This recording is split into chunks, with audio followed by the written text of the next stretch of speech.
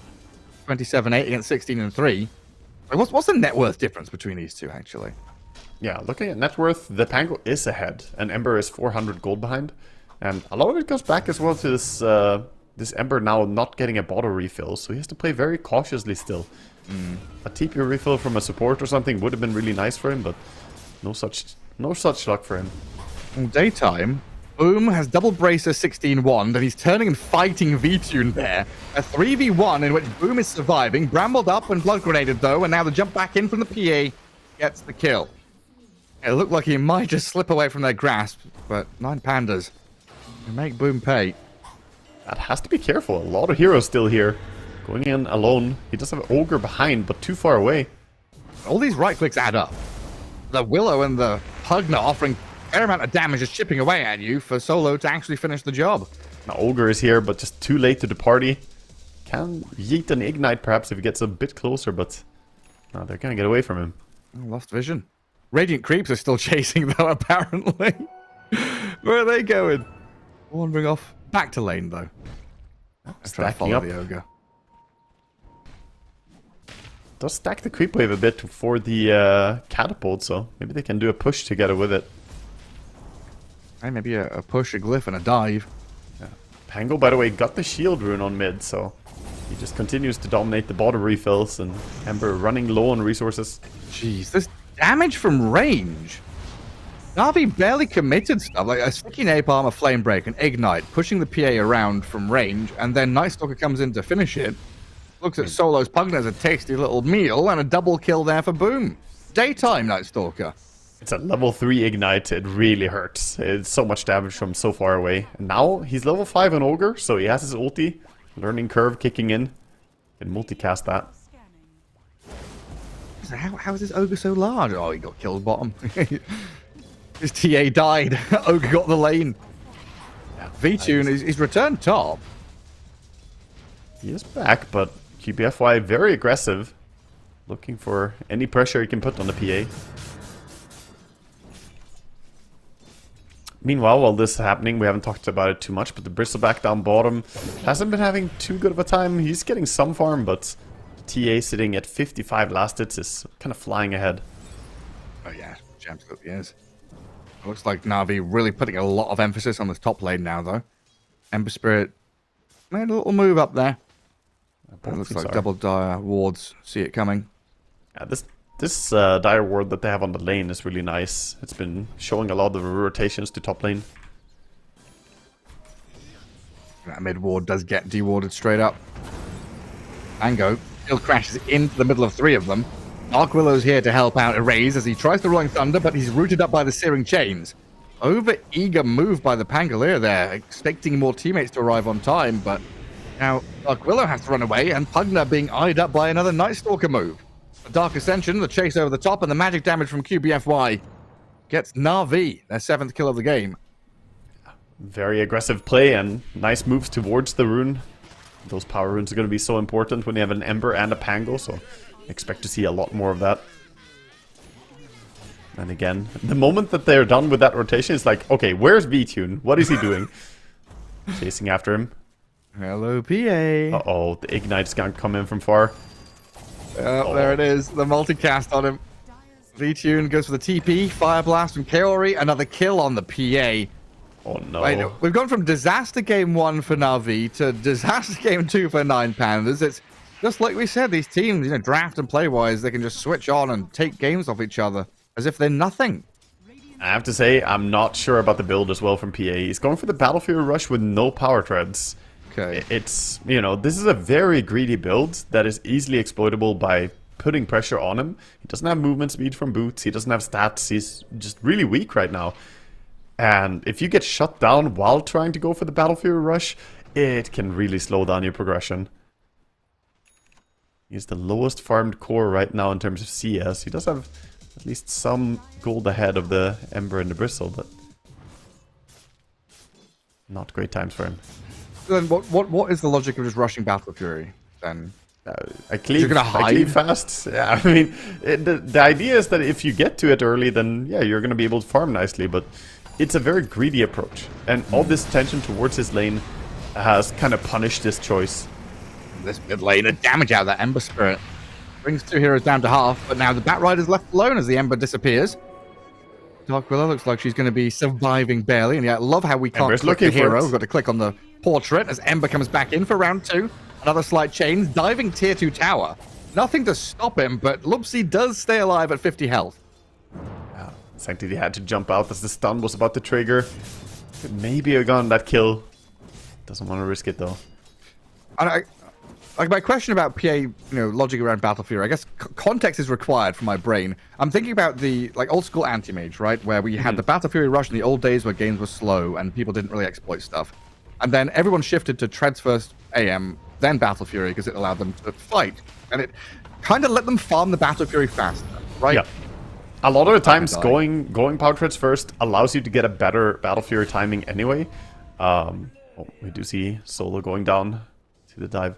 But, that's why I'm not really on board with this. This can work if you're absolutely crushing your lane, or if the enemy are just not able to make early rotations. But this is not the game for it, I think. I think he made a mistake. But we'll see how it works out. He's, finding some farm in jungle now at least. He's committed. Can't go back for Treads now. No, definitely not. Yeah, I'll admit to it. Now that he's full jungling, he doesn't need the Treads. At this point, might as well have it. Brambles miss mid, so no go on Sanctity. I'll just Remnant TP refill and come back out onto the map. Pangolier hasn't really made a move yet. Looks to be an Echo Saber Pangos, not going for a Differ Rush in this game. Instead, wants to get those auto attacks in. Ember going for a Mage Slayer, quite standard. Very nice to have against Bristleback. Here comes Boom. Straight into mid to help this Ember Spirit, but the Fear and the Bramble is on him. Sanctity killed off first, and now with the Bedlam and the damage out of this Pug and Life Drain, Boom follows. Lupsi gets a double kill. Pangolier saved by the D-Grab. They turn back onto Kaori with a Rolling Thunder. TA is TP'd in to try and save the day, but there's a raised Pangolier, and Lupsi Dark Willow pick up a triple kill. Nice tips being exchanged there. Beautiful from Lupsi, setting that up. From disaster to... Oh, that side blade nearly had him. Close.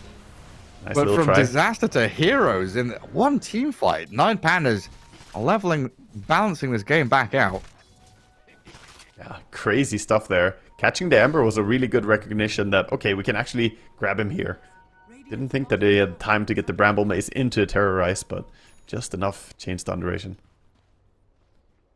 4 bounty runes gets picked up by TA. Minor treasure found.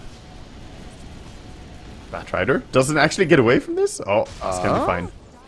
Now the Night Stalker's like, yes, haha, Solo.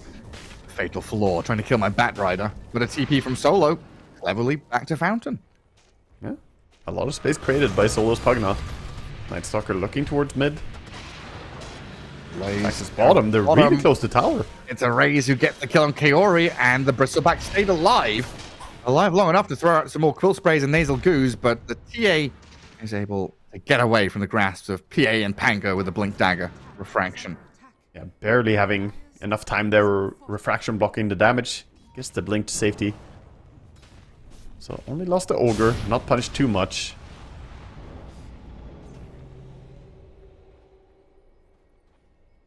And 9 Pandas holding on this tier 1 for as long as possible. 2 supports sat here to defend it. They have the Terrorize again, so Ember has to be careful not to have a repeat of what happened before. A Raze comes across and looks for the active rune. A regen that spawned down bottom, though. Now the race down there. Pango defended by 2 bodyguards. Ember Spirit realizes there's no chase to be had. He's gonna. Oh, here we go. Oh, here we go, V-Tune. Oh, yes, the Battle Fury ancient stack Leaving farming. time. Oh, the money, it's coming. it's working. Right. Yes, above the Ember Spirit. A little bit more. Yeah, just fixing that net worth positioning. I mean, they've made an amazing job of just keeping keeping him safe and happy and farming, right? TA was active in fighting mid, but still they lost the team fight, so you gotta praise his stars in his team. Yeah, now playing straight back into their vision. They kick Kaori and Boom out of this top jungle. And I don't know, it feels like PA has died and gone 0-4 this game. The amount of action that was happening top, but it's not that bad. He's 1-2-2 on VTune. Yeah, I mean, the laning stage could have gone way better for him. He definitely struggled, and the death into the repeat death and having to walk out of base was basically the painful part. His deaths were immediately following each other, so TP was on cooldown. But yeah, he's been given a lot of time to recover jungle. He's been sitting jungle for like 9 minutes now or something. And of course, PA is going to get strong over time. Has the power treads now. Yeah, defended in this little pocket of farm by some real bruisers at the front. Like Bristleback and Pango have been making a lot of noise, and defending these tier 1s very important to keep these ancients locked behind some objectives. PA is defended just straight up by these tier 1 towers. Yeah, also some really good stacks being made for her. Just the ancients going from one big stack to the next. Ed? Again, trying. Long Thunder after the Terrorize and the Brambles. It's enough. They've got the damage to do the trick. Willow just hard countering the Ember. Huh. He's a level 30 Ember. Like, Sanctity is no beginner to this hero, but there's no way out if you get caught by the Brambles. The chain stun is there, and Pango brings a lot of damage as well with a continuous slamming from the Rolling Thunder. Yeah, and the Bedlam adds in as well. I didn't think they would have like quite enough control. Yeah, I mean, Willow is arguably the best support in the game at chain stunning heroes, right? You start with the roots, follow up with the fear, then you have the stun afterwards. Look at all that overlap, yeah. Yeah, it's like pretty much her and Bane are the two scariest heroes to run into when it comes to control. Or Shadow Shaman, right? Yeah. They're making it work. Now, Radiant, we get some vision in that. Daytime and no Night Stalker ulti, so there's definitely go time again for 9 Pandas. And Radiant gets some vision in the dire triangle, but it feels like it's a little bit late now. TA has Deso. Yeah, it feels like 9 Pandas are the ones. And this Pango ult is up again, especially in, what, 5 seconds? Yeah, itching to make a move. Shad Radiant is enormous, so trying to play around TA is going to be the way for Navi to find success. Well, the Radiant Observer Ward, then the scan means Shad evacuates his ancient spot and comes back to defend tier 1. Lightens up the rest of Navi. Night Stalker's pretty far away. Let's wrap Let's around. see if this actually develops into a team fight, because 9 Pandas, they want this immediate pick into tower. Still want to- 35 seconds, no Night Stalker ulti, so if they go quickly with this wave, they can have a good fight. Lines being drawn by Navi to wrap around. Yeah. Or maybe they're drawing that's what's happening from 9 Pandas. Ah, potentially. Oh yeah, the bat is super close to Blink as well. And Navi just need a little bit more time, finish off these items, get to that Night Stalker ulti. For now, it looks like just their presence there. I guess their lack of presence. You know, the Night Stalker shows bottom, but there's 4 heroes hidden off the map in the fog. 9 Pandas don't see them, so a little spooked. Just go straight into the objective. Yeah, it's also hard for a hero like PA to go up and hit the tower, right? She doesn't want to push like that. Yeah, you have Pugnaut to spam, but the rest of your cores don't want to push tower. Yeah, you don't know if that has Blink or not.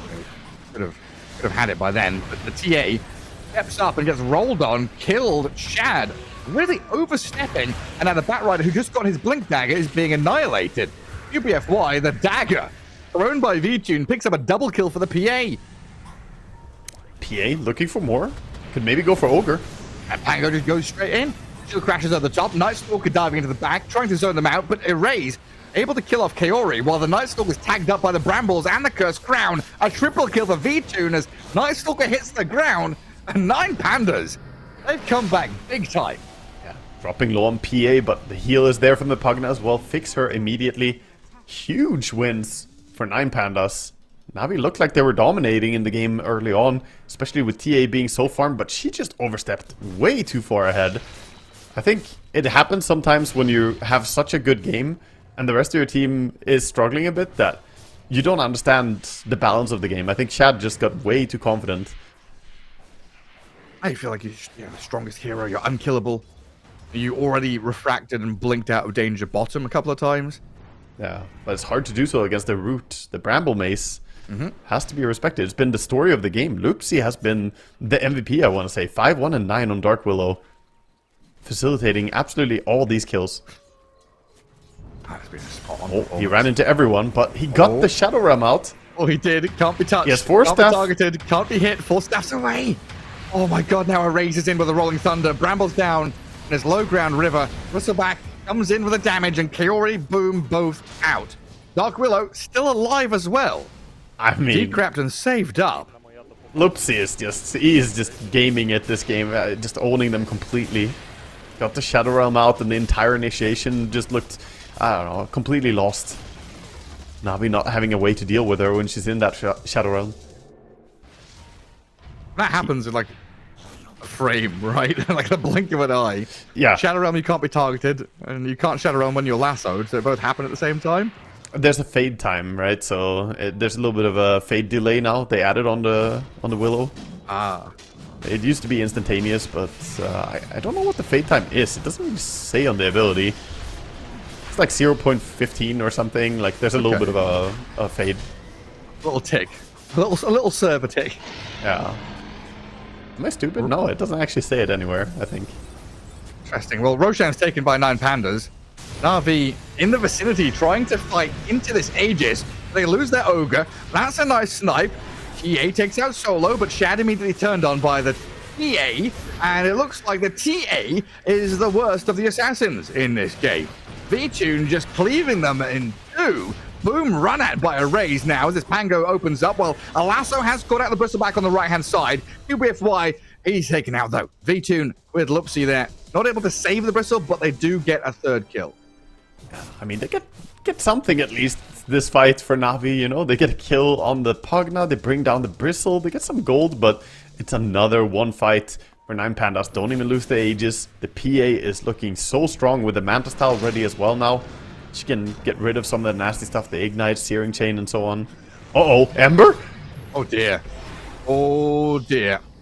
He jumped back into a Remnant, but there was a little bit of a trap waiting for him as PA was just standing right there. Oh dear. Things are falling apart. I think a big part of the story is that the Ember just doesn't have a game. Shut down by the Willow, the multiple rotations down to mid lane to gank him. He's supposed to be having a good game against the Pango, but really hasn't been the case. Both teams on the Tormentor.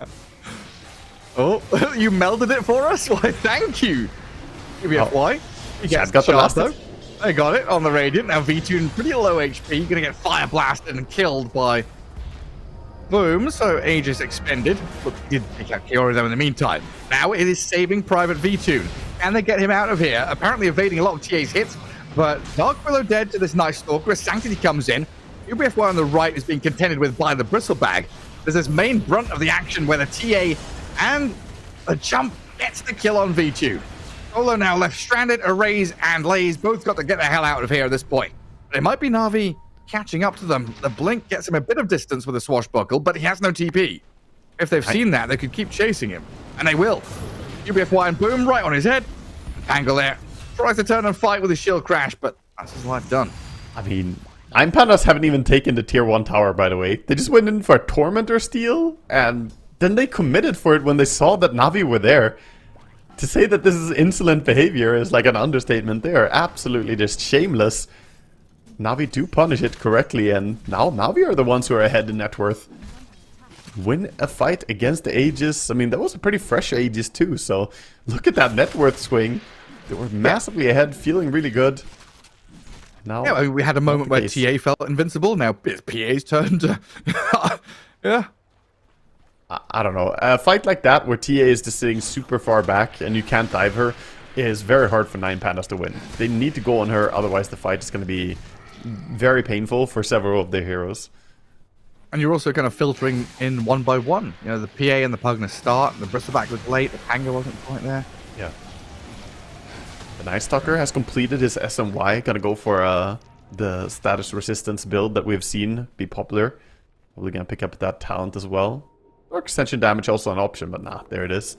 So he has the 51.3% status res. Feels amazing.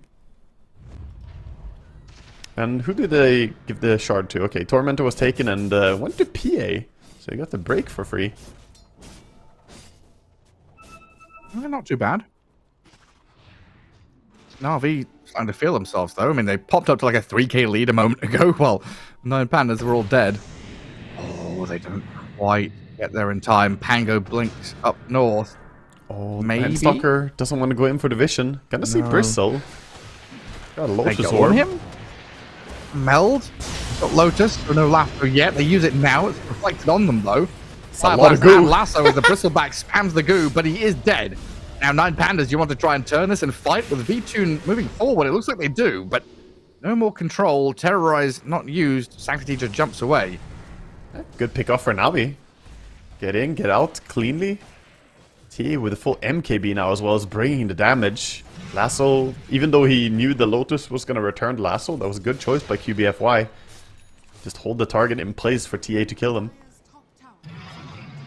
9 Pandas spent, what, 15 minutes at the bottom of a well, crawling their way up and out, getting Roshan, the light at the end of the tunnel, win the prize, and then they jump back into the well again. Like, you know what? I'm still Let's processing go. this Tormentor move, man. Yeah, the Tormentor move was, I mean, beyond. The fact that they went there, saw that TA was right there, and then decided to keep going for it.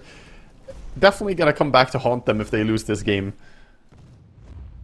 I'm still in a pretty even one, right? 2k net worth lead, not a big deal, minute 26. No, it's 9 Pandas still have shown they've got tons of control for this Ember Spirit. Great ways to get onto the TA. Matter of putting yourselves in a position to use your spells. Yeah, definitely. Oh, the Pango blindly initiates. Doesn't find the Ember, though. Might go for this, though. Arrays just rolls around, turns, and again stuns up Sanctity. He didn't have any more Remnants. He already had one placed. 5 seconds cooldown on his Remnant as they jumped him. A real rough game for this Ember Spirit. Yeah, he's still struggling a lot to find his place. And Basher on the PA as well. And Bat has his BKB, so maybe has a little more ease and freedom entering the fights. That's a pretty huge item to have already. Shard, BKB, Blink Dagger, QBFY. I feel a bit more confident now against the Pango, against the Dark Willow. This BKB is not a bad choice. Yeah. He's got the Tread Shard as well. Did you get to try and play the Tread Shard Bat Rider last night? No, after last night, dude. We were here for 13 hours. I went to bed, man.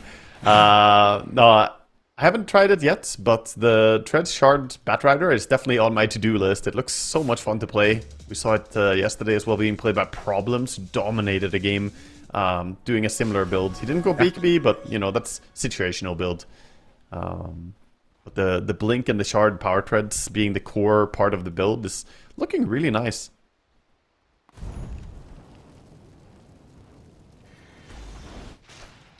QBFY gets to plant himself in that top jungle and farm. And TA and the Ogre coming in behind him. So it looks like Navi want to take up that top part of the map. Because it does get a bit closer to nighttime. Kind of expecting Roshan to be up there.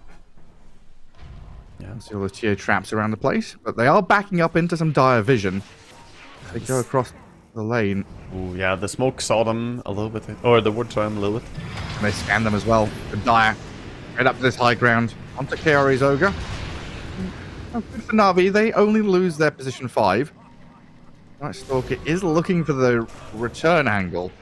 Bristleback moves across.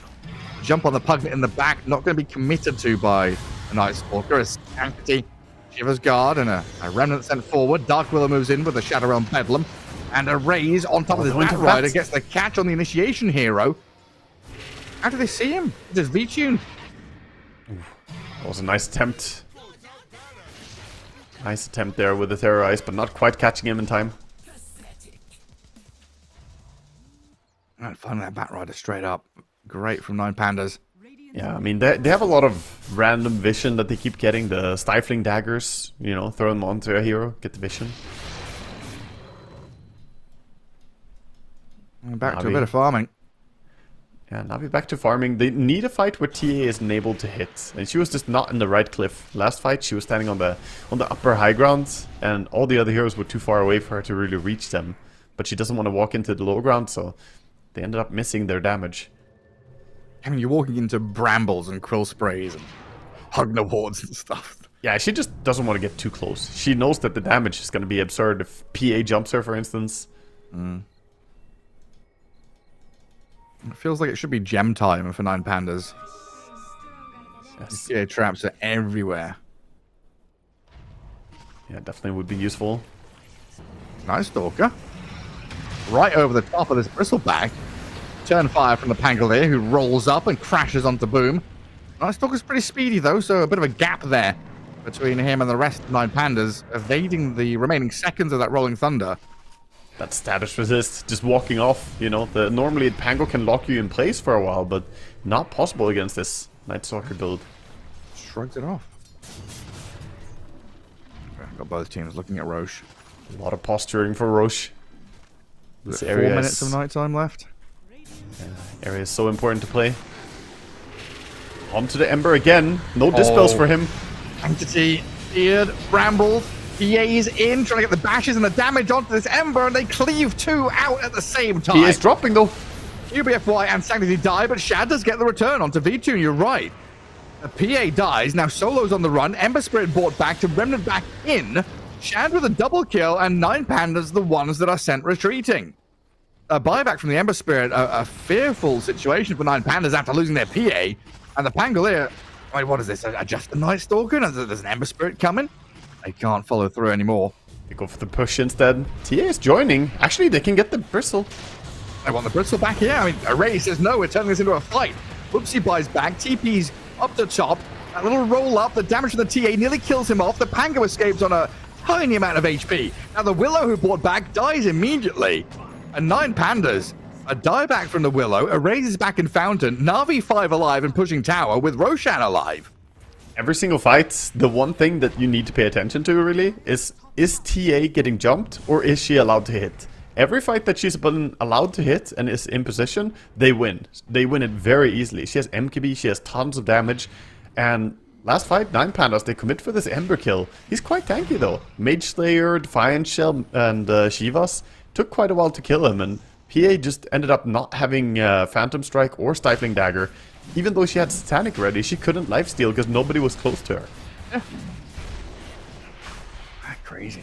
Crazy how it looks so good, killing Sanctity, like a double kill with a cleave. It's like, oh yes, that's so sick. Then your PA completely isolated, and TA with freedom. Yeah. Now having Aegis on Shad.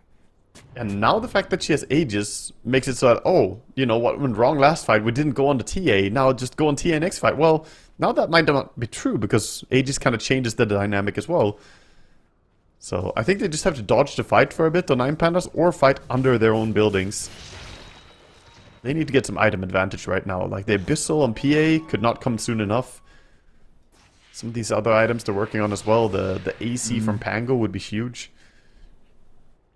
I think another option might be if you get the chance to kill the Ember Spirit, right? His dieback gives you a good, at this point, what, like 70, 80 seconds or whatever?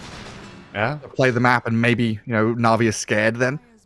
If he's alone, sure. But if he's close to TA, then, you know, you just have a repeat of what just happened. Actually, Navi are the ones wanting to turn up the pace. They're going to smoke away from bottom. This should be pretty obvious, though. TA was pushing bottom and now is not hitting the tower. This rotation should be sensed, and as you can see, all of 9 Pandas are moving into their base. They're saying, what just happened? Why are they not pushing bottom tier 2? Yeah, this is very suspicious. A little bit too obvious. Mid. Dire Ward sees him. This counter smoke is dangerous though, because even though you counter smoke, you don't really want to walk out. Bottom. Nobody knows. Nobody knows. Navi Dire scan. Navi's gonna get there. Yeah. DDTA to pass it.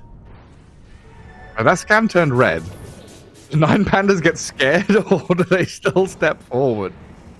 They should probably be scared. Mr. Pack's poking his head around the corner.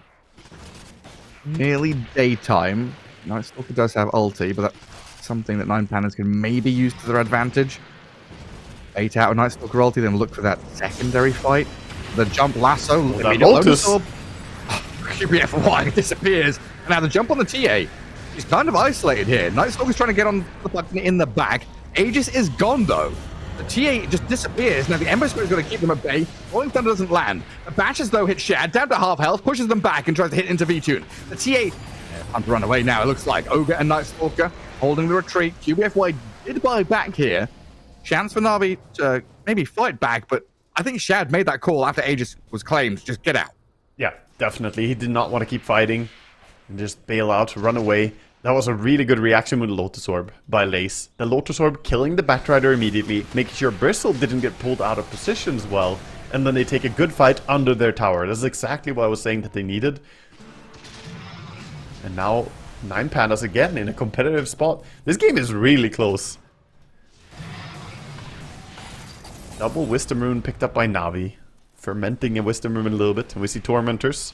Pugna gets his shard. Ember gets his shard. Very nice. Nice. Step back, get some objectives. But now we find ourselves in that kind of weird spot again. You know, daytime for Navi feels kind of awkward with no Night Stalker ulti. So a minute window here for 9 Pandas to play aggressively. There's kind of a quick turnaround on the Aegis as well. You get Roche, you lose Aegis pretty quickly. Now you've got this longer waiting period for next Roche. Yeah. Should give us a couple of night times. That could favor 9 Pandas quite a bit as they have the Abyssal ready on PA now. They should be pretty strong at fighting even outside base. As long as TA doesn't have that second life, she could be a good target. Pango trying to build up his Assault Cuirass and protect against all this physical damage. Yeah, still got a ways to go. Need to farm about 700-800. Yeah, like 1,000 more gold actually. Get there soon. 9 Pandas not really rushing into anything, just clearing out camps on their way to lanes. Looks like they're wanting to play top and mid, but there is a greeting party waiting. Yeah, 9 Pandas looking at that tier 1 tower. I'll go back to Night Stalker. They kind of TP'd up here, wandered over, got some vision down. It's not very fighting. Very defensive ward trying to keep vision on their own ancients. Don't want to get completely run over.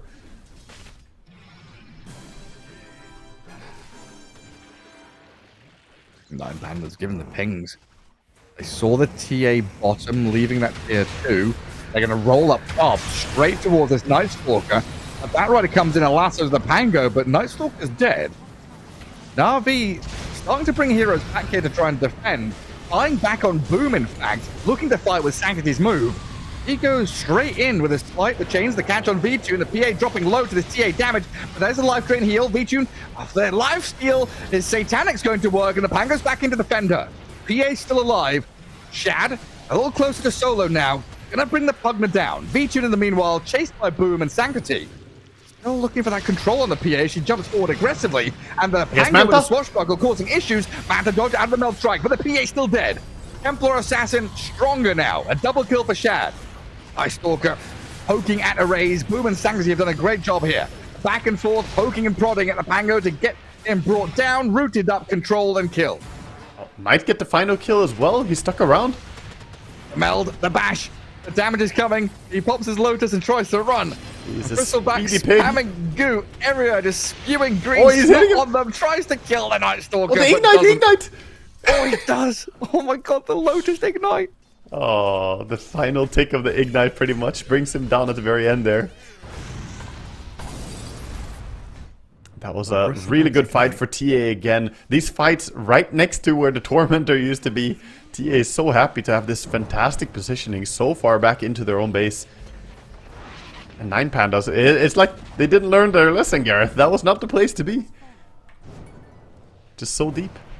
Yeah, very, very far forward. I don't care about tier 1s or 2s, apparently. And yeah, that meld bash. Some strong stuff out of Shad. That's a good talent, for sure. Did quite a bit of damage. Auto-attacking from far away. Does the PA need BKB? It feels like even with the Satanic Manta, she's still getting rooted and stunned and controlled up. She does, yeah. She really does. I mean, there's also value to having a BKB even against TA, just because you can dispel the meld minus armor again. Yeah, she already has 2 dispels, but PA is a hero that very commonly wants all those items. And there she goes. She swaps her quick buy from the Deso to the BKB. She realizes, like, I'm getting controlled way too much. Need to dispel some of these things. Need to get that immunity. Even just Night Stalker running on top of her and silencing her is a big problem. I mean, hell, even just like MKB damage, you know? Block a bit of that with your spell resistance, I don't know. You're not wrong. Not wrong. There's also a quiver with 250 magic damage, so yeah. She does take a lot of magic damage in the fights. She found a really nice neutral item on the PA, though. She got the Ancient Guardian, plus 50 damage. 50 more if she fights in the base. Or either base, I should say. Gem for Kaori now. Looking to try and turn this bit of momentum into map space. And it really has just been a table tennis match, bouncing and ping-ponging from one side of the river to the other. They see the bristle, but that's not the target they want to jump. What are they going to see next? Ugna? See Solo in the back. Ember Spirit runs in. The Terrorize is there, but Shad is BKB. On the Turns TA. it like V2, and they got the lasso on the PA. V2 not taking damage, though. Turns and kills Shad. 9 Pandas get the jump on the Templar Assassin. Like you've been saying, if that happens, Navi in disarray. Now the stun onto Boom from the PA. Looks like the Night Stalker is still going to get clipped as he jumps back over to the Dark Willow, breaking free of the control. But the goo and the gap close from V2 and Lays. Let's see if they can actually finish him off. Ooh. As Boom gets over the tree lines, but the 1645 crit. I'll bring him to the floor. I mean, he had tons of minus armor from all this bristleback goo as well. Damage just coming out. We see the minus armor really stacking up, and yeah, as I've been, harping about, it's all about TA's positioning. If she gets out of position a single time like that, she was under a ward, and 9 Pandas, they exploited that. They're like, we see her, just jump her with everyone, and that's a successful game plan. If you bring down the TA, what is Navi gonna do? And normally the best thing you can have against this type of hatred is good AoE stuff, like, a black hole or RP to punish it. But what do they have? If everyone jumps on TA, you can't really stop it. There's no big spell, like a method of preventing it. Aghanim's bat, maybe? Yeah, that would be something, but, he's far away from that. This is a heart attack graph. Like, I don't know, when I said this game's been a bit like table tennis, you're ping-ponging back and forth, I didn't think it would look like table tennis as well. It really does look like my time to serve. My goodness. These teams bouncing over the net, yeah. It's been an interesting one. I think 9 Pandas in particular, every time that they grab the big advantage, they've kind of lost it in some odd way, especially those deep dives, but now they solidify it with taking a lane of racks. Roche is up, they're gonna go and play for that. Don't see a way for Navi to get there either, so this is just a tough spot for Navi now. And 9 Pandas get Roche. Free Aghanim Scepter from this Roche as well. Put that on PA. Yeah. Oh yeah. Consumes it immediately. And level 25. Massive power spike from the last team fight. That's PA suddenly. It's like TA scary, PA scary. TA scary, PA scary. I was already stumbling over the PATA in the draft. And yeah. I mean, she also took the talent on Templar Assassin now, so or on the Phantom Assassin. God damn it. She took the 10% crit, so she's extra good at bringing down TA faster.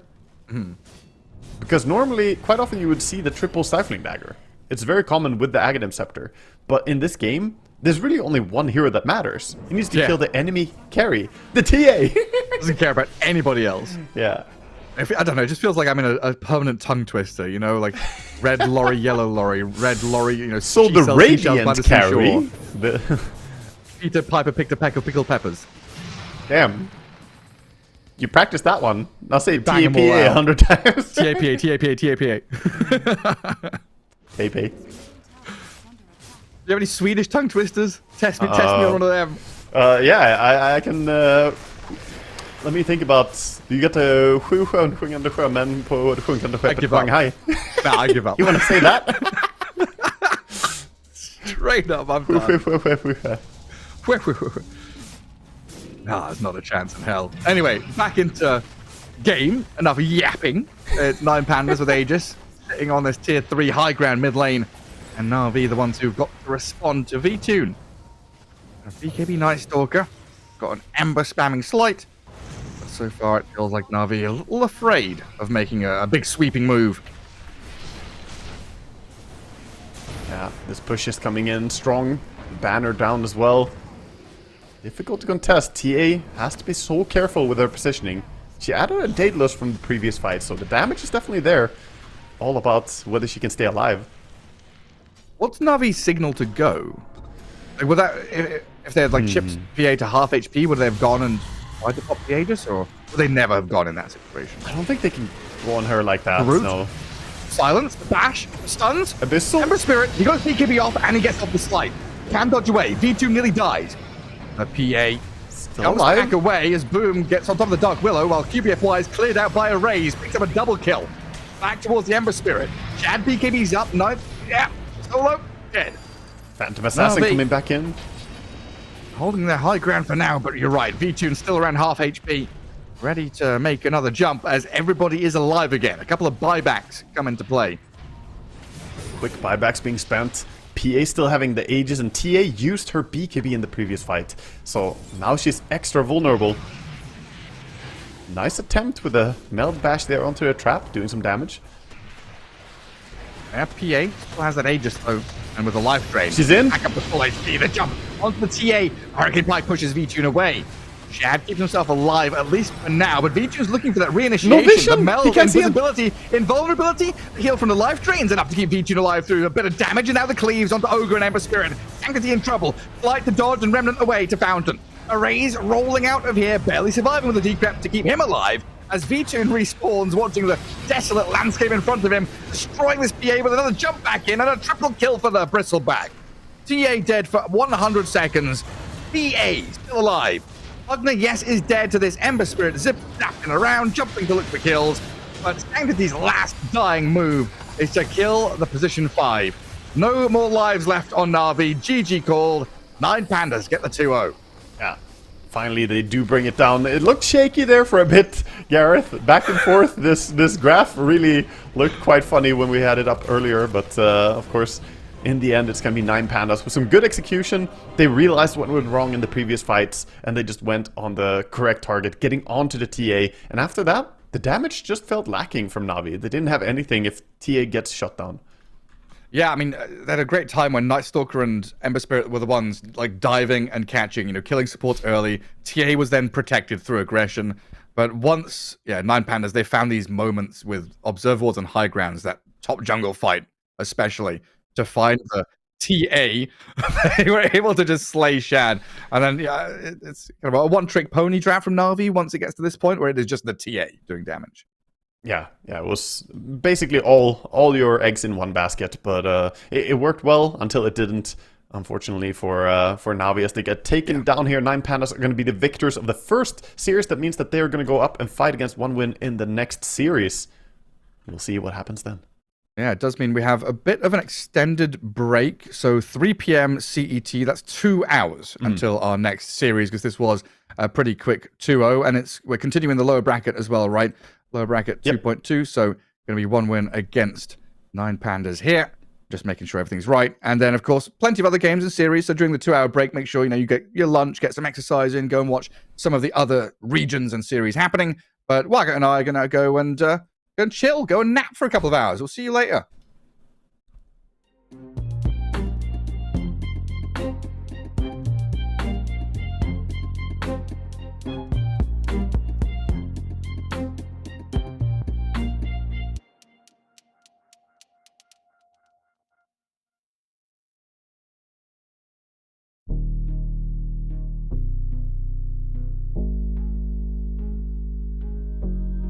Never pressed, but I got the juice. Taking the lead, that's just what I do. I made mountains move with one hand tied, and still this world ain't satisfied. Everywhere I go, they stop and stare. I tell the truth, I take it there. Call me vicious, persistent, overzealous, that's fine. Main character energy, I stay taking what's mine. You need a foot on the gas, so put my name on the line. Main character energy, I'm just taking what's mine. And it's written in the stars, I'm a king like my sign, yeah. Raising the bar, the jaws drop like a surprise. Don't be mad about it. Don't be mad about it. I don't play the game, nah, I make the rules. Cards close to the chest and I don't play no fool. Don't be mad about it. Look, yeah, my name stay in the mouth. Legs got broke, they said cast her. I'm the 911 response in a disaster. I don't ask, I just take. Treat the world like a man, I just blow them away. Yeah, I'm a #1 fan. Don't need a bark, I'm a bite. Switch me on, dark need light. Don't need pity, don't need spite. I just plop, plop, plop on sight. Could take your girl in 2 seconds. I just flash her a smile. I make petty look pretty. They run an inch, I run 3 miles. You need a foot on the gas, I'll put my name on the line. Main character energy, I'm just taking what's mine. And it's written in the stars, I'm a king like my sign, yeah. Raising the bar, the jaws drop like a surprise. Don't be mad about it. Don't be mad about it. Don't be mad about it. Don't be mad about it. I don't play the game, nah, I make the rules. Cards close to the chest and I don't play no fool. Don't be mad about it. Don't be mad. Don't be mad.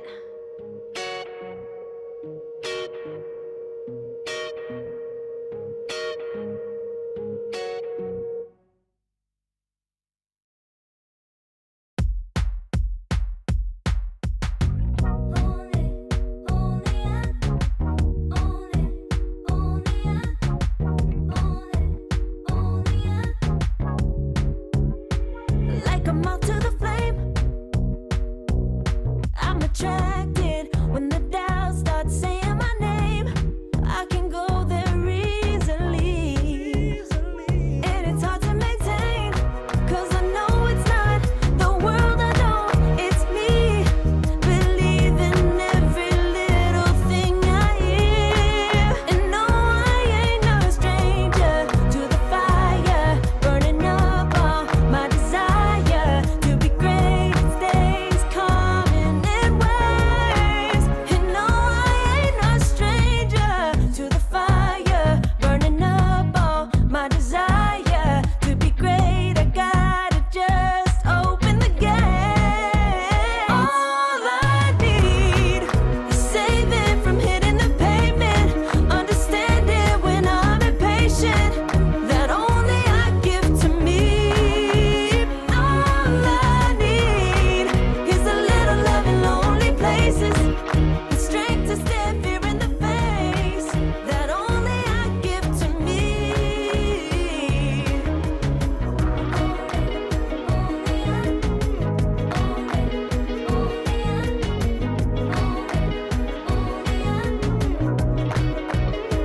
Now I'm running this race, yeah. Stallions couldn't catch up to me. I'm running till I get first place.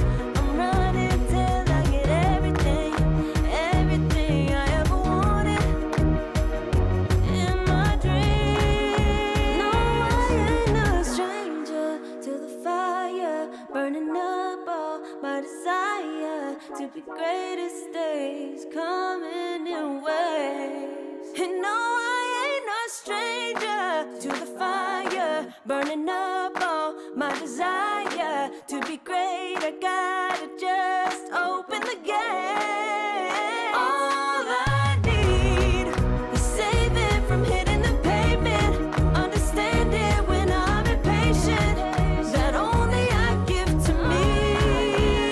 All I need is a little love in lonely places, the strength to stand fear in the face,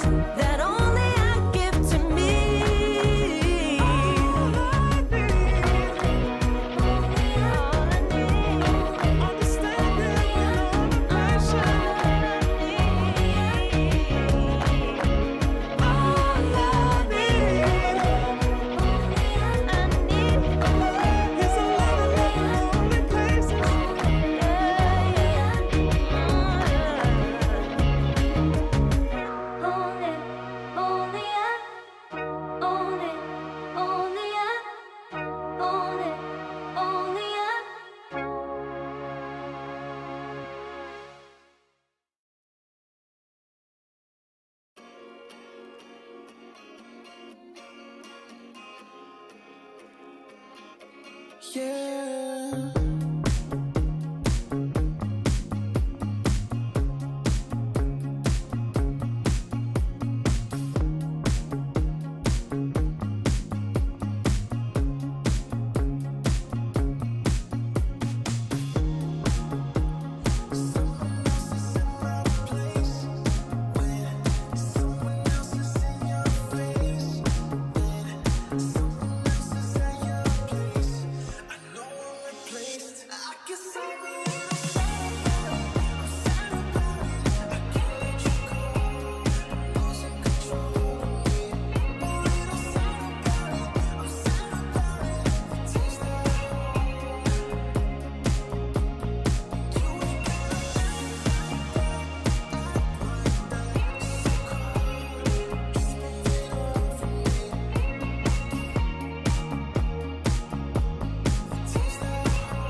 Far from me.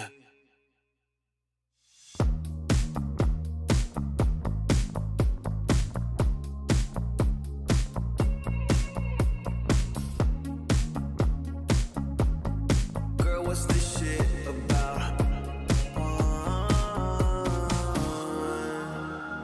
You told me I was different than them. Now you got yourself another man. I hate to see you out with him. I guess I'm a little sad about it. I can't let you go. Losing control of me. A little sad about it. I'm sad about it. Tears that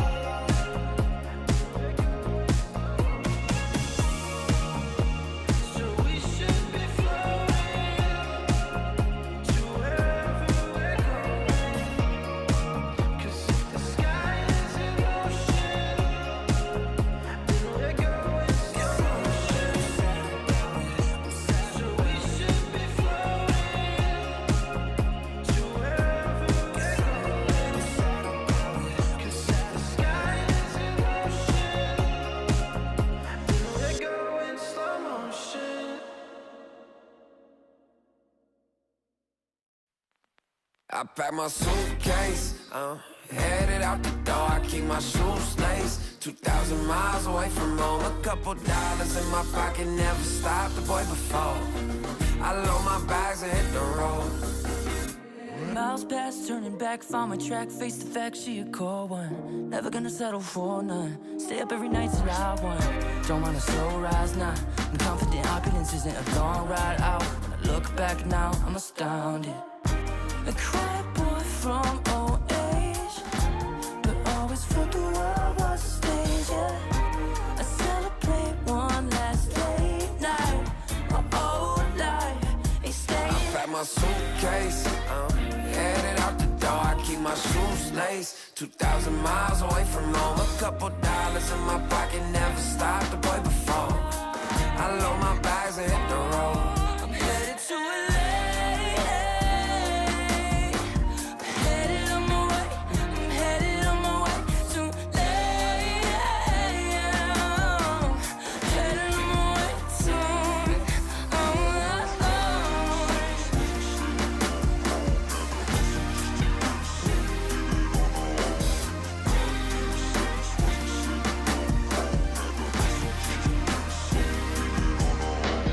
Couple thousand miles, throw it on the dash. Shit, the 10,000 hours, can't let them pass. Yeah, well, I was putting time in, you was pulled up wildin'. You always had shit to say, now when I see you, it's silence. Thought I'd have a Grammy by 25.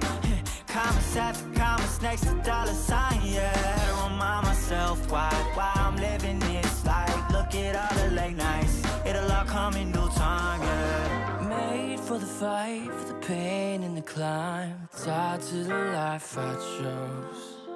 Stay through the night, another day, not a dime. Race against time. I couldn't just lay by and wonder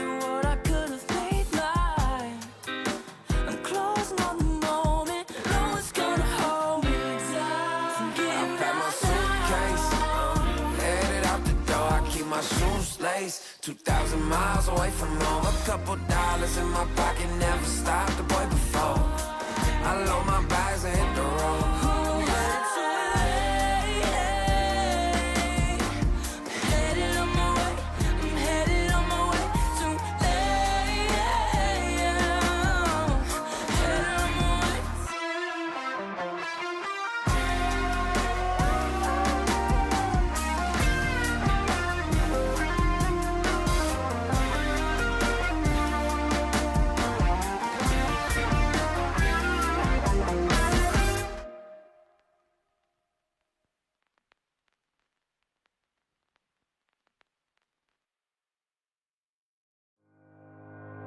Think about it every night when I close my eyes. You're on my mind. I try to quit a million times, but it takes me high. Like you're so divine. You give me everything. Don't know what's happening. I need you like medicine. You're my everything, everything.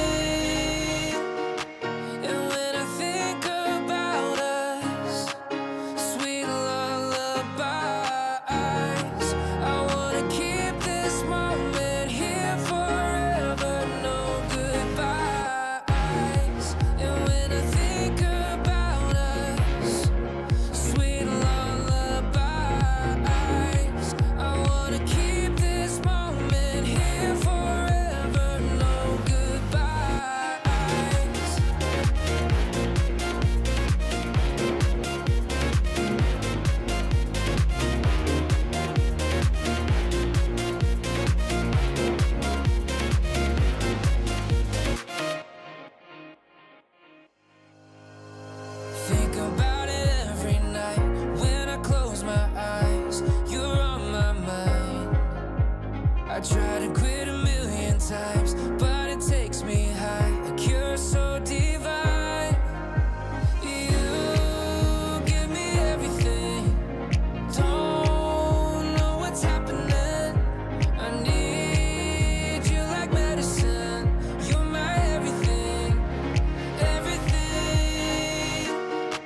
And when I think about us, sweet lullabies, I wanna keep this moment here forever, no goodbyes. And when I think about us, sweet lullabies, I wanna keep this moment here forever, no goodbyes.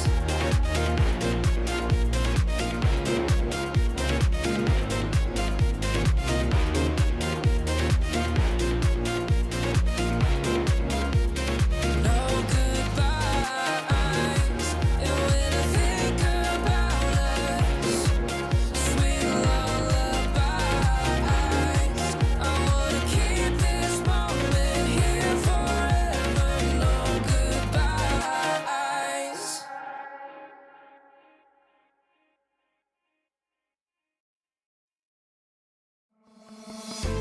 Oh, I don't know how to put it together. Ever since I found you, my life just got better. Better than this, better than that, better than anything I ever had. Better than this, better than that, better than anything I ever had.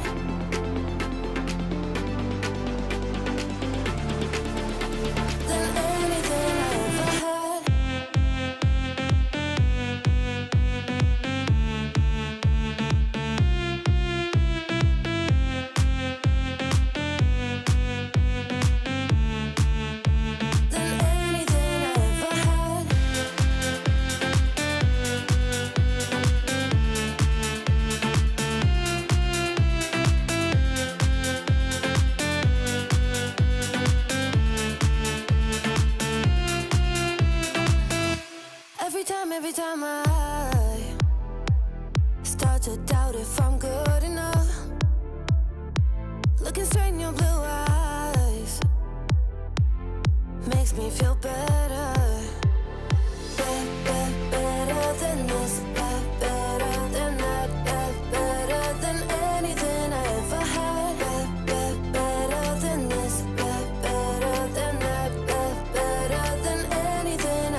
is rising.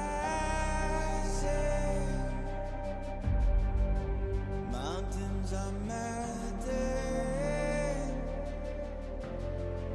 There's gonna be nothing left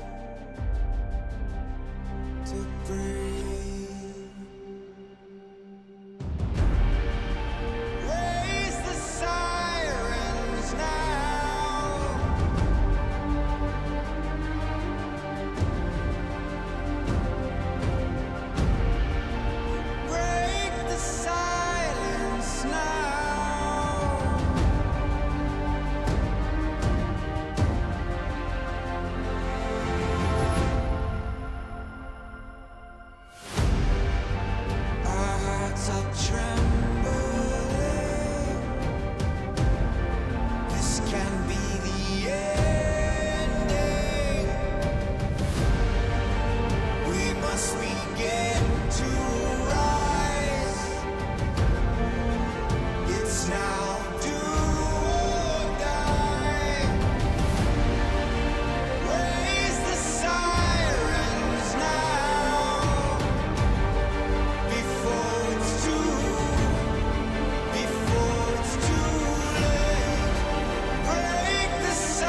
can feel it in my blood, through my veins like a melody.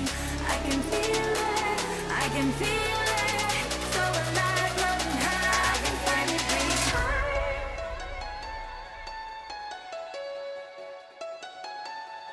I can feel the gravity is pulling me away, pulling me away.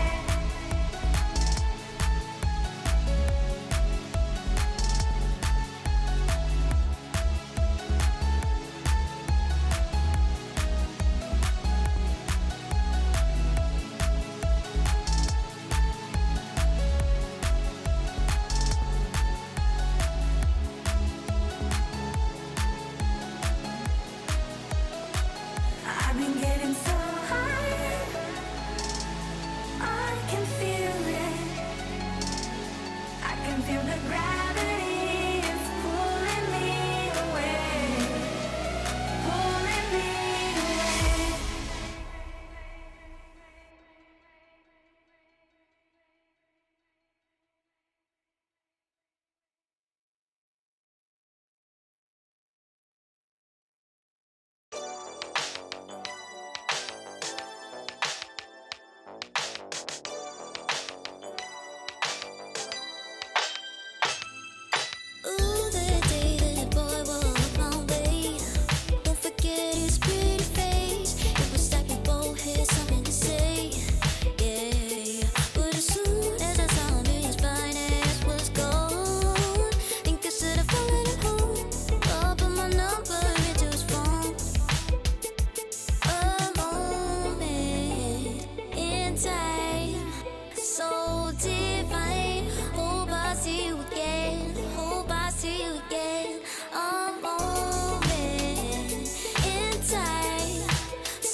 falling. Can you hear the voices calling? Do you feel how they are dragging, waiting for a second to push you to your limits, growing stronger, feeling better? Or do you feel them? Can you hear them say?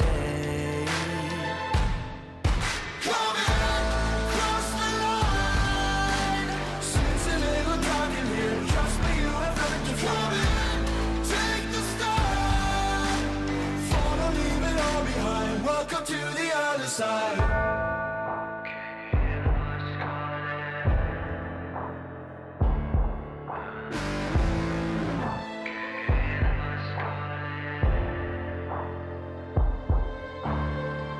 Do you feel how they are dragging? Do you feel them?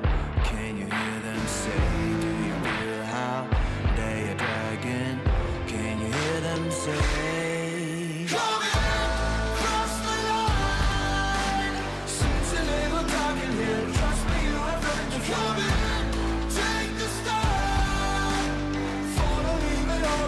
Welcome to the other side. Cross the line. Seems a little dark in here. Trust me, you have nothing to fear.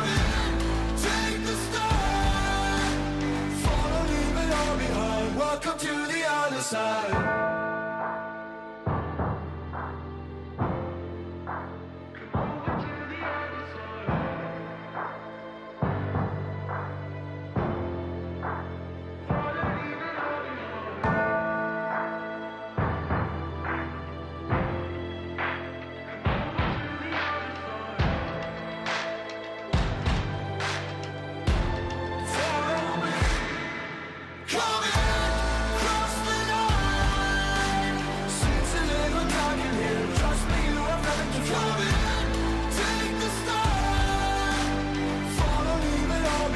Welcome to the other side. Cross the line. Seems a little dark in here. Trust me, you have nothing to fear. Take the start. Follow, leave it all behind. Welcome to the other side.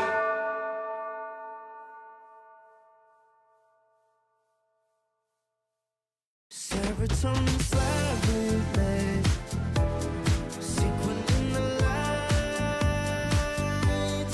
empowering your energy, riding through the night.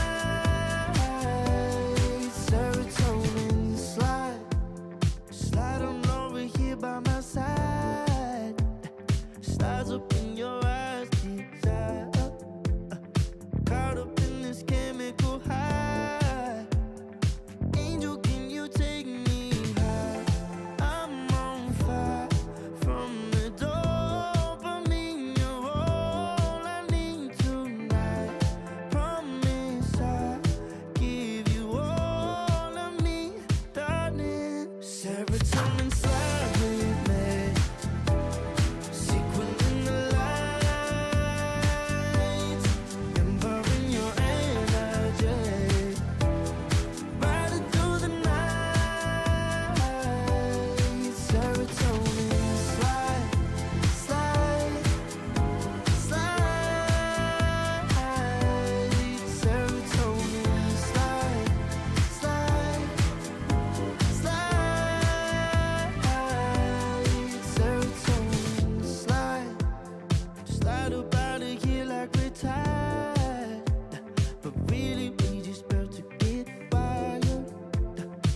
love, take it higher.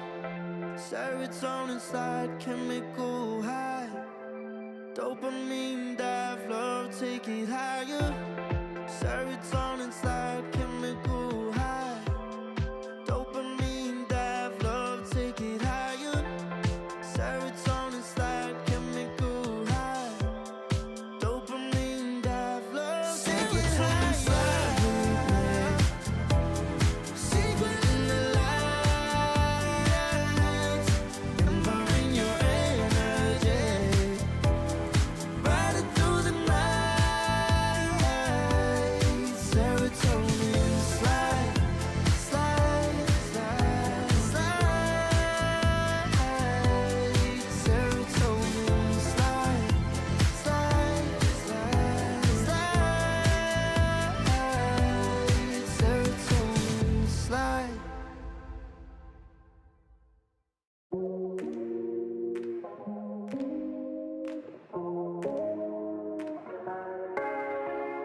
No way, I'll regret the first time with you.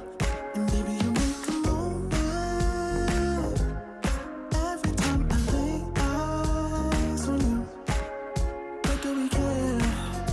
Do we dare? Keeping this going. Let's live in the moment, yeah. How would you know? Keep this on the low. Between the two of us. Every time I try to find, Trying to avoid it, but I was stuck. You turn up the heat when you back it up. try to stop the flame. When discipline melts away. It isn't enough to wish for change.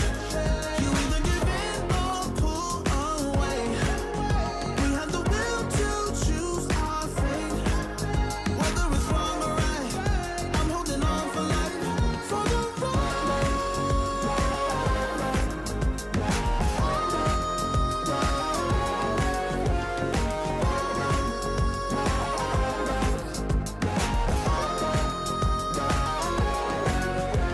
The day we woke up, lying in a pool of shame. Tears and makeup printed on a pillowcase. It's hard to apply restraint. I'm trying to stay away. It's so magnetic. Ooh, I gotta have it now. Let's keep it a private thing. I'll give you a secret name. Let's build a life on a lie. Every time I try to find, Trying to avoid it, but I was stuck. You turn up the heat when you back it up. try to stop the flame. When discipline melts away. It isn't enough to wish for change. You either give in or pull away.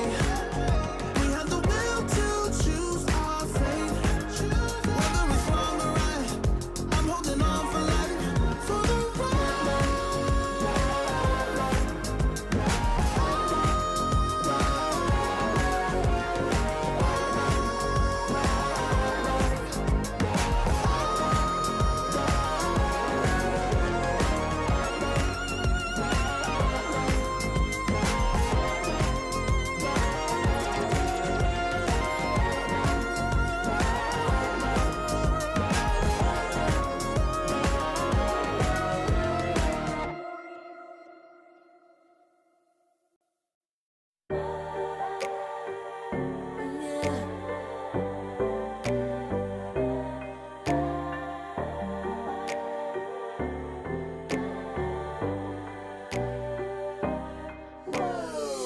Talking my, I've been working all year getting by.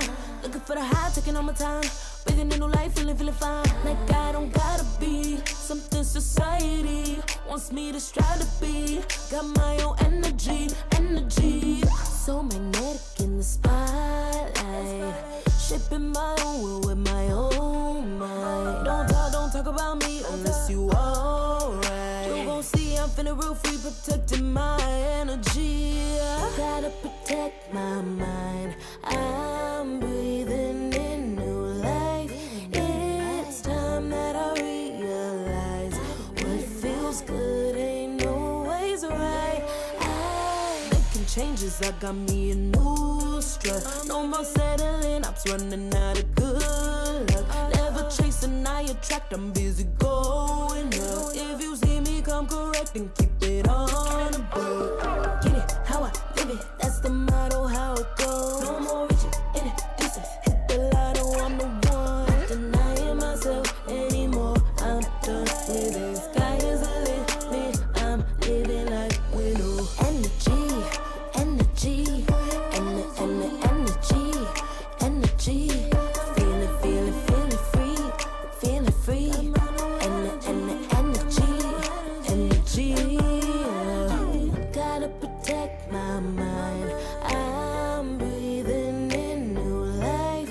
It's time that I realize what feels good ain't always right. I'm feeling good, feeling free. Feeling good, feeling free.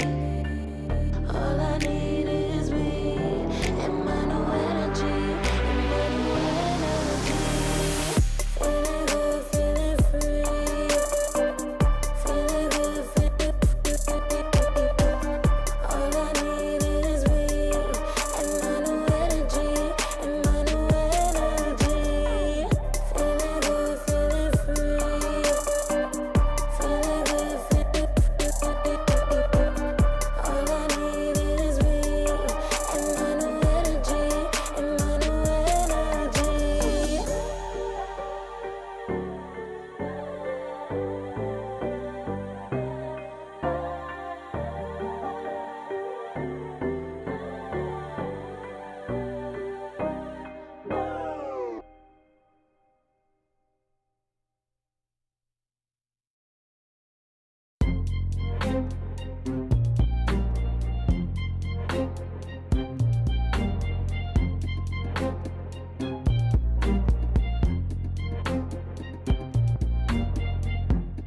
Too long for me to feel, yeah. Tell me why you on your knees, yeah. Never thought I had a dream, yeah. Kicking off the covers, I'm too hot for this bed. Give me space, I need to breathe, yeah. Give a face, giving it beautifully, yeah. Yeah, it's just me and my clique, yeah. We might be the hottest, but we let you in. Angel energy, let you sit with me. Angel energy, angel energy, angel energy. We got sympathy. Angel energy, angel energy.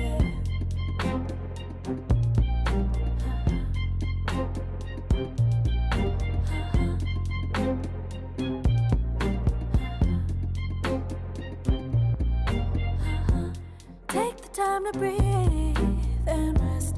Let yourself feel the best.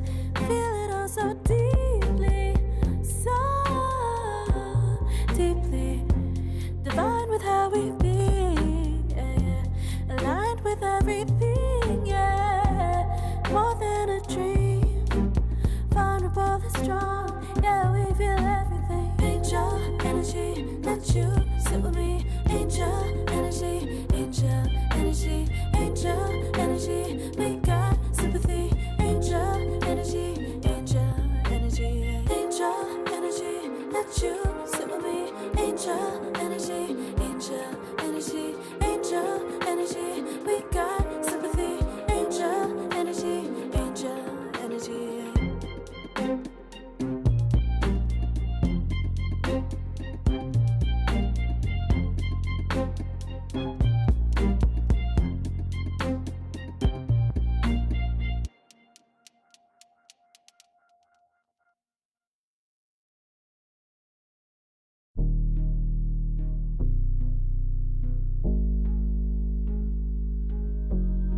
Never pressed, but I got the juice. Taking the lead, that's just what I do. I made mountains move with one hand tied, and still this world ain't satisfied. Everywhere I go, they stop and stare.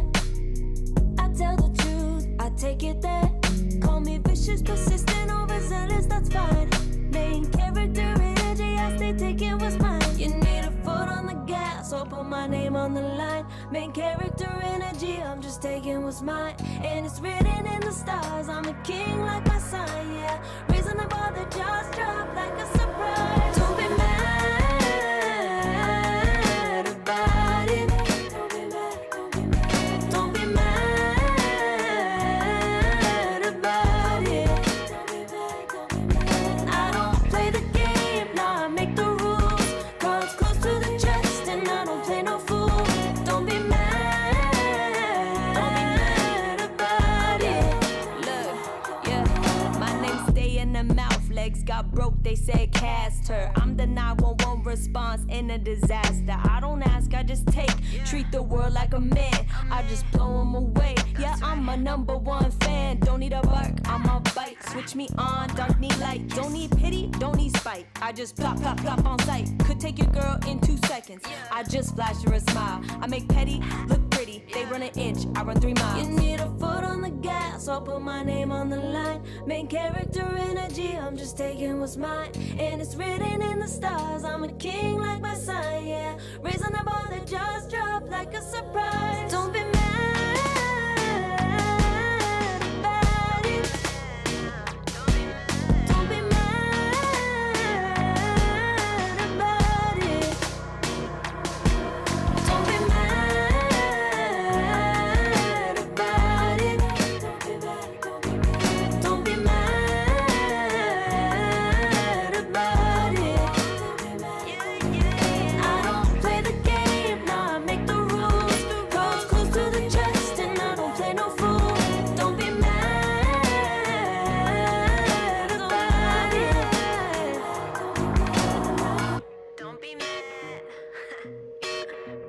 Don't be mad.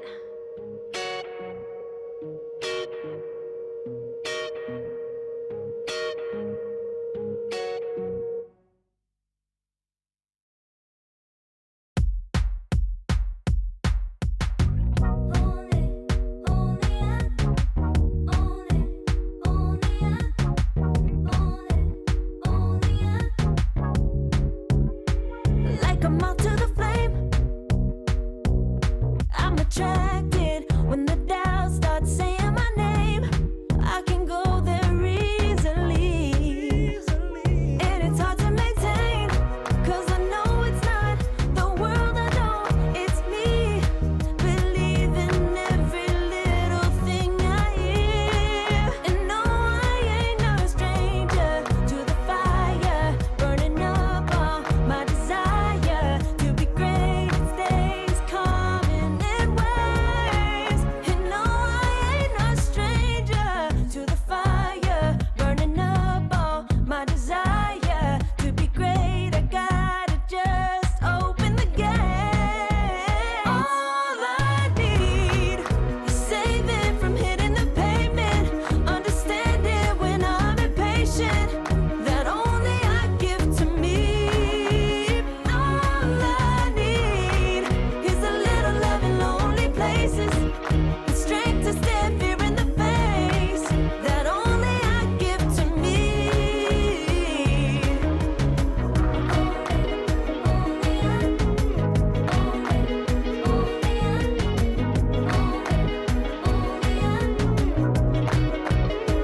Now I'm running this race, yeah. Stallions couldn't catch up to me. I'm running till I get first place.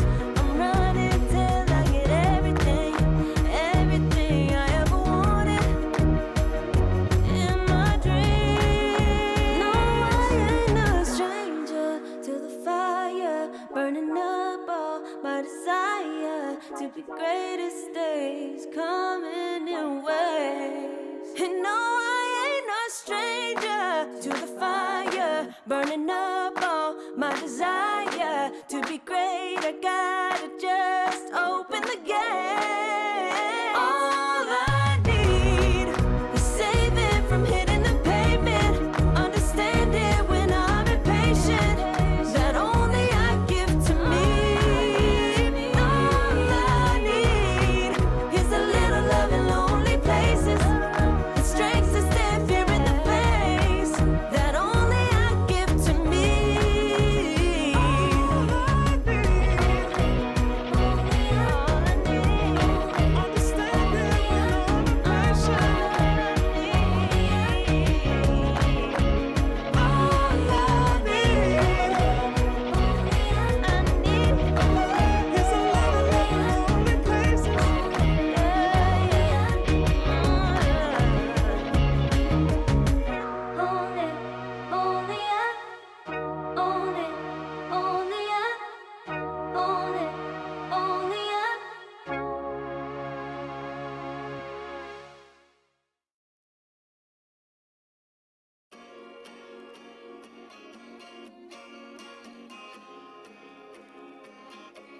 yeah.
Far from me.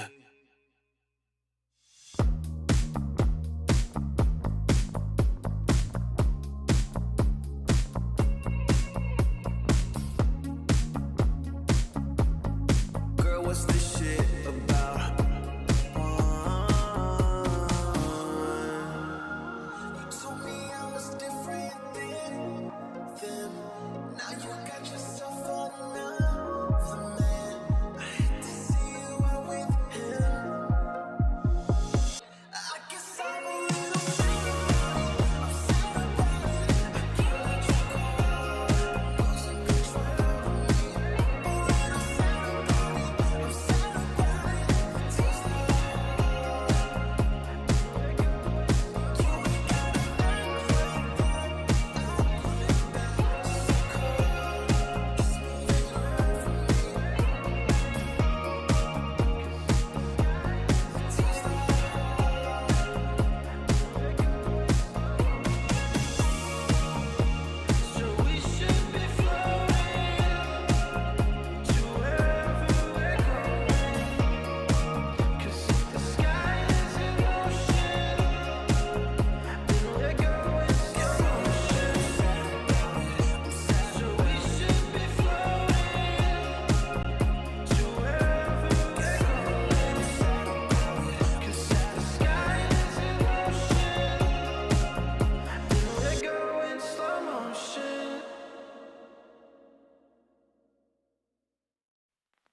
I pack my suitcase, headed out the door. I keep my shoes laced. 2,000 miles away from home. A couple dollars in my pocket, never stopped the boy before. I load my bags and hit the road. Miles past, turning back, found my track, face the fact she a cold one. Never gonna settle for none. Stay up every night till I won. Don't want a slow rise now. I'm confident opulence isn't a long ride out. When I look back now, I'm astounded. A quiet boy from old age, but always thought the world was a stage, yeah. I celebrate one last late night. My old life ain't staying. I pack my suitcase, headed out the door. I keep my shoes laced. 2,000 miles away from home. A couple dollars in my pocket, never stopped the boy before. I load my bags and hit the road. I'm headed to LA.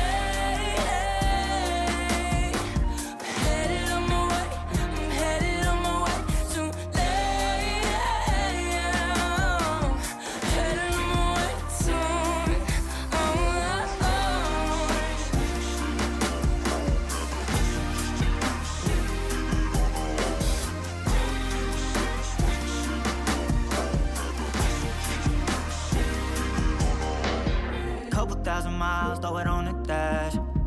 Shit, the 10,000 hours, can't let them pass. Yeah, well, I was putting time in, you was pulled up wildin'.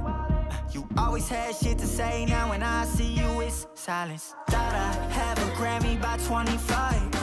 Commas after commas next to dollar sign, yeah. Had to remind myself why I'm living this life. Look at all the late nights, it'll all come in due time, yeah. Made for the fight, for the pain and the climb. Tied to the life I chose. Stay through the night, another day, not a dime. Race against time. Yeah. I couldn't just lay by and wonder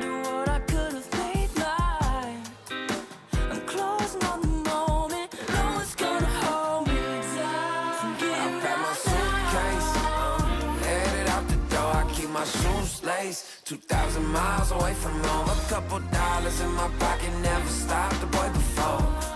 I load my bags and hit the road.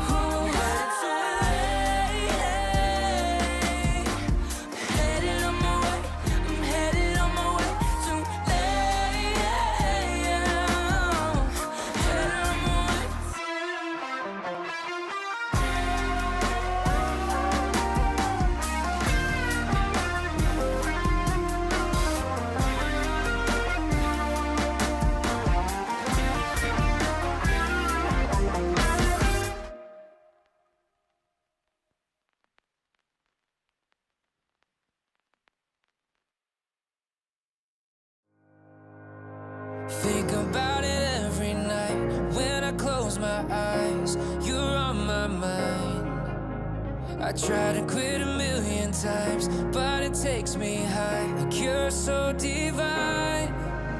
You give me everything. Don't know what's happening. I need you like medicine. You're my everything, everything.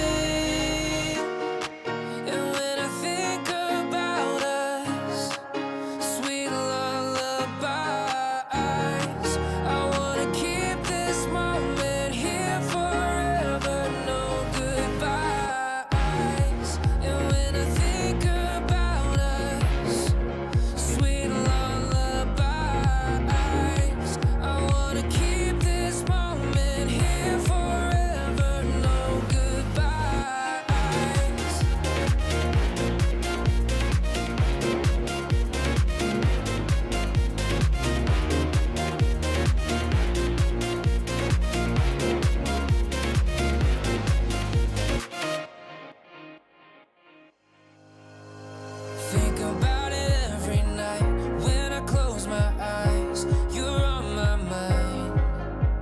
I try to quit a million times, but it takes me high. Like you're so divine.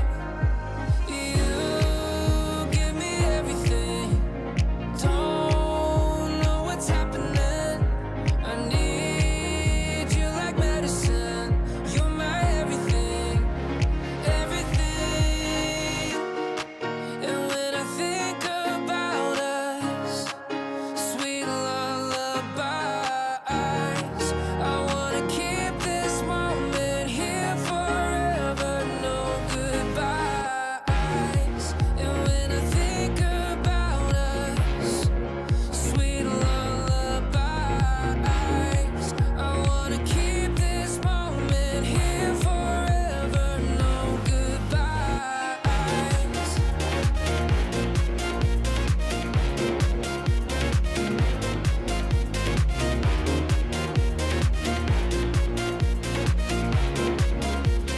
No goodbyes. And when I think about us, sweet lullabies, I wanna keep this moment here forever. No goodbyes.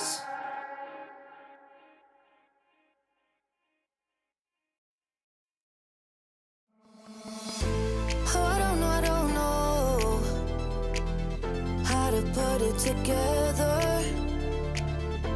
Ever since I found you, my life just got better. Better than this, better than that, better than anything I ever had. Better than this, better than that, better than anything I ever had.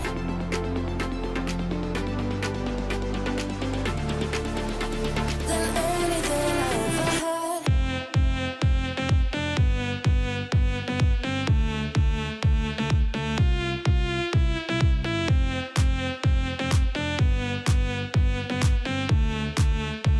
Than anything I ever had.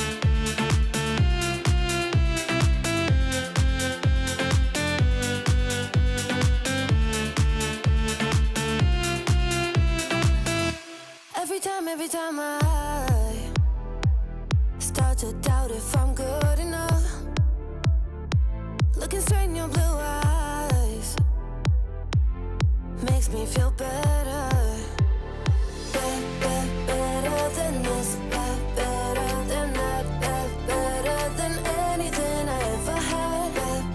Better than this, better than that, better than anything I ever had.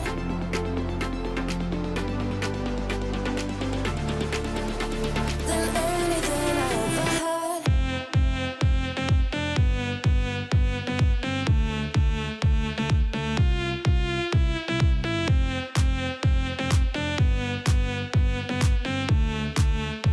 Than anything I ever had.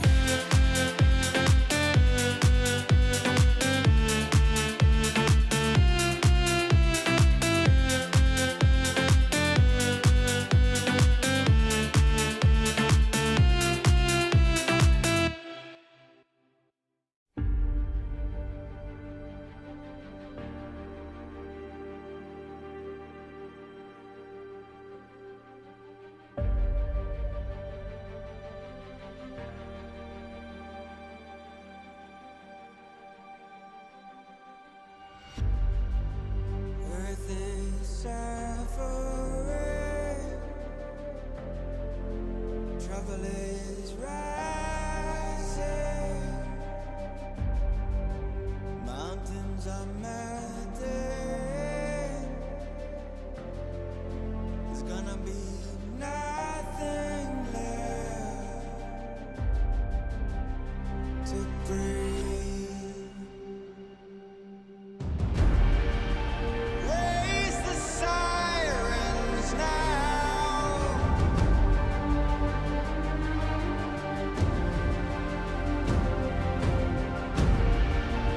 Break the silence now.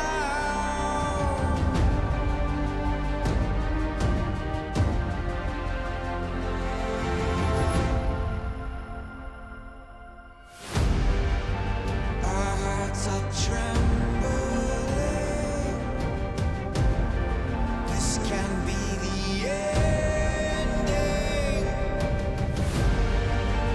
We must begin to rise. It's now do or die. Raise the sirens now before it's too late. Break the silence now before it's too late. Raise the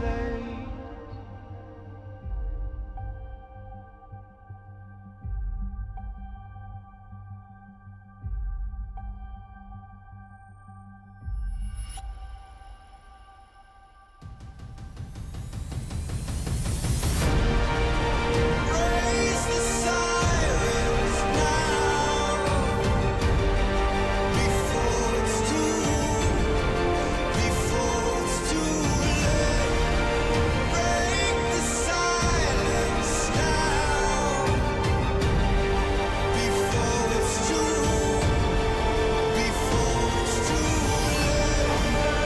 late. Raise the sirens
can feel it in my blood, through my veins like a melody.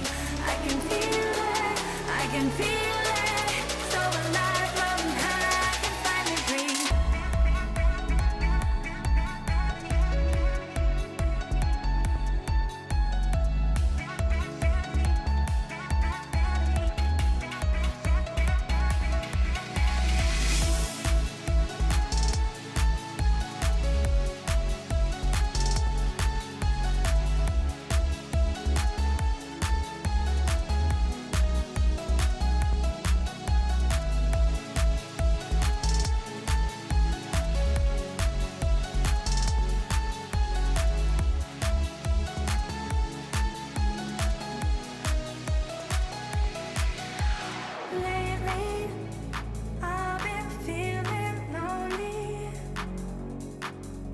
to call me. Promise me you'll always be there. I've been getting so high, I can feel it. I can feel the gravity pulling me away, pulling me away, pulling me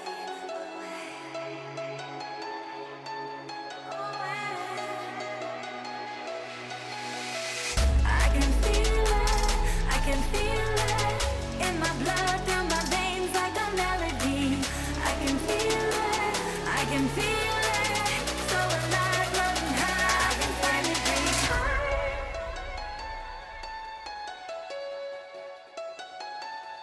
I can feel the gravity is pulling me away, pulling me away.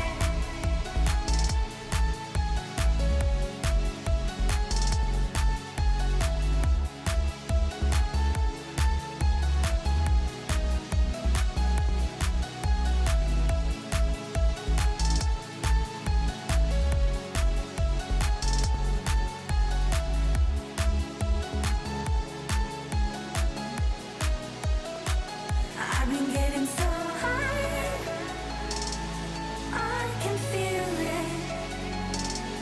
I can feel the gravity is pulling me away, pulling me away.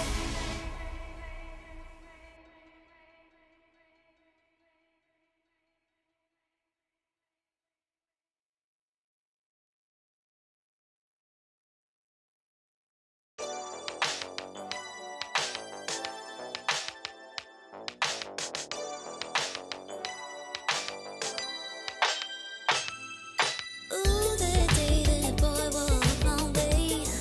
Won't forget his pretty face. It was like we both had something to say. Yeah, but as soon as I saw him, his fine ass was gone. Think I should have followed him home. I'll put my number into his phone.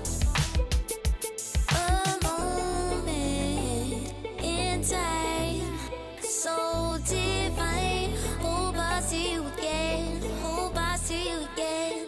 A moment in time, so divine. Hope I see you again. Hope I see you again. You're looking so good, made me wanna know you. Feeling the groove, and I got to show you. Come back, better come back. Want you to know that you're looking so fly. I wanna get to know you, but you're passing me by in just a moment in time. Oh my, boy, you better come back. A moment in time, so divine. Hope I see you again. Hope I see you again. A moment in time, so divine. Hope I see you again. Hope I see you again. You're looking so good, made me wanna know you. Feeling the groove, and I got to show you. Come back, better come back. Want you to know that you're looking so fly. I wanna get to know you, but you're passing me by in just a moment in time. Oh my, boy, you better come back.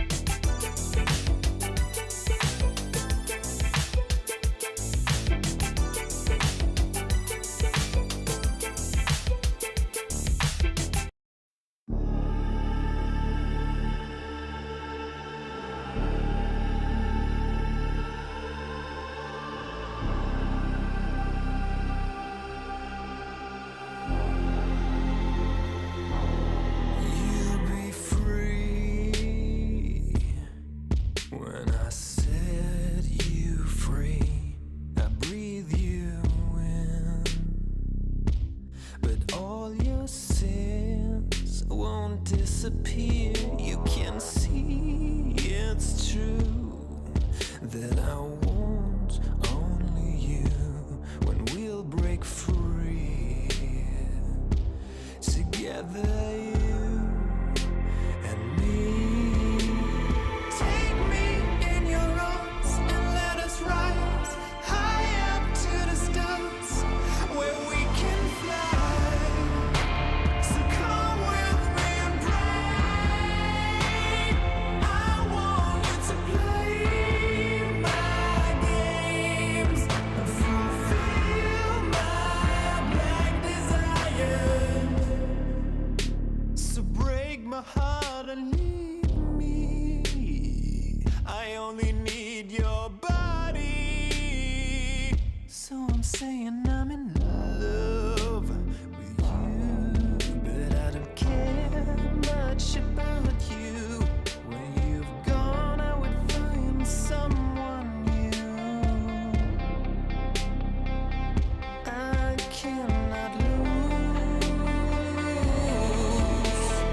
Fall into my arms and let us rise high up to the stars where we can fly.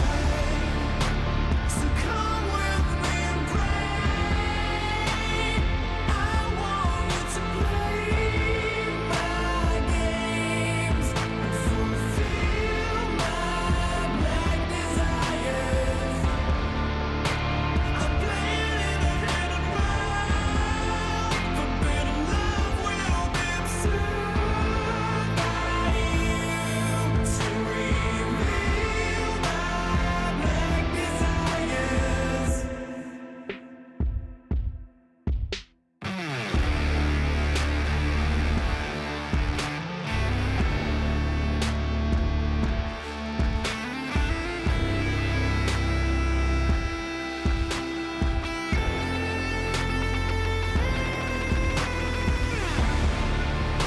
So come with me and pray. I want you to play my games and fulfill my black desires. I'm playing in a hidden world. Forbidden love will be observed by you to reveal my black desires.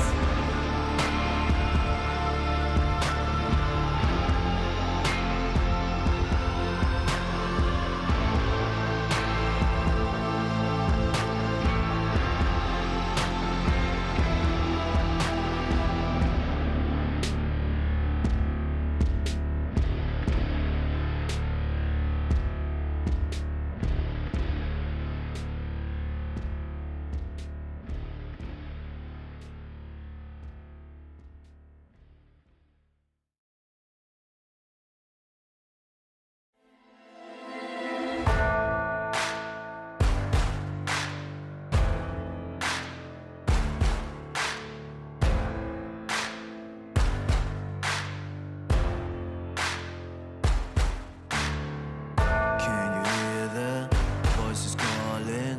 Longing for your dirty souls, the wolves are hauling. Can you hear the voices calling? Do you feel how they are dragging? Waiting for a second to push you to your limits, going stronger, feeling better. But do you feel them? Can you hear them say?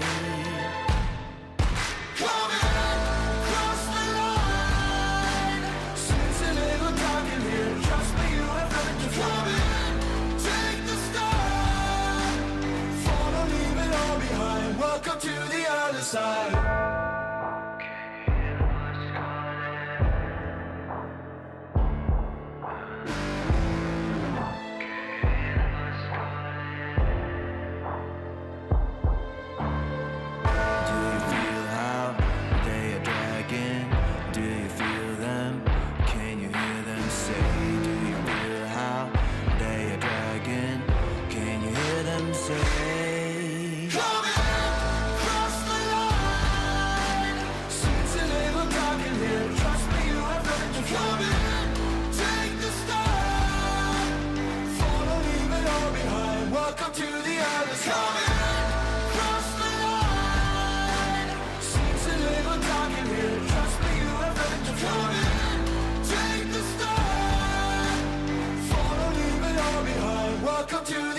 side.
Serotonin slightly late, sequin in the light, embarking your energy, riding through the night. Serotonin slide on over here by my side, slides up in your eyes, desire, caught up in this chemical high.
Serotonin slide, chemical high. Dopamine dive, love, take it higher. Serotonin slide, chemical high. Dopamine dive, love, take it higher. Serotonin slide, chemical high. Dopamine dive, love, take it higher. Serotonin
live in the moment, yeah. Now if you know, keep this on the low.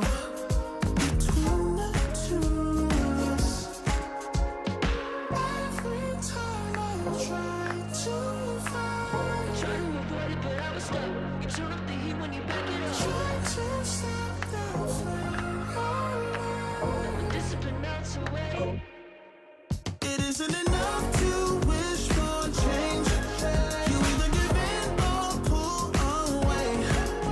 We have the will to choose our fate. Whether it's wrong or right, I'm holding on for life. For the ride.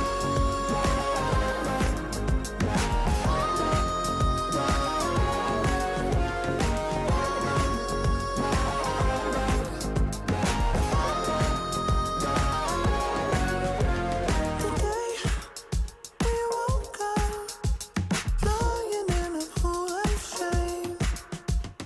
Tears and makeup printed on the pillowcase. It's hard to apply restraint. I'm trying to stay away. It's so magnetic. Ooh, I gotta have it now. Let's keep it a private thing. I'll give you a secret name. Let's build a life on a lie. Every time I try to find, Try to avoid it, but I was stuck. You turn up the heat when you back it up. try to stop the flame. Oh, Discipline melts away. it isn't enough to wish for change. You either give in or pull away. We have the will to choose our fate. Whether it's wrong or right, I'm holding on for life. For the ride.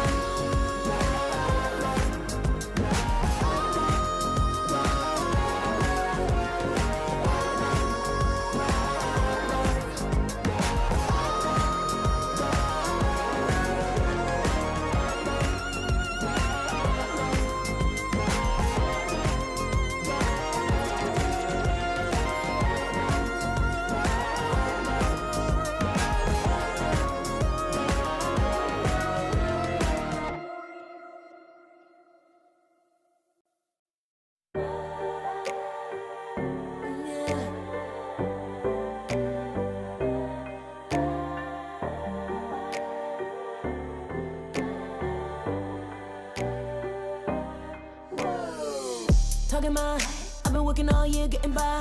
Looking for the high, taking all my time. Breathing in new life, feeling fine. Like I don't gotta be something society wants me to strive to be. Got my own energy. So magnetic in the spotlight. Shaping my own world with my own mind. Don't talk about me unless you alright. You gon' see I'm feeling real free, protecting my energy. Gotta protect my mind. I'm breathing in new life. It's time that I realize what feels good ain't always right. Making changes, I got me a new stress. No more settling, I'm running out of good luck. Never chasing, I attract, I'm busy going up. If you see me, come correct and keep it on the book. Get it, how I live it, that's the motto, how it goes. No more reaching in it, distance, hit the lotto, I'm the one. Not denying myself anymore, I'm done with it. Sky is the limit, I'm living life with no energy.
long for me to feel, yeah.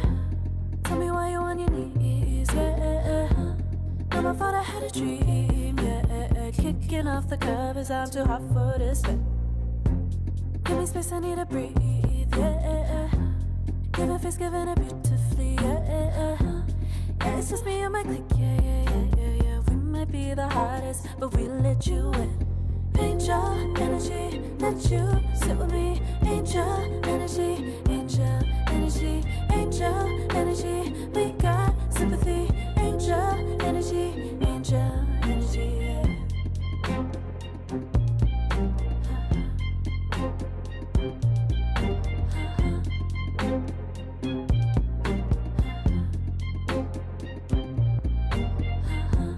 Take the time to breathe and rest. Let yourself feel the best. Feel it all so deeply, so deeply. Divine with how we be, yeah. Aligned with everything, yeah. More than a dream, vulnerable and strong, yeah. We feel everything. Angel energy, let you sit with me. Angel energy, angel energy, angel energy. We got sympathy. Angel energy, angel energy, angel energy. Let you sit with me. Angel energy, angel energy, angel energy. We got sympathy. Angel energy, angel energy.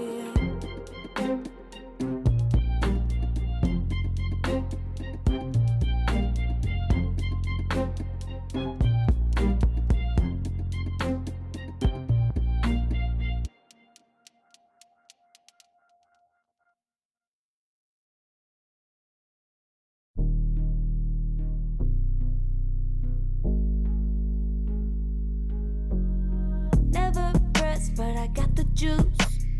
Taking the lead, that's just what I do.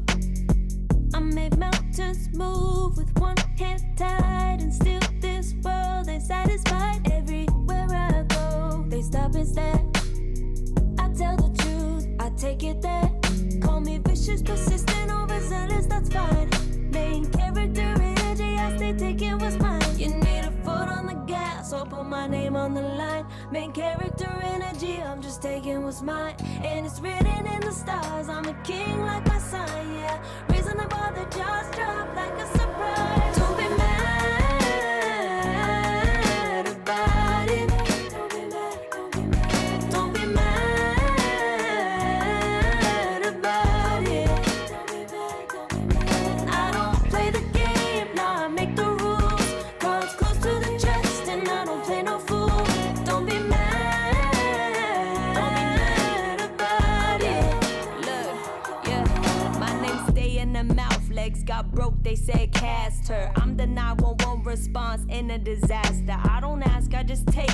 Treat the world like a man, I just blow him away. Yeah, I'm a #1 fan. Don't need a bark, I'm a bite. Switch me on, dark need light. Don't need pity, don't need spite. I just plop, plop, plop on sight. Could take your girl in 2 seconds. I just flash her a smile. I make petty look pretty. They run an inch, I run 3 miles. You need a foot on the gas, I'll put my name on the line. Main character energy, I'm just taking what's mine. And it's written in the stars, I'm a king like my sign, yeah. Raising the bar, the jaws drop like a surprise. Don't be mad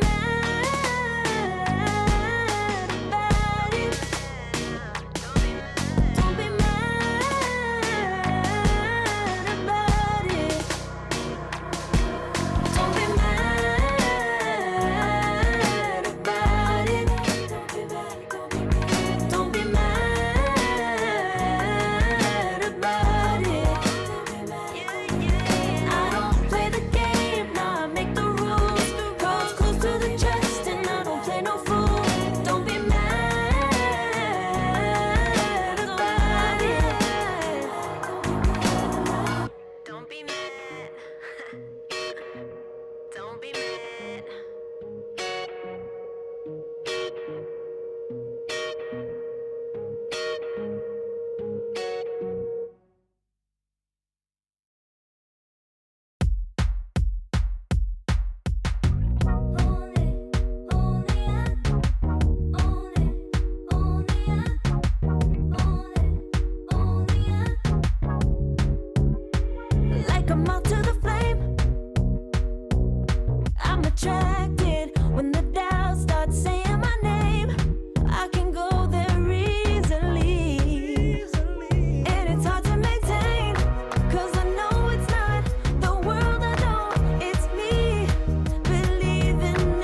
desire to be greatest days coming in waves. And no, I ain't no stranger to the fire, burning up all my desire to be great. I gotta just open the gate. All I need is saving from hitting the pavement, understand it when I'm impatient, that only I give to me.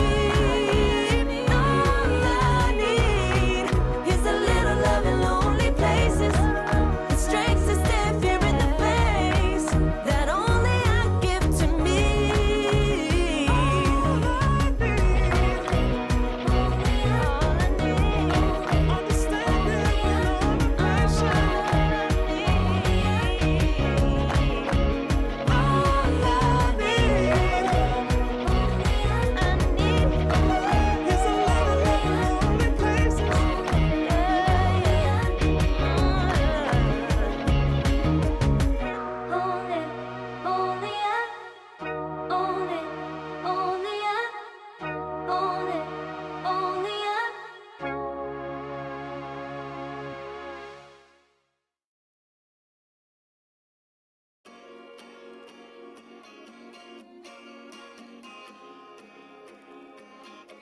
Yeah.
What's this shit about? You told me I was different than them. Now you got yourself another man. I hate to see you out with him. I guess I'm a little sad about it. I can't let you go. Losing control of me. A little sad about it. I'm sad about it. Tears that you ain't gotta act like that. Just leave it alone for me. Tears that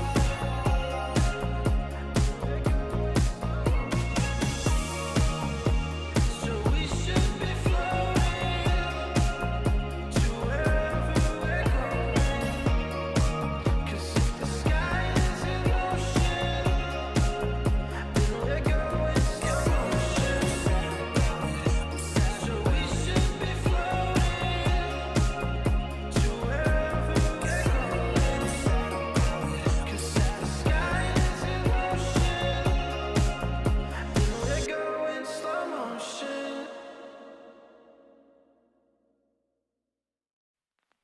I pack my suitcase, headed out the door. I keep my shoes laced. 2,000 miles away from home. A couple dollars in my pocket, never stopped the boy before. I load my bags and hit the road. Miles past, turning back, found my track, face the fact she a cold one. Never gonna settle for none. Stay up every night till I won. Don't want a slow rise now. I'm confident opulence isn't a long ride out. When I look back now, I'm astounded. A quiet boy from old age, but always felt the world was a stage. Yeah. I celebrate one last late night. My old life, they staying. Pack my my suitcase. Headed out the door, I keep my shoes laced. 2,000 miles away from home, a couple dollars in my pocket, never stopped the boy before.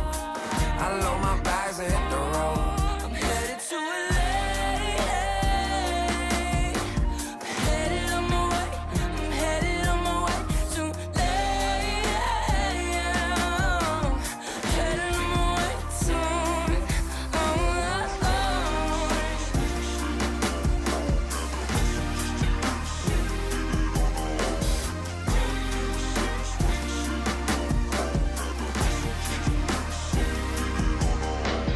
Couple thousand miles, throw it on the dash. Shit, the 10,000 hours, can't let them pass. Yeah, well, I was putting time in, you was pulled up wildin'. You always had shit to say, now when I see you, it's silence. Thought I'd have a Grammy by 25. Commas after commas next to dollar sign, yeah. Had to remind myself why I'm living this life. Look at all the late nights, it'll all come in due time, yeah. Made for the fight, for the pain and the climb. Tied to the life I chose. Stay through the night, another day, not a dime. Race against time. I couldn't just lay by and wonder what I could have made mine.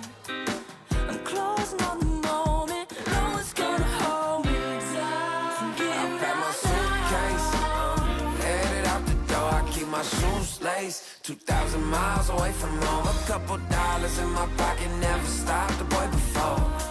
I load my bags and hit the road.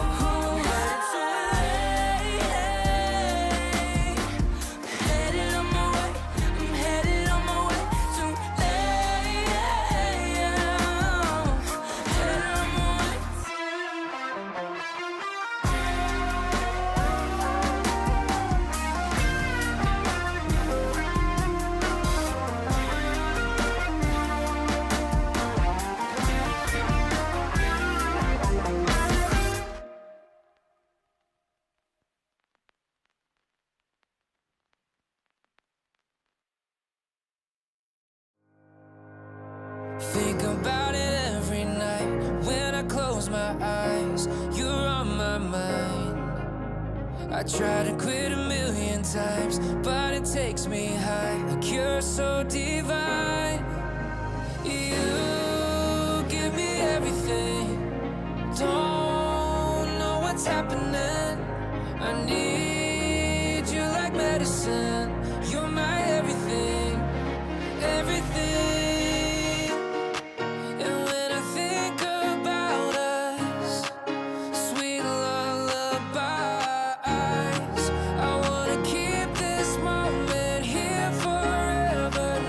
Good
to put it together.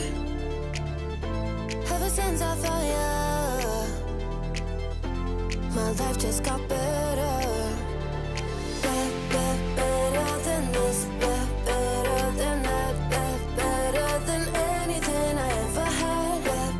Better than this, better than that, better than anything I ever had.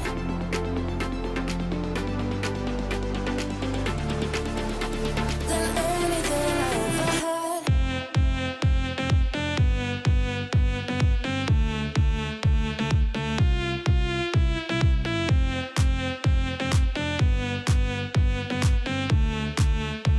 Than anything I ever had.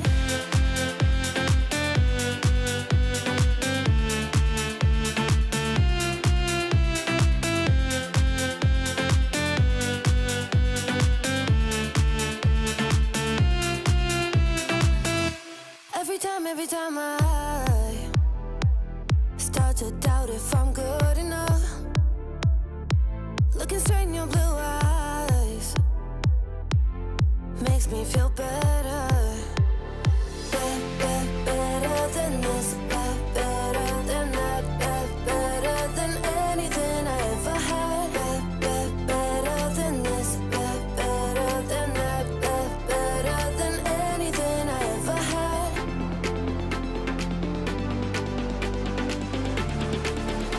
Than anything I ever had.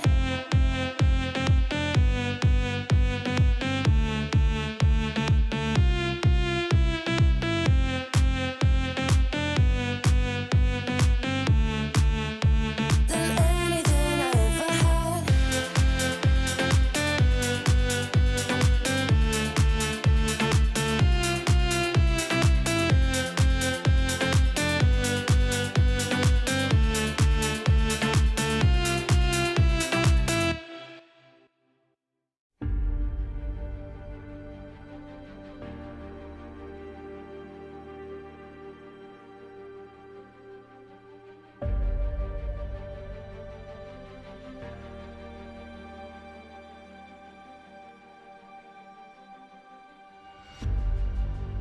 Earth is suffering, trouble is rising, mountains are melting,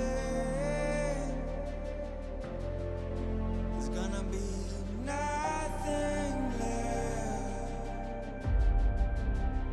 to breathe.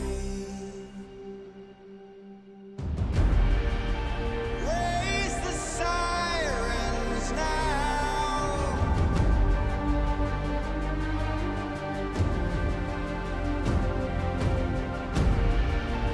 Break the silence now.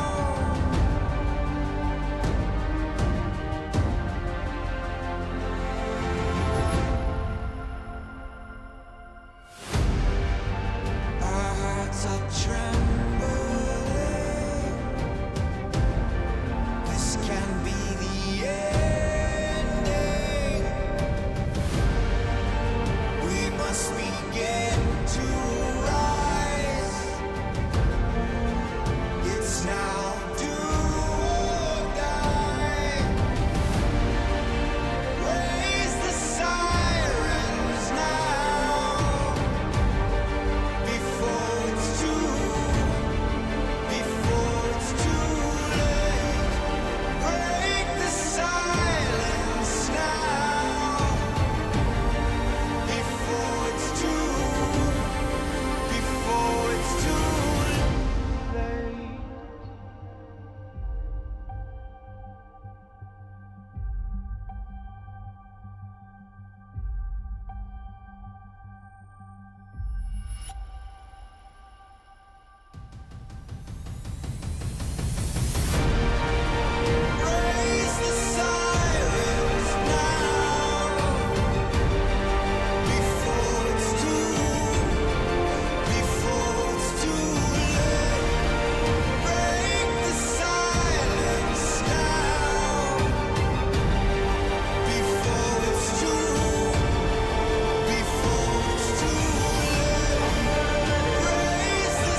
my blood, through my veins like a melody. I can feel it, I can feel it. So alive, floating high, I can finally breathe.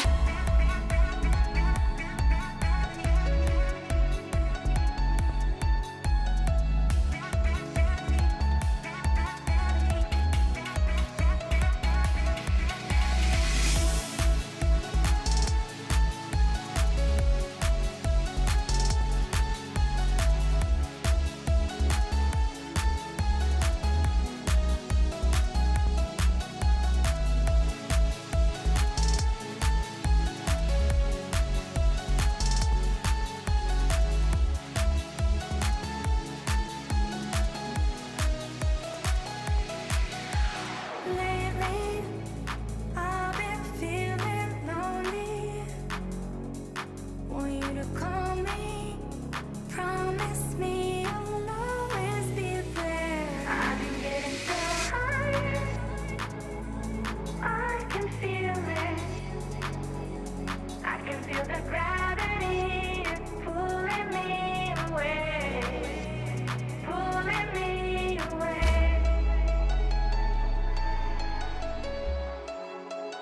Pulling me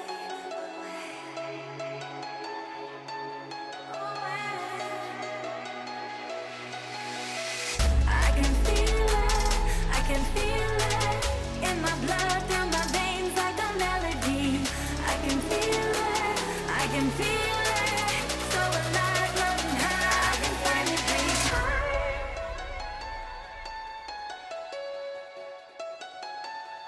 I can feel the gravity pulling me away, pulling me away.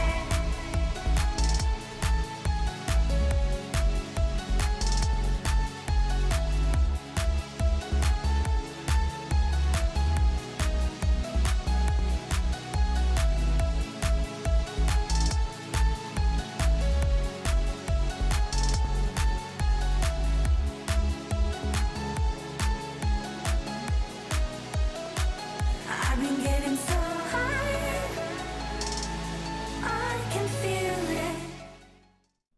Welcome back, everybody, here, returning with our second series of the day. We're staying in the lower bracket for the ESL One Raleigh Close Qualifiers, Eastern Europe edition, as we get ourselves into Waga, like an absolute bloodbath looking at this bracket, right? Yeah, definitely. We got, 9 Pandas who looked pretty damn strong against Navi, taking them down 2-0 at least. It wasn't necessarily clean, I don't want to call it, because there was some crazy stuff going on. We just had that series. They're now advancing to fight in our series that we have coming up. 1 win versus 9 Pandas, getting into a draft now. But the winner of this will advance and fight VP or Liga team, whichever team wins there. Spooky, spooky times. I mean, 9 Pandas, Navi, VP, Liga team, these are all teams that are, regularly making it, making long runs in these qualifiers and looking like the best teams in the region. But then you've got, Banya, Piva, Samagon coming in and grabbing a slot for PGO Wallachia. You've got Team Spirit grabbing slots as well. It is a real dangerous spot. But it's all about staying in the present, right? You can't think too far into the future. You're in a low bracket. You've got to make a run. There's 1 slot for Eastern Europe.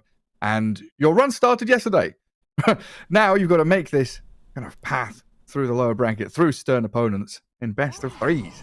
Yeah, we'll see how that's gonna advance. We have 1 win actually banning the Morphling first, as they are themselves also happy to play the Morphling, but not gonna see that this game.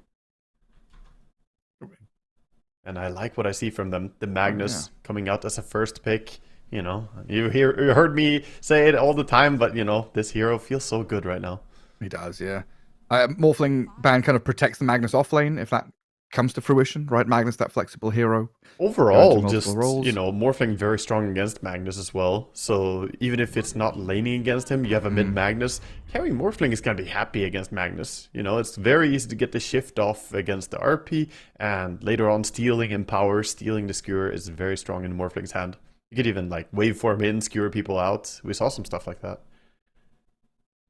I don't know, maybe this is a wrong read, but it feels like more often than not, it's the team who doesn't have that 18th pick that bans the Morphling, right? One win has the 18th pick, they have the chance to pick the Morphling in the strongest slot of the draft, and usually they get Morphling banned against them. So it's kind of interesting to see Morphling banned here, where 9 Pandas would have to like pick it out of phase. Yeah, you're right. That's usually where you end up picking quite often a carry like Morphling. But we've also seen him be first pick, right? Multiple times. That's true. Yeah. What was it, Navi VP series that we looked at their history, and both those teams had actually played it a lot in their recent games as a first pick. But yeah, either way, getting rid of the Morph, he's not going to be in this game. The ET gets picked early by 9 Pandas, so I like both these teams' approach to the draft so far. Looking a bit closer into the bans as well, we have the Bristleback, Doom, gone, and now Night Stalker and Shadow Team. Night Stalker's been making a bit of a rise, I want to say, in this qualifier. He has, for sure, yeah. That ability to get onto some of these squishier ranged supports that we're seeing a lot of duos of recently, like the Shadow Shaman, Muerta, Shadow Demon, Lion. We're not Enchantress, I guess I want to add into there as well. Like, we're not getting the melee ranged anymore. There's a bit more diversity in that. And Night Stalker thrives on being able to find these squishier ranged heroes that play from Fog a lot. So nice to see him. And I'm also liking this 9 Pandas solo Elder Titan, right? We saw it earlier on. It kind of, I don't want to say blocks, but it preemptively handles agi carries somewhat. And when you've got Magnus with Empower, you naturally want to pick some kind of agi carry with a lot of armor, right? Yeah, and it's a bit of a block as well, perhaps, you know, not giving away the combination of the ET plus Magnus, which is very, very nasty AoE control if you get the two of them. So we'll see how that's going to work. Also, it can be pretty good defensively. Say your teammate gets captured by RP Skewerback. If ET just has his spirit around, he can stomp and make sure to protect pretty well from far away as well. It's obviously reading quite a lot into just the first picks, but I think overall the hero is easy to build into many drafts. Yeah, it's as though you've got a Naga Siren song, except you haven't picked Naga as your carry. Yeah, thank God. You've just got a pos 5 ET who's sleeping everyone. Yeah, we've seen Naga twice, lost twice. So far, not looking too good in the games that you and I have cast. Yeah, and the one game that I cast where you weren't involved, Naga won, but I feel like it could have been literally any other hero. The other 4 Gaming Gladiator heroes destroyed that game, and Naga was like, cool, I'm involved. Anyway, Dawnbreaker for 9 Pandas. You talked about Night Stalker being kind of on the rise. Dawnbreaker brings that similar potential of jumping onto people. I just love when Dawnbreaker is picked early like this, because it just gives the draft an identity, where you've got this potential spirit from the mid lane, or a Nyx Assassin, something like that, that goes in. Solar Guardian comes out. Aggressive move. Or your carry gets gone on, and then you've got the defensive move against a Blink RP. Yeah. And it's layering saves as well a little bit now. You have the ET Stomp, you have the Dawnbreaker ulti, so some good AoE control from 9 Pandas. They do still need a bit better like single target jump, as you were hinting at. That's what they might need from the mid lane. We'll see how the draft develops. As first, it's going to be one win who have to show 2 heroes into this. I wouldn't be surprised to see them pick up Lion here. I think it would be a really good hero against these slow channeling Dawnbreaker or Elder Titan. Both of them have these slow abilities that need some time, and having 2 disables is really nice against that. Do you consider the Nyx here for one win against Dawnbreaker? Oh, definitely. I mean, it's if they feel like playing it at all, this is an extra incentive when you see the Dawn. Since you can cancel the ulti globally, it is really powerful, but Nyx still, comes with a certain playstyle, so the question is if they want to run that, if they want to sacrifice their offlane to that degree. Clock, another hero that works the same way as the Lion there, having a ton of disables, so these channels from Elder Titan and Dawnbreaker, at least until Dawn has Shard, it's going to be pretty hard to get off. It's a tremendous amount of like long range reach catch. I like your terminology kidnapping use, with heroes like Magnus and stuff like that. It really does just grab people and take them away from their teammates. Now, a Lion as well. So even more disables and nuke damage. This is a pretty fearsome one-win draft already. Yeah, looks very nice. Very straightforward combo of supports. Lion Clockwork operate really well. You have one who can initiate, and then the other can follow up. And once Lion has Blink, they can really, be either one going first. I'm just thinking, this I like the Dawnbreaker pick. Dawnbreaker's a great hero. 9 Pandas probably feel happy and confident about it. And then you think about how these fights are happening. Blink RP, Skewer back, Finger of Death.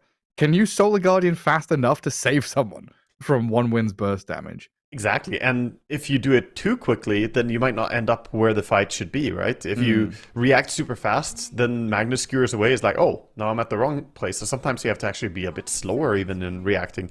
So it's awkward. Definitely gonna be difficult for the Dawnbreaker to land good ultis into this. But of course, we're still looking for that hero that can jump in from 9 Pandas. They just have ET and Darkquiller right now. Two sort of, you know, like not the most jumpy supports. So you really need the front-lining heroes coming out from the mid and the off lane. Or mid and the carry, sorry. We did see Lupsi have a pretty good game on that Willow earlier on. So we'll see if he's able to replicate that. Yeah, it feels like very much a 1-win draft that goes in, starts fights, looks to elicit reactions, and 9 Pandas with a reset and turnaround draft. ET Sleep, Dawnbreaker ulti, Darkquiller with a Terrorize, good abilities to kind of kite, jump around, and Phantom Assassin fits into that nicely. Yeah, really does. PA is gonna fit quite well. She has been looking really good as a carry lately, and this could be a bit of a block pick as well. Taking the PA, maybe they're fearsome, or fearing that the Magnus plus PA would have been tough to play into. Yeah, quite often in that second phase of bans, we saw the Lifestealer PA banned against Magnuses in previous series. This time around, you pick the PA, you don't really want to pick Lifestealer into the PA, so they'll go for the Gyro instead. Yeah, by picking the PA, you kind of take away some of the other good Empower carries from being good, since they lose the carry-to-carry fights. But Gyro doesn't necessarily win the man fight against PA, but just looking to have that big AoE presence in the fights. I really like 1-win draft so far. It looks very easy to execute. Yes. It's very straightforward, and it still has, you know, power spikes at different points in the game that looks nice. The Gyrocopter is by no means bad late game, but at the same time, the laning stage from these heroes is quite strong.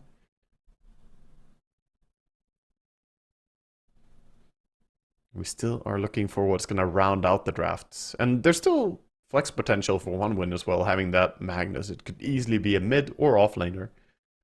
Very true. 9 Pandas going to have to cover their bases. Well, the monkey ban for now maybe indicates one of those spirit picks mid. And it's still, a great hero against these mobile heroes who can suffer in lane. Yeah, definitely agree that 9 Pandas would love to have some high-pace hero like that, and someone who can go in and set up the fights. Bangle, we might see Earth Spirit as well get banned out, who knows? Pango's technically flexible as well. If they pick him, it's one of those heroes where Magnus, Pango, even though you don't have last pick, you've kept it open until your players actually take the heroes. Very true. 5 seconds remaining. What's going to be Gyro Clock, Lion Mag, or whoever it may be. So PAET double melee. His ET seemed fine in a lot of these lanes to bully 1v2 and give PA a good start. Yeah, like they should have an okay time. ET is a bit like Undying. He's similar. He provides this really strong level 1, level 2 presence where he just goes in kind of 1v2s and lets your carry farm. And PA is a good hero because she can actually join while farming. Like, she can sit there and CS and still have Stifling Dagger from super long range. And there's that Earth Spirit. Get rid of him.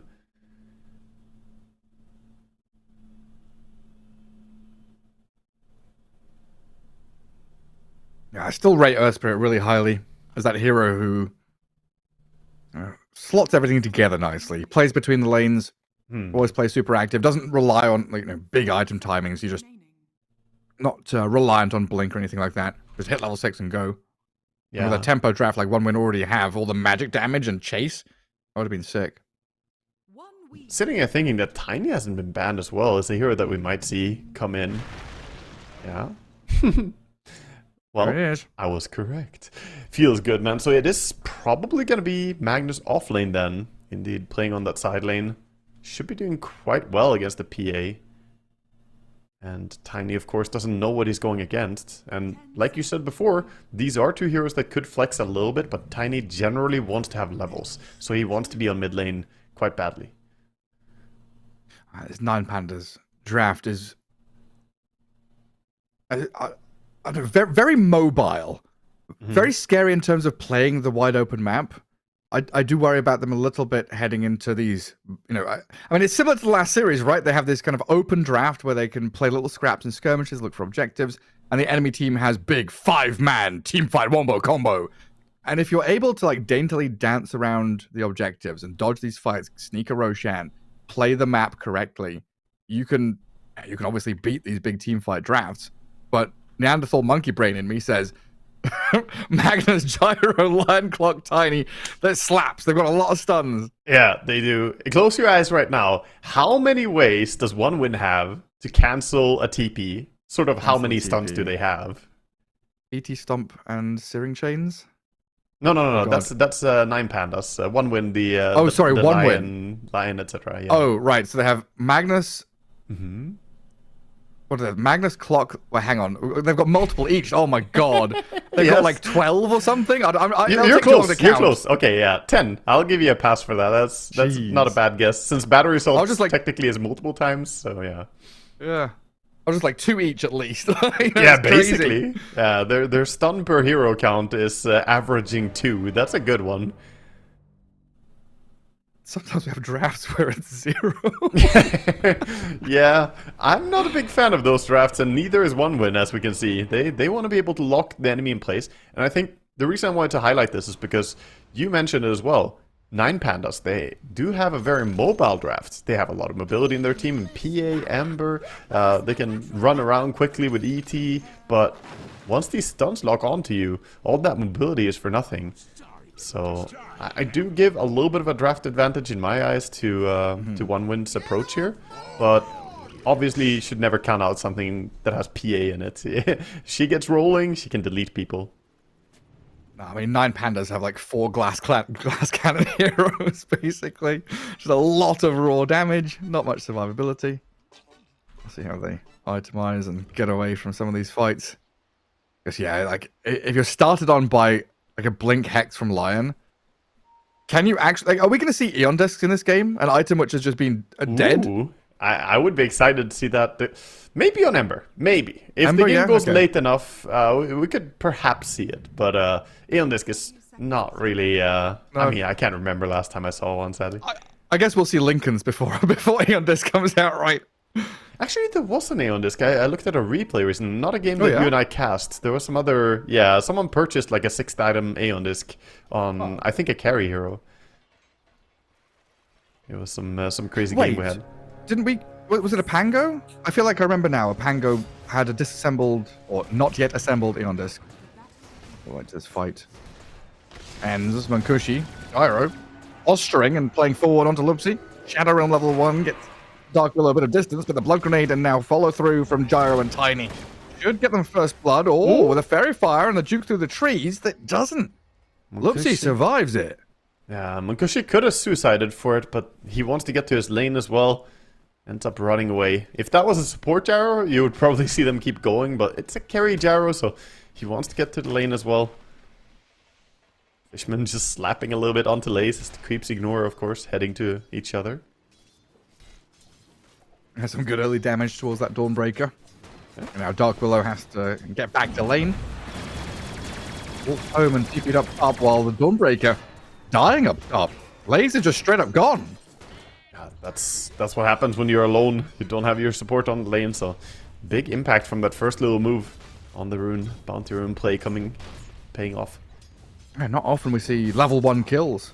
We've had a couple of level 1 kills on IO in particular.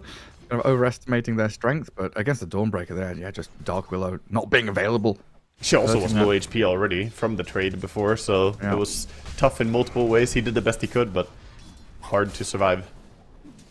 Very. Down at bottom, PA already getting good first wave of last hits. Elder Titan, always going to be a good bodyguard. And step up, punch the line back, you outtrade Sweden Strong. And then Cloud, yeah, I mean, gonna have to rely on the magic sticks in this lane against the dagger spam. Yeah, and we saw Solo playing his ET in the previous series as well. He did a really good job then babysitting, so we'll see him try and build up a lot of stacks on that Astro Spirit, and then go in and try and shield his PA. And mid lane, Arrays was already kind of manipulating creeps here, dragging wave behind tier 1. Shiro Jr., the Tiny, is a pretty annoying opponent to lane against. Yeah, this mid lane, both of them taking quite a bit of damage, but bottles are coming out. Tiny will go for his before picking the water rune as well. It's a little bit late, but he'll still get it in time. This does give some time for Ember Spirit to just last it and deny, and all these small things add up, man. On mid lane, every creep is important. Every little helps. All the cogs up top. Fisherman Clockwork, very irritating just at level 2. Shadow Realm does help. I feel like Willow is one of the heroes who does pretty well against Clockwork. Just being able to protect yourself from the battery assault for a duration by clicking Shadow Realm helps you so much. That should negate an entire spell. Yeah, body blocking the small camp. Gonna rely on that again. Uses a tangle. We're going to be trapped in the cogs with the gyro coming, but some good brambles. It's Monkushi at bay, the double tag of the brambles, in fact. And now Fishman, blood grenaded. Laze is struggling to catch up to this. The Windlace on Clockwork actually just about giving him the movement speed he needed. I think that makes the difference, yeah. Otherwise, maybe Dawnbreaker would be close enough to get the hammer. Not gonna reach it. Bottom lane for 1 win. They're still getting decent farm. Oh, hold up. Willow looking for the attempt. Not quite enough. Magic stick available as well, so. Wishes you have the grenade now.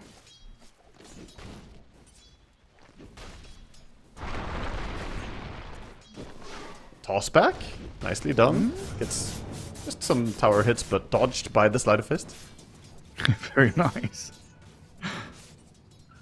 4-minute run coming up, so Tiny goes bottom. Ember would go top as the Dark Willow protects it up there as well. Pretty even on mid lane overall, CS-wise, 16 versus 18. Tiny also having 2 creeps to claim on the tower, so dead even, basically. And the PA right up the top. Magnus just trailing behind her. Cloud taking a few of these ET punches. Sweden Strong gonna throw the stun at the other Titan, but VTune is there now to protect his bodyguard as Solo goes in. Ooh, can they finish it with another dagger and jump? The fairy fire from Sweden Strong stays alive until that Phantom Strike. VTune dives the tower and goes for it. One of those moments where I feel a little bit bad, perhaps, about having Mana Drain instead of Hex. He's level 3, doesn't have a point in Hex yet, so doesn't have a counterplay. Nice skewer on the tower, does quite a bit of damage. I feel like skewering people into tower should deal more damage too.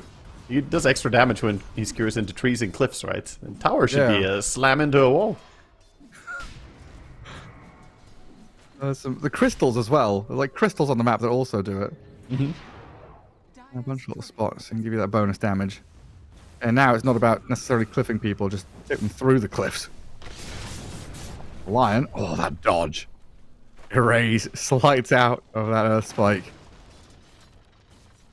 Might have been a kill there. Chiro Jr. is level 5, so it does offer a lot of burst damage. And Flame Guard on cooldown.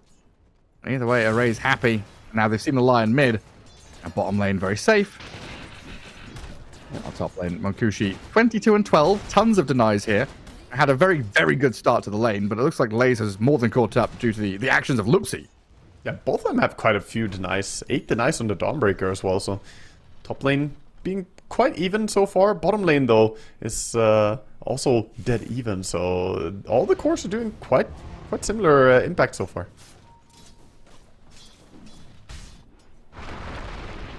See VTune has a cornucopia. Picks up the DD, like avalanches, picks up DD, then tosses and hits. That's some big damage. That's just a burst. And that's why Tiny is good against these heroes who don't have too much HP to their name. Dark Willow goes down easily. Yeah, little squishies. Tiny's gonna stay sat mid with a DD. Look at this move. The Gyrocopter and Clock both eyeing up bottom. Yeah, I was expecting Tiny to move down here as well along with them. But Fishman's going to start on the PA and force VTune into the cogs. Can Phantom Strike out, but decides just to hit cogs and then maybe a bit more damage on Fishman. But that's the first wave. Now you've got Lion and Magnus coming. Monkushi stays up top. Tiny's not coming though. There's a little bit of poking here to make V-Tune uncomfortable, forcing a reaction out of Lupsi's Dark Willow as well, as Solo steps into the middle of 3 of them. And Grenade, Brambles, they're all chucked in, but the Elder Titan is done for. Just getting clicked down by Cloud. A lot of auto attacks from the Magnus brings him down. 6 hits. The gloves doing a lot of work for Magnus, getting the attack speed. Maybe he took on a little bit too much there on ET. The casual gloves. Yeah, ain't bad. Got the full power treads now coming out as well for him. Oh, Wisdom Runes. Sweden. And Solo gonna get them. No sneaky stealing. And Ember Spirit is nearly at his phase boots. Maybe then he can feel a bit comfortable. Level 7 phase boots bottle. He's got a full wand, so a rotation is possible, especially with that active rune coming up in 10 seconds. See him setting up with a remnant, getting ready to try and do a jump from one to the other. Nice dodge on the toss. Doesn't take the toss damage. Yeah, now a stomp into follow-up. Solar Guardian coming in onto Chira Jr. with a V-Tune PA arriving. Alright, turns into a murder scene, as the Haste Rune top's going to be guarded there for a raise. That's a big move though, bring all 5 to bring down this Tiny, and they're not going to be able to stick around and take the tower or deal any real damage, so it's a good kill, but you did spend PA rotation to mid and the Dawn ulti.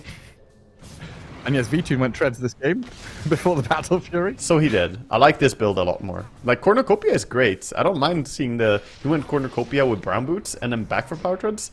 That's fine by me, but if you don't want to buy power treads, you're essentially saying, okay, I give up on the lane. I think that's not necessarily a very competitive move. Red defeatist. All over in this higher jungle. Not Stealing. spotted either. Oh, they're stealing a lot of it. The big creeps are still available, but all the small Magnus ones comes are gone. over and he's like, wait, what's up here? I've been brambled. Sleight of Fist clears out most of them and then it stacks again. And with the haste, gets away to safety. Gonna bottle up as well. Get a bounty rune. Tiny, still working on his blink dagger. Has that soul ring, so he's just nuking the mid wave. Kill it so quickly every wave. And he's crash landing it. And just walk into the brambles somehow.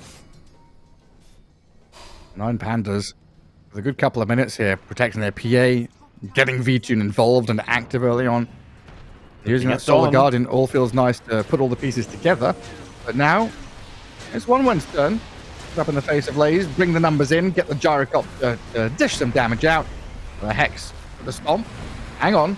Dawnbreaker with a hammer to low ground. No, doesn't get there. Own Missile follows, but the damage is lacking. They haven't finished her off. Stays alive. Now Chira Jr. comes in from the right-hand side, and they do kill Solo. This Sleight of Fist in the Shadow Realm nearly takes down Munkushi. Very low gyro, Sweden Strong falling, Solar Guardian coming in. Array is going to turn and swing back onto Clockwork to get a double kill for him. Wow, I can't believe Dawnbreaker didn't die there, but the face boots paired up with the armor from the broom handle just didn't take much damage from physical attacks. Sitting at 16 armor, holding on for a long time. I was really expecting her to go down, but somehow they turned that around. Yeah, I was certain that Dawnbreaker was dying. I'm like, I'm not hyping this up. She's she's dead. Yeah, right? No reason to die. Hang on a second. Wait a second. And with a quick TP back to base and then ulting back out again. Really nice stuff from Lace. We always get more and more reasons to say that Dawnbreaker is a good hero, Gareth. Excellent hero. Stacks being made again. Sweden Strong is prepping the ancient cap for the Gyrocopter to come over. Oh no, what? The creeps de-aggroed because of Fog of War and killed his courier and didn't stack. That's worst, not nice. the darkest timeline, man. What? That seems really unfair. That was really odd. Bloody neutral creeps. Sometimes they prank you, man. Gonna show off. Got a blink stun initiation onto this Elder Titan, and with a catapult wave, convert that into tower. Yeah, it reminds me of when neutral creeps used to be able to see observer wards and stuff, right? They had the sentry vision from enemy players. They still do, I think. Oh, do they? Really? I don't think it's patched, yeah. Neutrals still share the true sight from either team, so if one team has true sight onto the other team, then the neutrals should be able to attack, which is Do they really still odd. aggro on observer wards, though? Oh, no, I haven't seen that. Because they used to hit them. Yeah, no. Okay. Like they would they would Oh, that kill I haven't sentries seen. and Yeah, stuff on the yeah, road. that I don't know about. But I do know that neutrals have true sight only if there is true sight by the enemy team, which is very silly. It was that in combination with, I think they used to aggro on Observer Ward. But anyway, Tiny getting turned on here with the Solar Guardian and the Ember Remnant. RP from Cloud, though. That's a big one inside the cogs. Cleaving into 3 of 9 Pandas. Skewered across into the cooldown, too. But maybe that skewer has allowed Laze to escape with a Finger of Death. Says absolutely not. That was really good. He actually even skewered him towards the gyrocopter. Beautiful combination coming out. Gets a tip over from Munkushi as well. Cloud with the delivery from the Blink Dagger. That looked like it was gonna be good, but that's the downside of the Dawnbreaker ulti perhaps sometimes. You're very predictable in, okay, here's my ulti, I'm gonna arrive soon. Magnus just times it perfectly. Yeah, you fully dogpile into an area. Magnus loves that. Now we see the stuns on stuns from Team Dire here. 1 win. Getting some value. Having Blink on Tiny and Blink on Magnus, I don't think we should expect them to slow down either. That feels like they should increase the pace even. Yeah. Bottom and mid tier one's gone, so they've got a lot of options here in terms of where to play. It's just, it's minute 13, right? It's not as though you can go get a kill and go to Roshan. You've got to think kind of carefully about where you're moving next. Is it to contest enemy ancients? Do you want to play from mid to top? Do you want to kick PA out of the bottom jungle? A lot of things that you can do. A lot of good options, and since they're so farmed, they have all these different avenues they could go down. I think overall pressuring the PA is not a bad idea, or just trying to play for the top tier 1 perhaps to be able to invade the ancient area. But right now, Fishman's on a journey. Yeah, he's looking for the Wisdom Rune. He's trying to get behind. Got spotted though. He's gonna TP out. He's like, nope, I'm not fighting a PA. That's not happening. And they want to shut down the PA. I'll feed her more. At the same time, 1 win, just building their advantage on the course they have. They're getting some real good farm. Looks like it's going to be BKB coming out for Magnus, second item. Like I see the Kayayasha rush. What's Gyro up to? Chrysalis into Yasha? Yeah, so this is the Yasha is an item that's quite popular lately. We saw a lot of Yasha rush by like Parker going for it. Yeah, it's been pretty good. Sanji Yasha in general is really strong in the current patch. We keep seeing it on all heroes. Nice skewer back bottom. Yeah, I mean ET just getting jumped and displaced everywhere.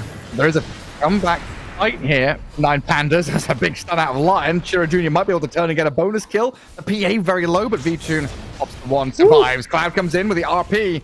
He's connected here onto Erase. The PA, though, daggering from afar, trying to rejoin and thinking about it until the gyro comes in. Munkushi takes another one down. Erase still in fighting shape, and his PA from long range. V-Tune just spamming daggers, staying away, playing keep away, stays alive, and comes back in. That's the benefit of fighting under your own vision. Solo had a ward on that high ground, and they were able to use that to the maximum as well. PA barely dodging the Magnus on the blink in. They saw him coming in because of the ward. It's back out. I mean, that really was like a beautiful showcase as well of the two styles of draft, right? At the end, kind of thinking, hey, this is a big 5-man wombo combo team fight from the Dire. And the Radiant very choreographed. They need to be literally dancers going around these fights and kiting, running back and forth. Ember and PA doing the best to do it. Yeah. PA actually, the ward on the high ground was important not only to see the enemies, but it made him see the neutral camp so he could blink out and not get RP'd. That's a fun detail. Good stuff. The 9 Pandas striking back a little bit here, but it's still 1 win with the drive. They've got the net worth lead, and they're the ones pressing forward with these blinks. Yes, so I wanted to come back to the gyro, right? Because we had Parker do this like the Yasha into Dragonlance, Sanjin Yasha, status resistance tanky, like early game tanky build. But this is like a combination of that tanky build and the early Chrysalis into Aghanims. Yeah, somewhat. It's a bit of a hybrid build, but not going for the Aghanim Scepter, going for the SNY. I can understand why. It's not bad in this game. You want to have some status rest against some of the disables coming out. I mean, Willow and Dawnbreaker, etc. I still think Aghanims is good, so the question is, So currently has Sanjiasha fully queued up into going BKB. I wouldn't mind seeing him go for just Yasha into BKB and then Aghanems as well. Skip the Sanj for a bit and go back for that later. But we'll see what he opts to go. Is it because of the carry-to-carry matchup? Like, the timing of the Chrysalis Aghanim Satanic will be too slow to fight against PA and doesn't do good against PA? Oh wow, Clockwork gets brought down easily as he's in the wrong neighborhood. I don't think it's so much about the carry. It's just, you know, this is his preferred style in this game. He feels like he can accelerate his farm enough with the random empowers. Doesn't really need to go for Aghanim Scepter for the extra hits. Okay. And when you have Empower, you want some stats. That's true. Well, toss back on the Ember Spirit, chain stunned into oblivion. And the Solar Guardian comes in, but that was the big question. Is it going to be enough to heal through the stuns and nuke that OneWin has? So far, the answer is no. Dark Willow, she's going to stuck down here in the river as well. Surrounded. As OneWin are starting to sweep across this map and are making it pretty tight for 9 Pandas to play out of their base. Big value for Swedenstrong there. Still had the melee mode from using Finger of Death on the Ember. He got an auto attack in on the Willow, so he has 5 stacks already. 5? At 18 minutes in, he has 5 stacks on his Finger of Death. So 200 bonus damage, and he's gonna have a lot of health when he hits level 15. 15? 15 numbers? I don't know, numbers are funny for some reason. How do they even work? Who knows? With Magnet. Tiny with another avalanche toss. Kills Solo yet again. Right now, Solo is... On the Skewerback? Oh, you're right. Lay's dragged in towards the gyrocopter. All over the place. The blade mail. It looks like OneWin respecting turnaround potential of 9 Pandas as Cloud's going to RP this Dawnbreaker to bring her down. Pops the BKB and then walks away. Cloud's like, you should have just let me leave, dude. Had to chase me. Force me to do this. The RP. Yeah.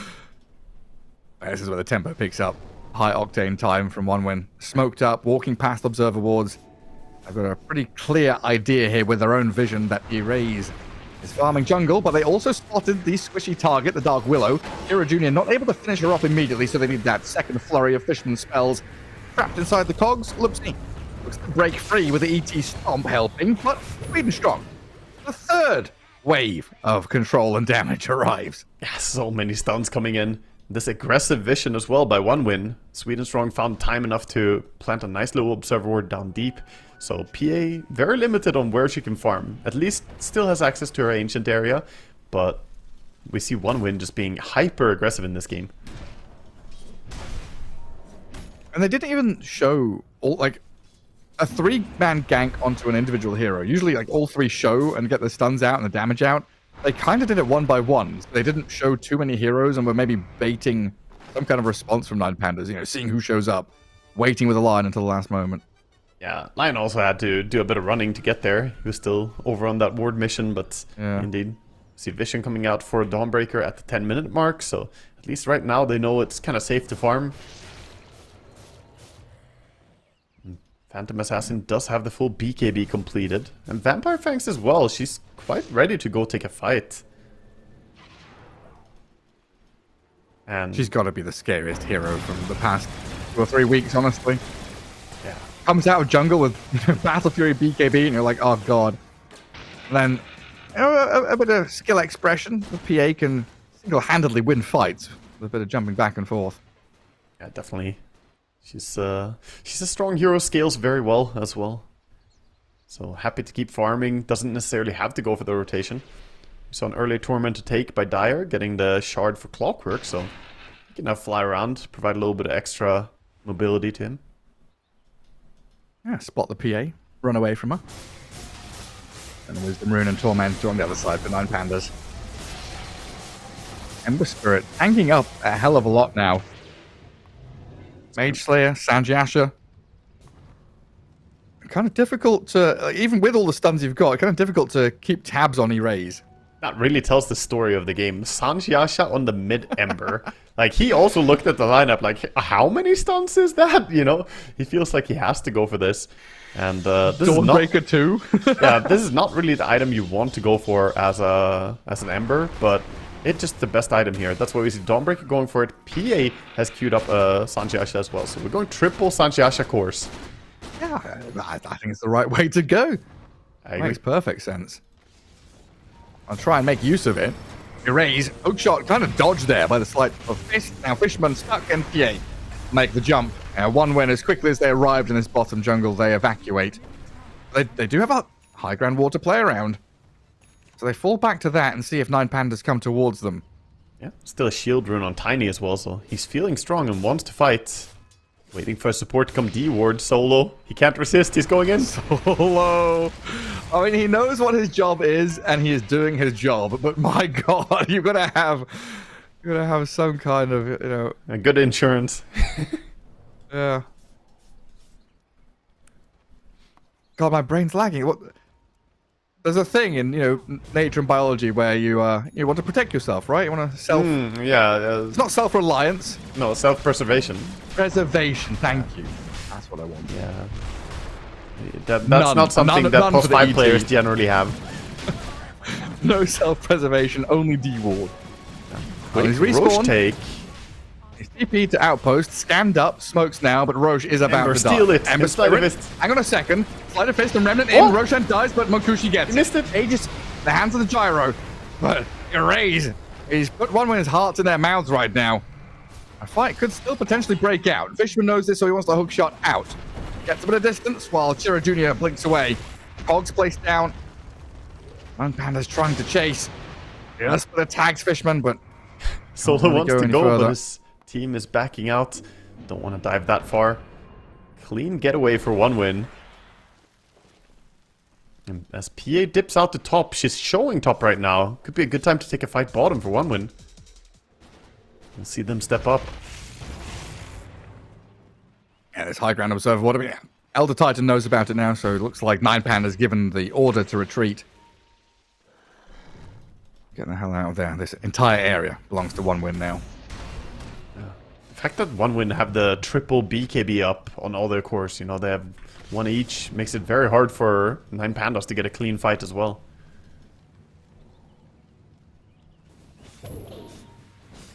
Ultimately, they probably have to go on the Lion, burst in first, get rid of the supports. Oh, they're so tanky. Pupil's Gift, Ghost Scepter, Drums, Fluffy Hat. Clockwork's got a cloak and a solar crest, and Pupil's Gift of his own. Solo, well, he's got a Magnus looking at him. There's some... I was surprised he didn't pull the trigger on the RP there, seeing 2 heroes, but maybe he really wants to hold that RP for PA. That is the only real control they have against PA when she goes in, is like hookshot or RP. Not wasting it for an extra kill.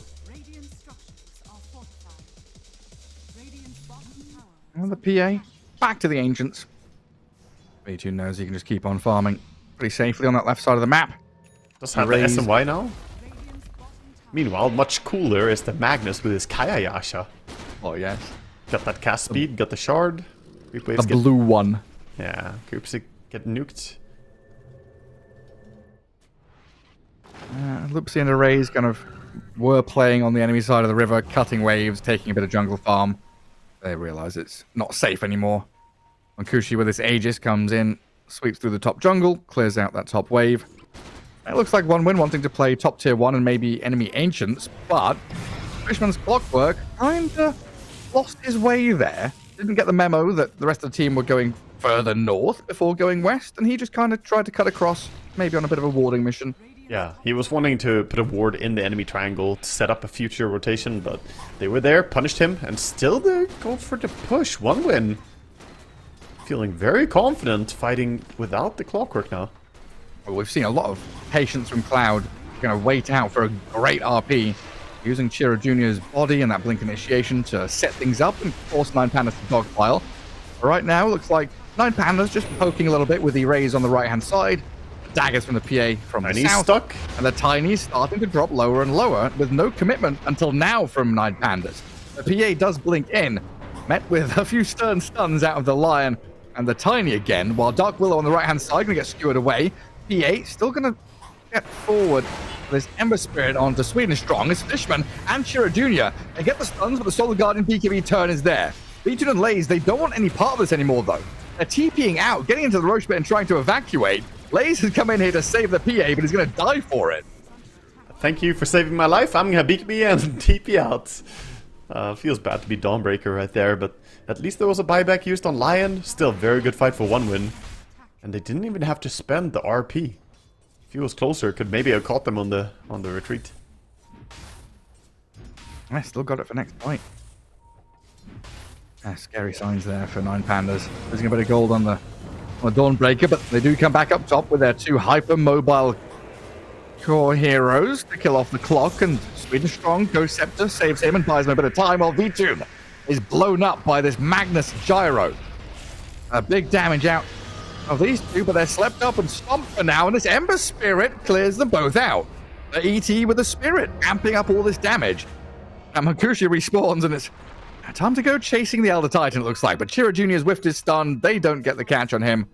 And in the end, 9 Pandas losing their PA, but able to get through the Aegis, rebuff the efforts of 1 win, and not much gained by the Dire from that early Roshan, it feels like. No, not too much, but at the same time, they did bring down PA. Even just a single kill on her is so important to offset the farm balance between Gyro and PA. It's now a 3,000 gold lead for Gyro. He has the MKB. He's starting to feel pretty strong, and he can run at the PA and actually deal with her at this phase of the game. Oh wow, that's like the best item you could possibly ask for in this game. The Vindicator's Axe for Dawnbreaker. 20 armor when you're stunned? Yeah, I can see that being pretty useful here. So you mean 20 permanent armor? Just 20 armor, yeah. The Dawnbreaker, basically, yeah. More often than not. Goodness gracious me. That's a great one. Lupsi gets the ceremonial robe, which is pretty nice. Amp up the few stuns that they've got on their side. Pairs really well with the Elder Titan. If he goes in, takes away the enemy resistance, and then ceremonial as well. Paladin Sword PA. Raze has that second robe. And we've got double Iron Talon on the Tiny and the Magnus. Craggy Coat for Sweden Strong, but a Nemesis Curse on Gyro, so some potentially big damage hits coming out of him, as he's got the MKB, the Chrysalis, and closing in on Satanic, 1,500 away from it. I gotta say, Gareth, they didn't sync their dress code here. 2 ceremonial robes. I mean, it's a bit over the top, isn't it? The Ember and the Dark Pillow. Yeah, don't get value out of that when you're next to each other. Oh, it's Harry and Ron at the Yuletide Ball all over again. Yeah, the old. That was my outfit, Gareth. What the hell? The old robes. Well, it could be worse. Could be 3 robes, you know. Yeah, 3 robes, 3 mechs. Just get all multiples of the good stuff. Nice smoking coming out from 1 win. Looking to do more, even if they don't have Aegis anymore. Always with the aggressive wards as well. I really like the way Sweden Strong and Fishman have been planting their vision. Yeah, it's always like proactive. Not necessarily defending areas on their side of the river, but looking to take areas away from their opponent. Dawn, making sure they know about the smoke. I didn't see more than 1 hero on the map, so that's a little bit suspicious. Where is everybody? They'll pop out in the smoke now. Erase going to come down bottom. Going to grab some Lotuses and push out a wave or so. Yeah. Tormentor should be up very soon as well. It's 30 minutes in. We already see 1 win sort of gravitating towards it. Might also go for a play bottom. Go for 9 Pandas, just buying time for this PA to get up to the top. Definitely. She's getting close to a nullifier. That's going to be a really good item because there's already the Ghost Scepter on this Lion. Being able to remove that is huge. Even removing stuff like Solar Crest, random Empower and stuff. Yeah. It's a great item to have. So 2 big timings there. Nullifier PA, Gyrocopter with a Satanic. 1 win. Still the ones carving out mid and bottom. Kind of pushing 9 Pandas back in towards these Dire Observer wards. You're herding your opponents into the vision that you have, so then you can go and make a jump. Yeah. Dawnbreaker so far, getting close to her BKB as well. Just 200 more gold. 100 more. Time for 9 Pandas to get a gem, maybe? I think so. If they can start choking out... Oh, we do have a gem on 1 win already. Just kill them. Take Tiny's gem. Oh, oh. My God. Oh dear. That? What? They both died to the Tormentor, Did she and the crit push on is coming. Did she One crit on the witness on final your hit? high How did ground. 2 supports die, Gareth? What? Well, they were both hitting the Tormentor at low HP, and they died. They shouldn't, Gareth. Why would they die? They did, and now they're losing a tier 3 tower. Tiny, he's gonna jump the Ember Spirit. They got the chain stuns. Oh, the Guardian, that's not enough. Your Raze is now dead for 80 seconds. Dawnbreaker's in, turned on by this gyro. Lays in serious bother now, trapped in the cogs, trying to run away with the Celestial Hammer. Cloud looking for that reinitiation, but 9 Pandas sent packing back to their fountain. Fortification is here. Fortunate for the Pandas. My God, this last 30 seconds has been, shock and awe, utter chaos. That just shouldn't happen, Gareth. 2 supports dying to a Tormentor like that. I think what happened, I didn't see the situation, but I think what happened must have been PA critting on the final hit, because then you can get overkill damage onto the Tormentor, and you get more damage, basically. Since both of them died at the same time, I would have to watch the replay later to see that one. Ay. Yeah, imagine what a bad situation as well. Like the enemy team right outside your doorstep, and then they see that 2 supports are dead. Yeah. 1 win just getting handed a free push. Oh, no, I looked at it last second and I saw the Shadow Realm from the Willow, Tormentor dropping low, and then they both just died. Yeah. Might be able to catch it back on the stream in 5 minutes. I don't know if I'll remember. 1 win. Very happy with this sequence of events. We're now waiting for next Roshan, which we know is up in 15 seconds. Daytime Roche, bottom right corner. 9 Pandas already in position. Yeah, 9 Pandas do have the positioning, but the smoke is coming out still for 1 win. I think they're pretty strong right now. A lot of item timings. Tiny Illusion started to scout them out. They see the Dawn. Lays. They have vision on her. Is seen there. So the Blink Avalanche tossed back into Lion, forced Snap away to get the distance. Well executed by Chira Jr. and Sweden Strong. Now Gyro gonna step back away from 9 Pandas, who have been cornered here. All the way into this Twin Gate Roshan pit area. And they're actually going in to start it. They were thinking about it, but V-Tune, second idea about it now as Chira Jr. gets another toss back. The damage! That destroyed the Ember Spirit. I mean, annihilated by the gyro. PA is now out. in trouble.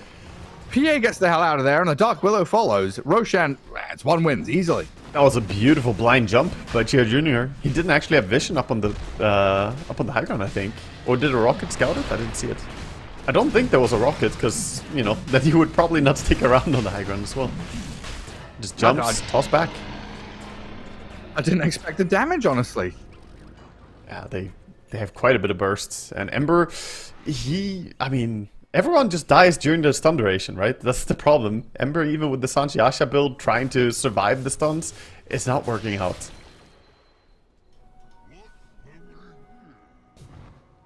Now dead for 30 seconds still. Push is still coming. And there's no Radiant Glyph either. Yeah, they had to use it previously after the whole Tormentor disaster. RP is ready, and so is Refresher on this Magnus. Looks like a pretty strong dire midwave as well coming in. So not just bottom, but midwave approaching Radiant base as well.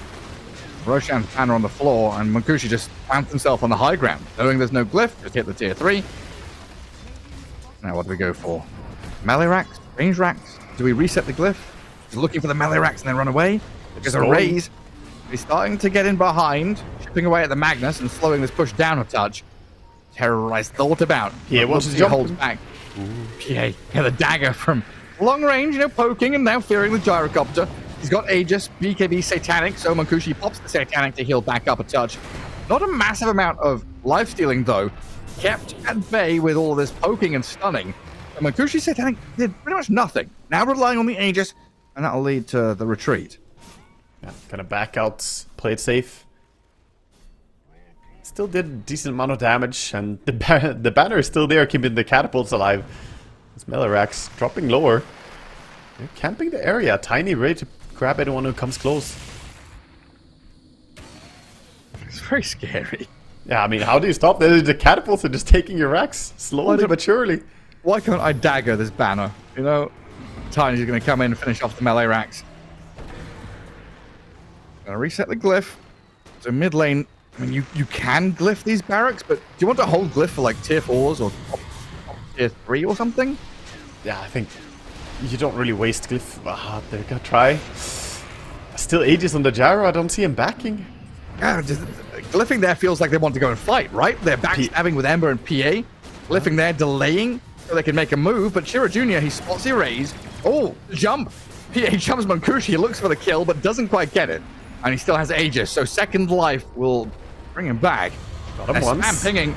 This gyro needs help. Solar Guardian and the Ember on top of him. Mankushi PKPs, and there's the RP. The refresh. RP'd with a refresher from Cloud. They get the triple kill on the Magnus. Massive team fight. RP's out of Cloud and forces the GG from 9 Pandas. Wow, the patience from Cloud just sitting there saying, okay, it's fine, let them go on the gyrocopter. Gets the 2-man RP, refreshes into the 4-man RP. Beautiful stuff from him. And One Win just playing really good Dota in this game. They came in with such ferocity and such tempo. They just didn't slow down at any stage of the game. And they picked 10 stuns. Really well used them, didn't they? Yeah, for sure. Got so many kills with it, and overall, good performance by all of them. I think they looked to be on the same page. They played very fast, but still, nobody looked like confused about what the intentions were. And Mankushi finishes the game 13-1-9 on that gyrocopter. Yeah, kind of a cool, like you said, hybrid build, right? A bit of deviation away from both of the mainstream builds to bring them together, and it looked very good in this kind of game. But yeah, I mean, patience and momentum both being used in unison by One Win, right? Momentum to play through these blinks on Tiny and Magnus from a good laning stage. Patience from that Cloud Magnus to hold on for these big RPs, especially once he gets that refresher and just lands the double on them. I struggle to like look at this game and think, you know, who was the standout player of One Win? The Tormentor. The Tormentor on the side. No, I agree. It was a team effort. All of them were doing their part for sure. But 9 Pandas, they did fall on their own sword, dying with 2 supports on the Tormentor. That just opened the base entirely. So overall, One Win looked a lot sharper in game number 1, but we still have more games to go. We absolutely do. Yeah, we'll take a quick break and come back with game 2 and see what happens next.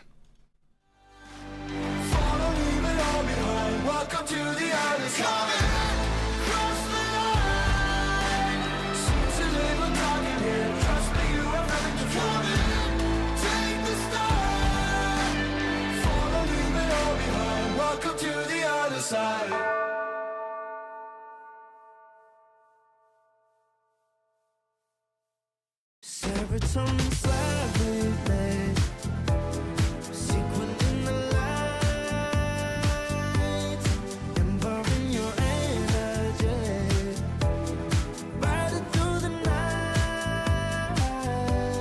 Serotonin slide on over here by my side, slides up in your eyes, desire, caught up in this chemical high.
take it higher.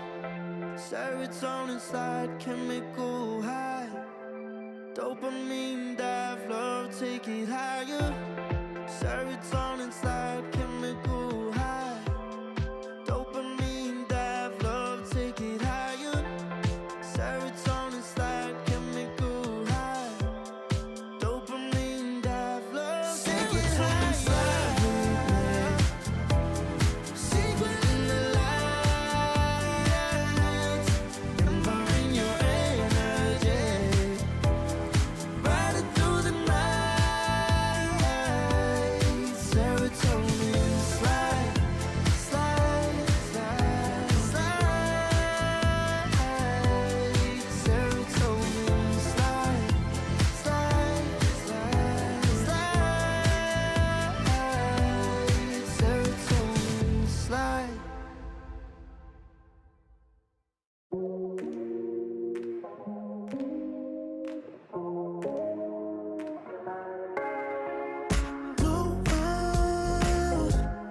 I'll forget the first time with you, and baby you make a moment.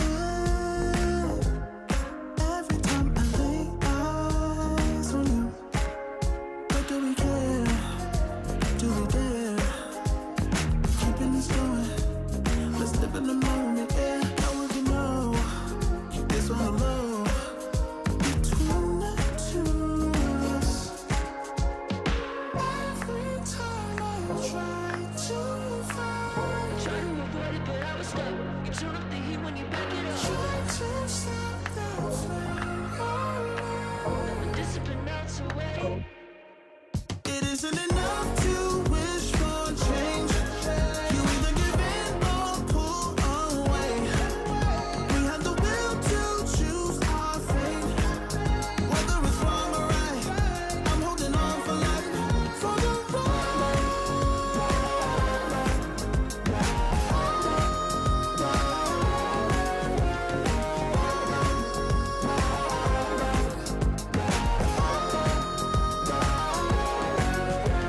The day we woke up, lying in a pool of shame. Tears and makeup printed on a pillowcase. It's hard to apply restraint. I'm trying to stay away. It's so magnetic. Ooh, I gotta have it now. Let's keep it a private thing. I'll give you a secret name. Let's build a life on a lie. Every time I try to find, Try to avoid it, but I was stuck. You turn up the heat when you back it up. try to stop the flame. But discipline melts away. It isn't enough to wish for change. You either give in or pull away. We have the will to choose our fate. Whether it's wrong or right, I'm holding on for life, for the ride.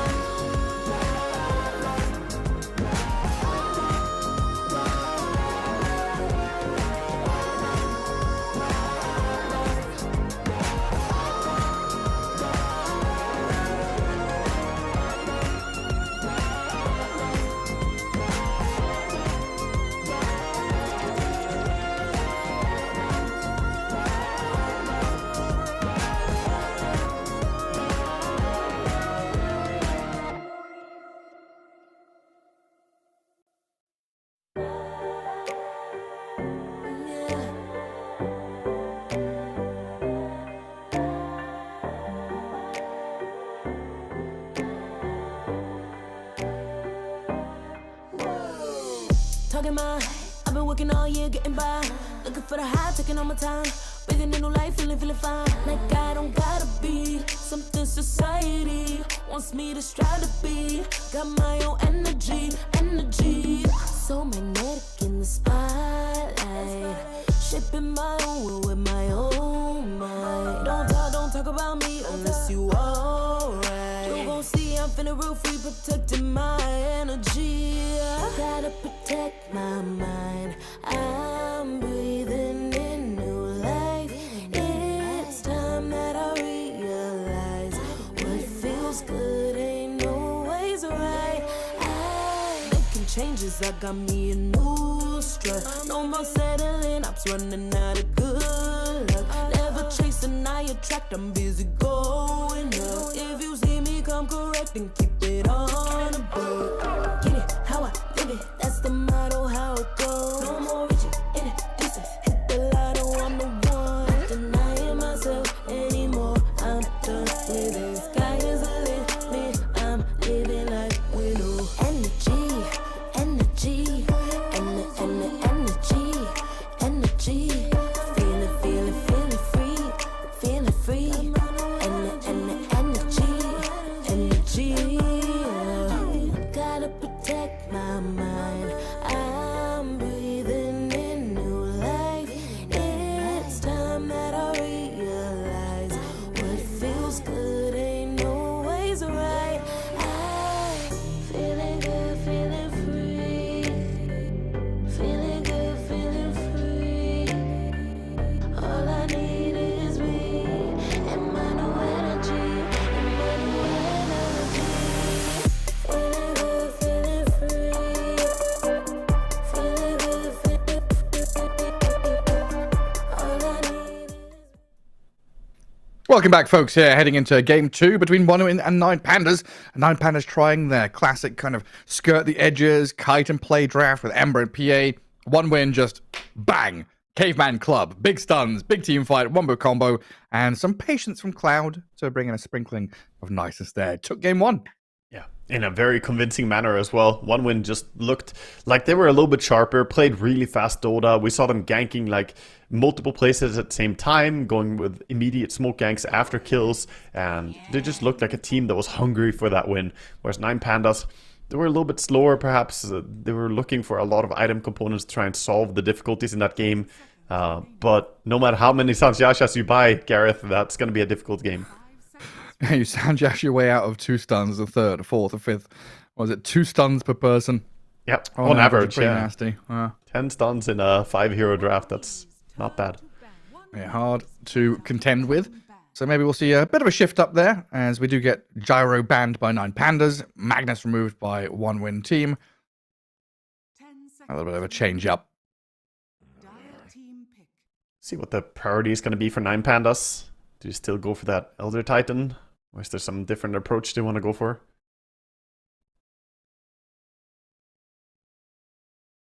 And who was it? It was OneWin with first pick last time. They first picked the Magnus, right? Yes. And then the ET was the reaction into that, which I don't think was wrong necessarily. I think the ET was very fine, but the overall result of the draft, having Ember and PA being 2 slippery heroes against 5 heroes who are just great at locking you down, I think it was just a mismatch. And honestly, it felt like Magnus was the big problem for the Dawnbreaker, so I wouldn't be super sad to see Dawnbreaker early picked again. But they're probably having this argument of like, do we go back to ET? Do we want to maybe early pick a Lion or something instead? We can also think about these mid heroes like Earth Spirit and Tiny.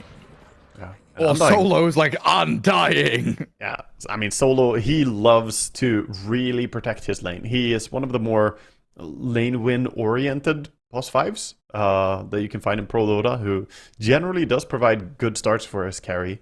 And Undying is, of course, a hero that goes along that theme. 5 seconds remaining. Put your body in the way and bully back. Not a bad When was hero the to last have time you overall. saw... When was the last time we saw a non-strength or universal hero go off lane? Non-strength or universal hero off lanes, yeah, they're not common anymore. No. So it used to be like, you see Undying pick and you're like, okay, I'm going to pick a, Death Prophet 3 or something, right? You pick a ranged, not strength hero and you're not as bothered. But nowadays it seems much harder to draft around an Undying. Yeah, I want to say... I can't remember last time I saw anything else. In Pro Dota, at least. Like, we've seen some people experiment with random stuff, like, Spectres off lane or whatever, but it's not making its way. 10 seconds remaining. And Nature's Prophet isn't really in the pool right now. Like, a lot of teams are ignoring him. 5 seconds remaining. Yes, Undying finds himself in a really nice spot, draft-wise. Well, Batrider the response for now. The position 4 hero that has kind of surprised me with his Treads right-click build, basically, scaling out of the pos 4. Yeah. Always going to give you the blink lasso, of course. Treads, Shard, and Blink, the core 3 items that we have seen coming out from Batrider, has been looking very, very impressive. I think all the post 4 players have caught up, seen it and kind of want to do it themselves because it's a very fun style to play. You end up doing tons of damage. Then Batrider is one of the few post 4 heroes who can kind of stand against Undying as well in a really good way. Undying is very good at 1v2 solo zoning heroes out, but Batrider can add up the damage with a sticky napalm and fight back quite well. Yeah, stack fighting versus stack fighting.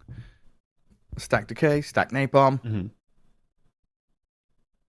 Yeah, Batrider's damage output cannot be underestimated. One win have the double pick at the end of this draft. 9 Pandas have the 18th pick. So one win have got to show a little bit more here. 9 Pandas banned Terrorblade. Solo just protecting his Undying from illusion. Yeah, I mean, the Tombstone! TB is insanely good against Undying. It's one of the best heroes to counter him. You can Sunder him, which is very value, of course, but also just killing Tombstone is easy. And Undying doesn't really bring the burst damage against him. 5 seconds remaining. It doesn't feel like a hero that is necessarily, I guess, that popular right now, but is very good against him.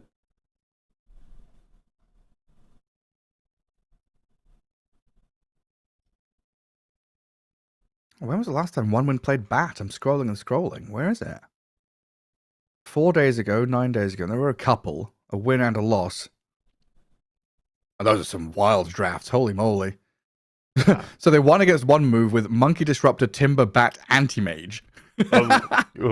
Okay, yeah, sure. Well, I guess they picked offlane AM, I guess. I mean, it doesn't matter. And then they had Monkey, Bat, Disrupt. So they'd like this Monkey, Bat, Disruptor, but they're not going to get that trio because Monkey's banned. I mean, Bat, Disruptor they like. There's no Doom. And it seems like the elements that they usually use together with the Bat Rider are no longer here. So I'll go with something that worked last game. The Fishman Clockwork. Tons of initiation. Yeah.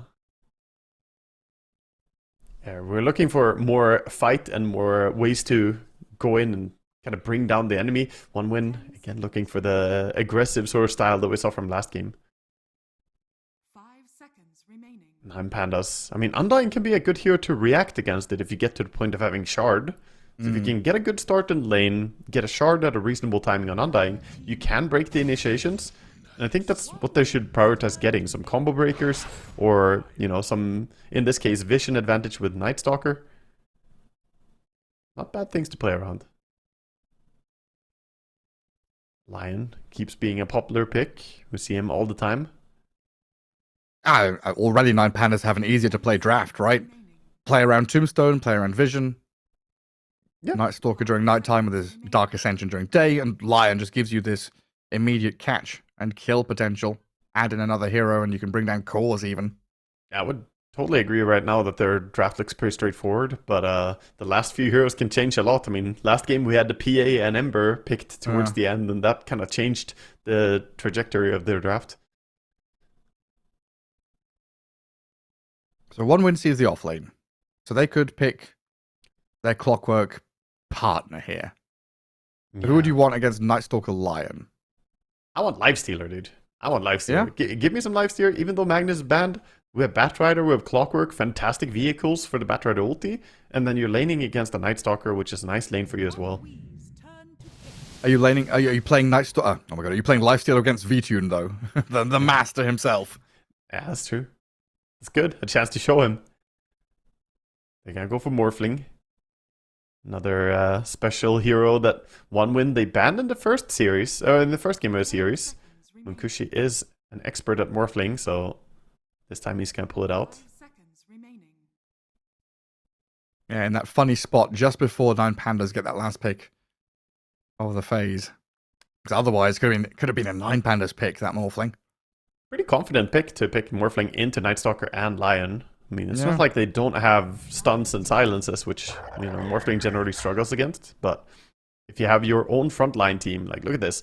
Primal Beast will go in, Clockwork provides vision and can hookshot in, and Batrider is a frontline type hero as well, so Morphling will be safe behind all these heroes is the idea. Yeah, not only that, but if there is a chance for Lion and Night Stalker to hunt and get a jump, these heroes are also pretty good at reacting and stopping that. The long range reach they've got. Yeah, definitely. So now 9 Pandas. What direction are we going, Raga? They've got to double pick around his phase of bans. One win has the last overall pick, but it doesn't seem like there's any flex going on. Yeah, they bring more silence into the mix. I don't think you can say that this is the wrong choice. There's also really bad stuff to catch a puck. Yeah, you have Lasso, but that's not that easy. Hookshot can maybe catch him, but overall, Primal Beast is not going to have an easy time getting onto the puck. And bringing that extra silence in the Waning Rift and some magical burst, I think it's a really good read here. Question is how the lane is going to be, though, because sometimes showing puck early, it can make for a little bit of a tough laning stage. You can get snipered, you can get a lot of different nasty heroes against you. 10 seconds remaining. One win just staring at V2 and pointing at him and saying, time for your heroes to get banned, buddy.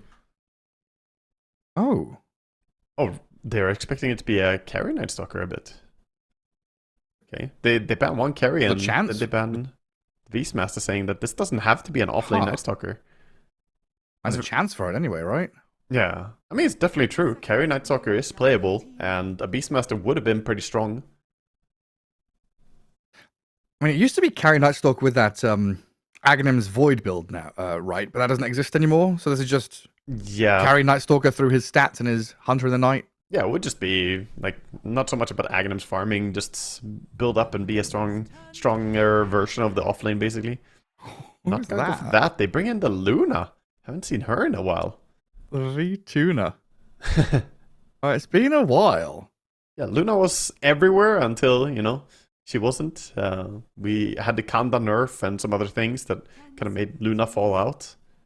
Yeah, we had Drow and SF become the longer ranged versions of Luna, basically. Exactly. She was the carry before the Alk DK meta as well. But Luna in this game brings a ton more magic damage again with the ulti. So again, good against the Morphling. And not really a hero you care about morphing into, right? You gotta be careful about giving him something he could turn into, but Luna is fine. Our last pick, Broodmother for Chira Jr. Mid-Brood against Puck? What was it, 2013? Oh, wow. That's actually a really rough lane for Puck, though. The Puck against Brood is not easy. I mean, it was rough in 2013 as well. Yeah, I think it's arguably harder now. And I'm assuming Orchid Rush for the Broodmother in this kind of game? Most likely, yeah. It looks extremely good. I mean, against the Puck, it seems like there wouldn't be that many things that are better, but you can go for a few different items. I wouldn't be against him just going for some stats and building in to be a right clicker as well. Like harpoon type style. Echo Saber into harpoon. Even if Puck jumps away, you pull him back again. Build up some stats. Get some damage going. Goodness gracious me. So Undying Luna lane, like one of the strongest lanes in Dota. That is incredibly strong. Against Primal Beast Batrider, that should be fun. Puck against Brood, okay. Good luck for one player. And then Night Stalker Lion versus Morphling Clockwork. That's probably the most normal lane we have right now.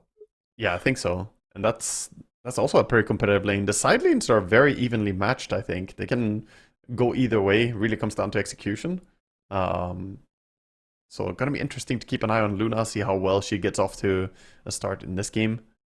But I think I have to watch the mid lane, that Broodmother versus Puck, and see what Erase can do against it. How well he handles the last big Brood. Do Pucks always go curveball? No, they don't. It's actually quite rare. It's not super rare, but most of the time it's Waning Rift facet. Yeah.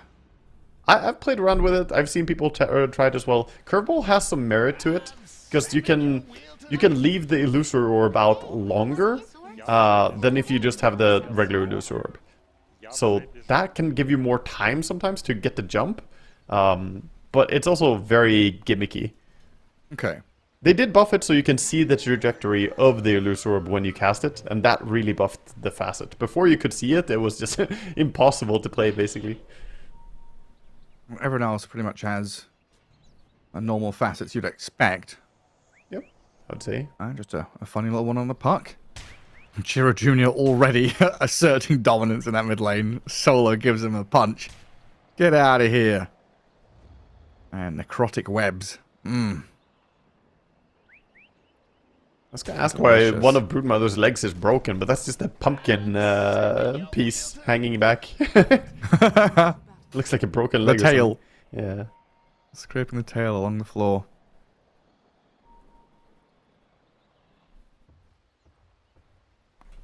I'm curious to see what happens. Oh, that mid lane. And do we play into mid? Does Broodmother play out of it? Is it going to be Broodmother farming jungle after winning lane? Puck level 6. Always a nice point to play around with that Dream Coil, but we'll see what 9 Pandas can do from it. Right now, Fishman is going to run away from that bottom bounty rune as he's poked at here by Erase, Laze, and Lupsi. It looks like Clockwork might just be dying for first blood here, given to the puck, so that is very important. Yeah, that is huge. The fact that he gets to get some extra stats now. Can send that out top. immediately. Looks like Cloud and Sweet and Strong going to kill the range creep first. V-Tune and Solo giving back onto this Primal Beast as best they can. He doesn't have Onslaught, and this Lucent Beam from V-Tune with Solo punching him He's just a dead. little bit more, and he's dead. That is a horrible start for them. Definitely a failed attempt at doing the creep cutting, I feel. Going for it and Luna being there, slowing you down. Yeah, like losing half of your trample to a Lucent Beam really sucks. Yeah. That's a great Bat start Rider for 2 lanes now for 9 Pandas. Yeah, now Bat kind of relegated to dragging this wave around. Do some lane pulling, back farming. He's on this puck, 2 and 2. When does this lane get hard for the puck? Is this from level 1, from level 3? I would say it gets pretty difficult around like level 3 and onward, but the fact that you got the extra stats and a bit of help there might be able to stand and, you know, hold his ground a little bit better. Doing a good job so far. Some nifty little denies in there. What quadruple branch null and a fairy fire. Tons of stuff there for Erase.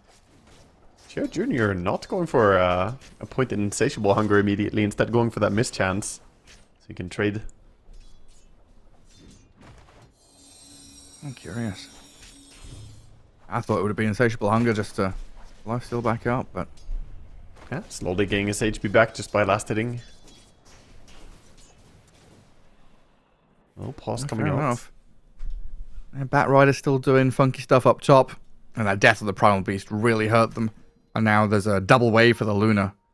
I don't know, do you pull this into a large camp? Do you just let it hit your tier 1? It's large camp. They're going straight for it. They're gonna go and connect it there and get the farm. Lion might run immediately to Bat Rider, who's over there pulling and doing shenanigans. Or the Undying, sorry. Solo pinged the large camp. V-Tune pinged the tower. So it looks like we're following the V-Tune plan. He'll drag it all the way across. Yeah. He's gonna pull it through. So he's gonna park it between the tier 1 and tier 2. They can deny the next wave. Much nicer. Because now the Bat and the Primal there both being entertained by a wave and the Undying. So Luna has freedom to do whatever she wants. Yeah, Undying strong enough as well to not really risk dying here. He can farm this creep wave and bother the Primal a bit. The Array's using the Illusory Orb to clip onto the creep wave and then jaunt closer to the water runes. And doesn't even go for the rune either. Oh, Makushi. Dead down at bottom. Lupsi with Laze here. The stun hex. Underestimating the chain stun combo coming out. Didn't even need silence from Night Stalker, just Lion. Lupsi has been on fire, man. He's been looking so good. I mean, Lupsi has been a shining star on his team, but it's kind of surprising how well Solo is able to kind of grab a ragtag group of Eastern European players and pull them together into almost land shape. Yeah.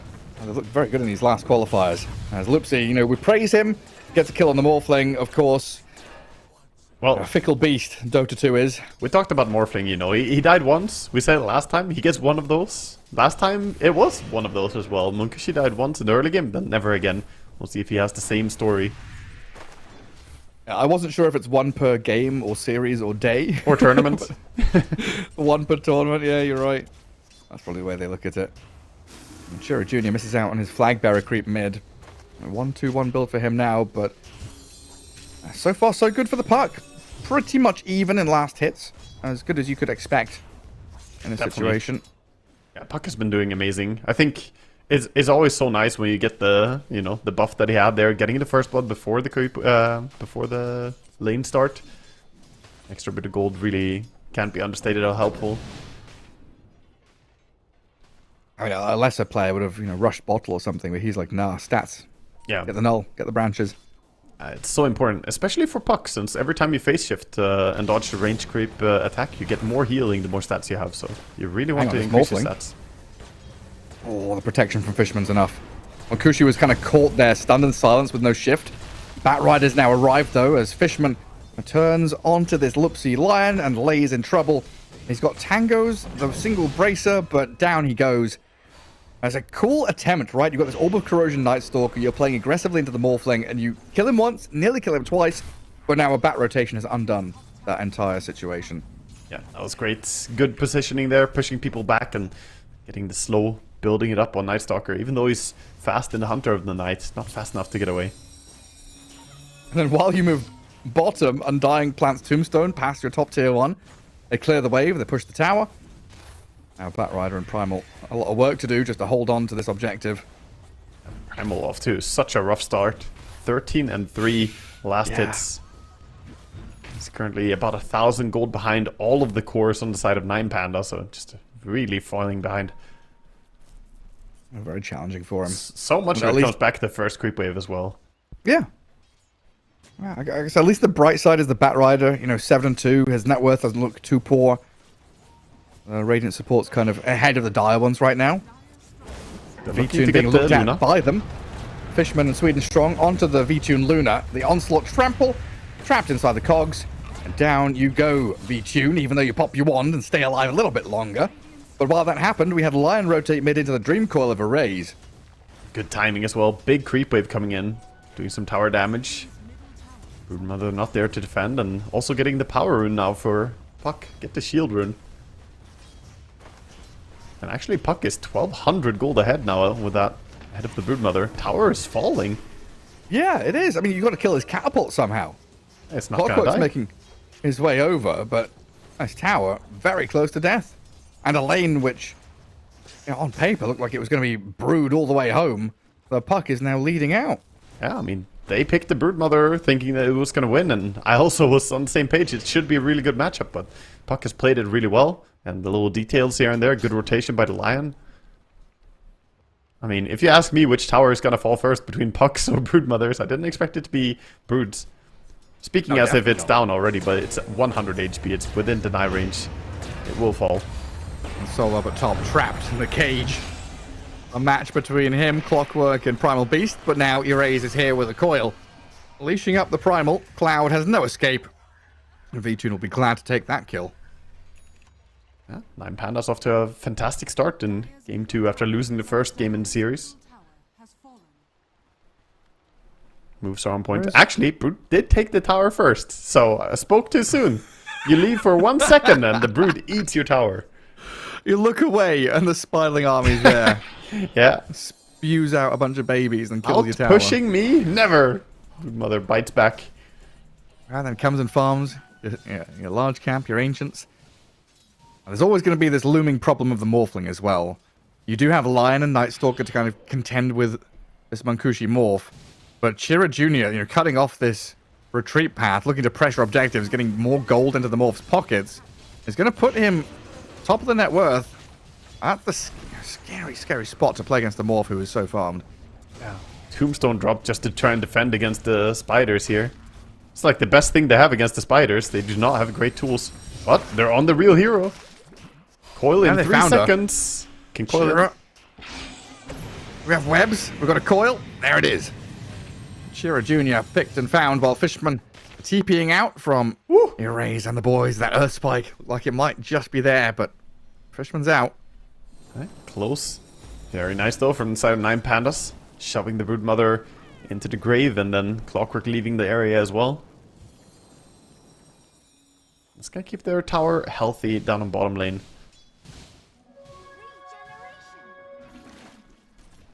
And meanwhile, all this is happening. The Luna is having the time of her life, just free farming. Has anything drastically changed with Luna? Or is it Mask of Madness, Manta, BKB? The most drastic thing is that you might not need to go Kanda anymore. Like, you might go for something else. But Kanda is fine. So if he picks it up, I wouldn't be surprised. He is queuing up the Aghanim Scepter already, though. Thanks to this big quick buy on VTune, we can see he's wanting to go Manta into Aghanim Scepter, which I really like. The Aghanim Scepter was buffed with the talent changes. Since the Eclipse is now more CDR, 40-second CDR is quite strong. So expecting him to go for that. I'll just bring the orbital nukes into play. That's pretty good against Morphling. Pretty good against these initiation blink heroes as well. And you put it into the fog or you catch a glimpse of them. Yeah, just have to be careful about the spiders. Broodmother could tank the entire Aghanim's nuke if she just puts her army there. But in the middle of a team fight, those spiders usually die to some random auto attack anyway. Like, it's interesting slotting that item in. You know, I would have expected that Mask of Madness, Yasha, Manta, BKB, and then the kind of Daedalus Skadi that we used to see if we're not going Kanda. But yeah, Aghanim's is cool. We'll see what it's going to be. I think it's just hybrid builds. Like, Aghanim's doesn't mean that he's going to be a full spellcaster or anything. It's just Manta into Ags, and that's it. Already have the value from it. But he will take the talents to buff up the Aghanim Scepter. The question is level 10. Does he still go for the Moonglaves reduction? Or does he go for the Lucent Beam mini-stun? Mini-stun isn't too bad here. Stunning Morphling a little bit more. I don't know, it's V-Tune. You go farm. Yeah. Hit the creeps. That's true. Oh, Morphling still sitting down near that bottom lane. He's fallen away from the tower, though, and actually full-time jungling now, leaving Fishman's Clockwork to be gone on by the coil and the crippling fear. It looks like the tower is probably going to fall. Lion going in and tanking it, making sure the catapult stays alive. Here comes the push. Yeah, 5 heroes down here. V-Tune joining in. Tower dead. 9 Pandas are just way more ready early on to take team fights, whereas the team with the Broodmother and the Morphling and the shutdown Primal Beast, they need time to kind of build some items. Doesn't stop the Brood from eyeing up that top tower, though. Oh, she's just filling up the space, right? 9 Pandas vacating an area of the map. Broodmother goes and fills that spot. Takes top jungle, takes top tower. The 9 Pandas bring a couple of heroes up here. The Fishman jumps onto solo. Lion launches the stun with a Puck Waning Rift jump in. They Finger of Death the Clockwork down and drop the Tombstone to force the rest of one win away. Blaze getting turned on with a trample, but Cloud has got to be careful to not bite off more than he can chew, but it looks like that's already too late. Loopsy going in with that auto attack as well, making sure to get 2 Finger Death charges for his first ulti usage. Nice. Really good fight for them. And that's why we expect, 9 Pandas, again, stronger at team fighting at this stage of the game. 1 win. Soon have Orchid on Broodmother, though. That's going to be one good timing for them. Then Puck has to be a bit cautious not to get caught out. We already see him queuing up a Yule Scepter, so the plan to deal with the Orchid is there. Alright, Primal, we need to get you back into the game. Ancient stacks are here. Looks like Cloud is going to try and clear this all with Sweden Strong for a bit of golden experience. Get some help. Desperately needed. And his BKB rush couldn't come sooner for him. Actually, I don't know, 6, 7, 8 creeps go to the Bat Rider, so that's more... that's experience for the Primal Beast, but almost a full blink. The coil and the chain stuns come. Chira Jr., the hero that was picked to deal with the puck, is getting pucked. Yeah, he went very aggressively in there, trying to play under an area that is warded up by the Dire. Have to be careful when you play Brood. Make sure that you play under cliffs that you have vision control on.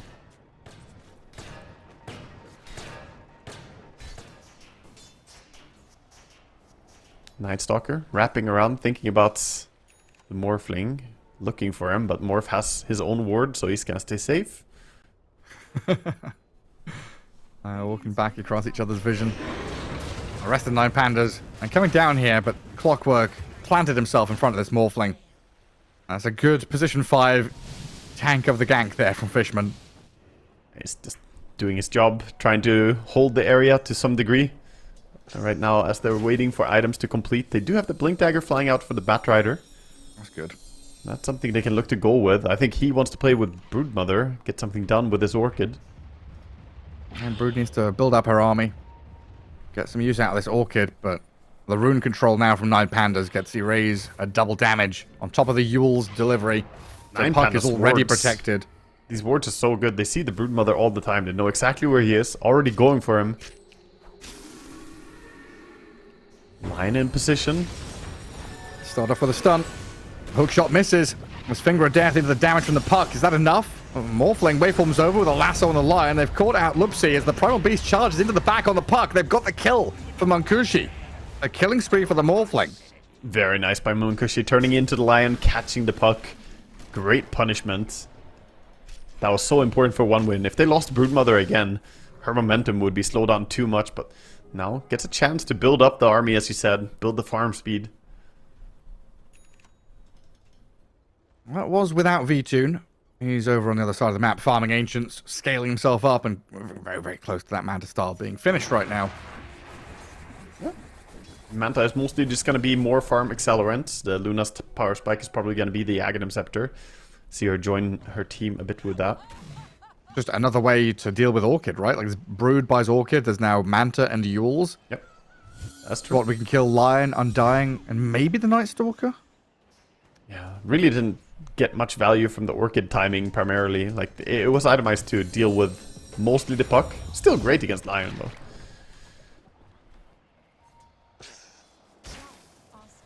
Smoke coming out. Playing towards their Luna. Luna doing a good job baiting. Batrider doesn't have lasso yet, so not sure they're gonna go on her. It's the Brood again, isn't it? That's the target they want. How do you wriggle out of this? The Coil, the Dark Ascension, and all the stuns in the world are coming on top of this Brood. There is no escape.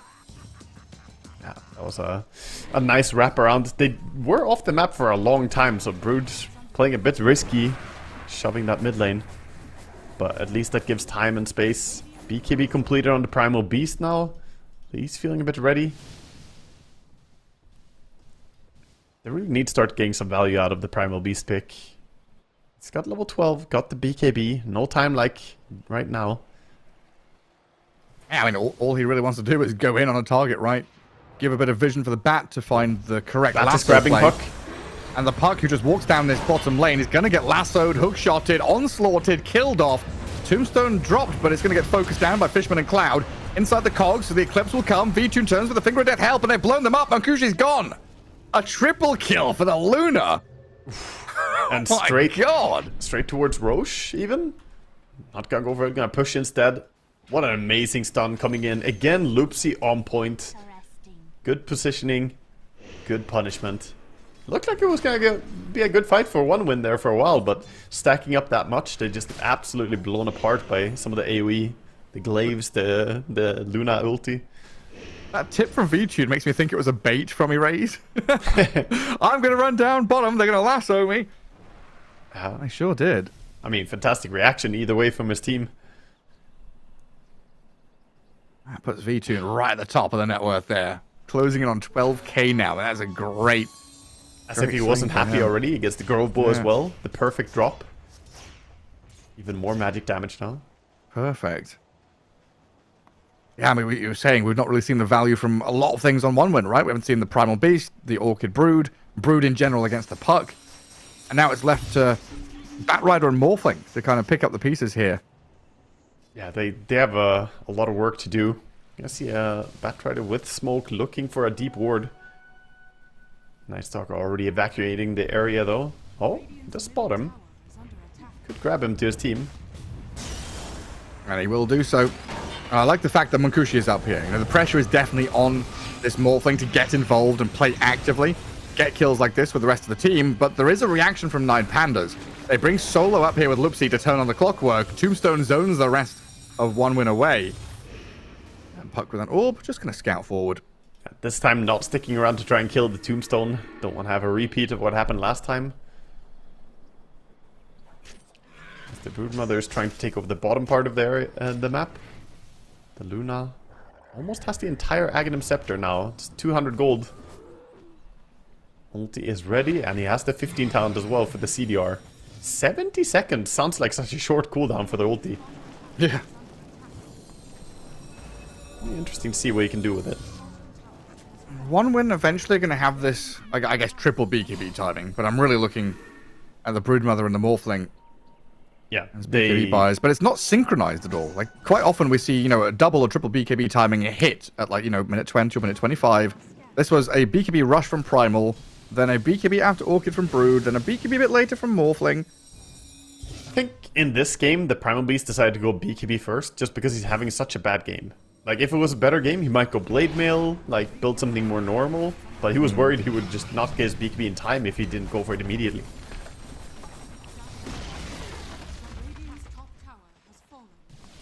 Pushes here. Luna wants to force the issue, feels strong. Same time, Broodmother shoving bottom, so Puck goes on defense. Just to see the Puck, they could fight towards top, but might just see a play bottom instead. It still freaks me out when it turns nighttime 15 seconds early, or 30 seconds early, whatever it is. That's Why is it 1937 and it's already nighttime? We'll use this. Starting the Roche.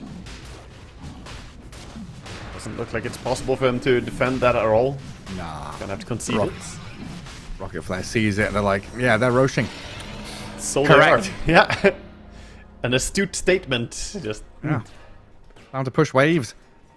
That Rider goes pushes mid. Looks like he's trying to cut top or maybe courier snipe. We should find some couriers up there, at least one. There's Four quite a stamp few. recipe of Lupsi dead. He's cutting next wave. Lion on his tail. Now Lupsi's coming. This looks like 9 Pandas should be able to, go contest Tormentor, push top tier 2. That's what they're aiming Luna for. wants to nuke the clockwork. Oh yeah, the coil into the dear eclipse. The commitment. The And poor then the clock. steal on the Tormentor. Wisdom Rune to grab as well. 9 Pandas just coming in, getting victory after victory. Yeah, I mean, that's nice. Go and reset again. They did lose the bottom tier 2, and Broodmother is now knocking on the door here. Tier 3 tower. Someone has to go and defend it. That is annoying, and Swedish Strong has been very irritating up to the north as well. Night Stalker, or the tree line. The TP cancelled. And there it is, the catch. Follow through from the Lion to finish him off.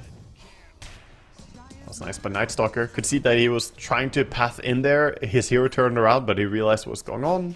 Give a new move command closer, and then gets the stun. There is that BKB from Morphling. Yeah, I was gonna say, pretty quiet game for Morphling so far, but he has been part of good fights. Now with the BKB, maybe he can take a bigger fight together with his team. Against these 2 silences, he definitely needs it. His animation is also a little bit stuck. Oh, the Morph, yeah, he's frozen. Yeah. Oh dear. He'll be fine, don't worry. He's role-playing as Lion, huh? He turned into Lion and now he's got the Lion stance. Oh, he started waving again. There we go. He's back to normal. Walking around ready to finger. Push is mounting for bottom. 3 minutes on this Aegis. Broodmother reacting very well though. Already up in the top area. Has relocated. Fuck is gonna react to it. To become quite an irritant on this map. He's got this nice ward placed down, so Chira Jr. can play here with the bat. Look for kills on the enemy side of the map. But if 9 Pandas are going to push the issue down here, you're going to have to react. This is still Aegis Luna. And 9 Pandas are actually the ones to fall back a bit. Ah. Surprised they didn't just slam into that tower with the Aegis on Luna, but he is prioritizing building items right now. He's farming. Yeah, I mean, I guess the fact that Erase doesn't have TP, came up top to defend, means they're going to be down a hero. Yeah, he's got BKB now on Luna as well, so he was just waiting for that to arrive. And smoke into smoke. Ships in the dark. No, they're going to meet head on. The Twin Gate, the Blink Hex. Oh, the Blink of Bat into the Hex of Lion. I should be more clear. immediate snap into action. The Eclipse kind of wasted, I want to say, but still a good reaction and kill to bring the Batrider down, while up at top they're also hunting the Broodmother with a good coil from Erase. They found the latch. Shiro Jr. pretty tanky though and still has BKB TP. So even if Night Stalker gets a grab on here, it's going to be a forcing of the BKB from Shiro Jr. For now, the ward gonna help him a little bit on NS. Doesn't even need to. Not gonna catch. So Brood scurries away. A lot of resources were used to get that one kill on Batrider. But of course the Luna ulti, 30 seconds, it's coming off cooldown again.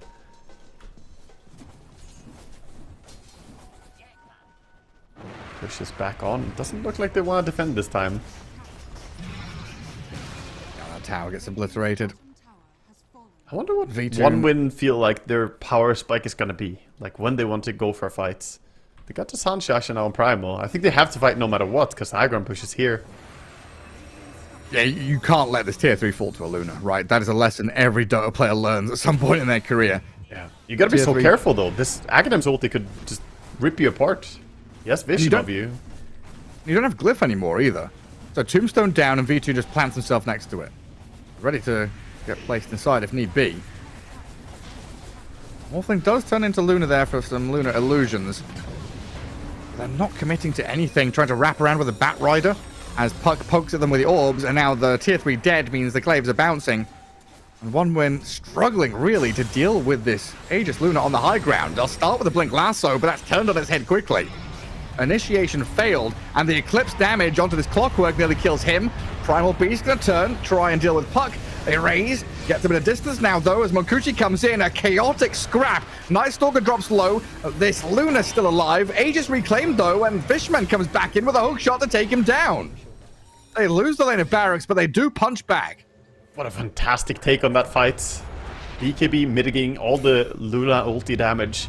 And 9 Pandas committing into what was a really tough fight since the Aegis was timing out. They could not use the Luna as the front line anymore. A 4k swing. Like, you lose the lane of barracks, but you get a 4k swing. 1300 for the Primal Beast. I mean, it's the best moment of his life. Yeah, Batrider buyback was also really nice there, coming back into the fray. I think after they got the kill on Batrider, they got a little bit complacent with positioning, showing too many heroes. They could just have left Luna to high ground push.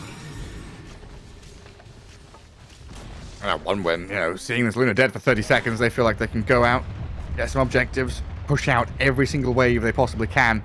And a big circle drawn by Monkushi saying, hey, top jungle, that should be ours. Yeah, his new area to enjoy. Got a Crystallis over on the Morphling already. So, why here and not Ancients? For the Morphling? Yeah. In this area? Like the choice, like they had a choice of go and push bottom and mid, taking control of enemy Ancients, or they have this top jungle to back farm through. I think they're a little bit respecting the respawns coming up. I don't think they actually want to take the fights now that the respawns are coming out from 9 Pandas. So you can see them farming back very defensively.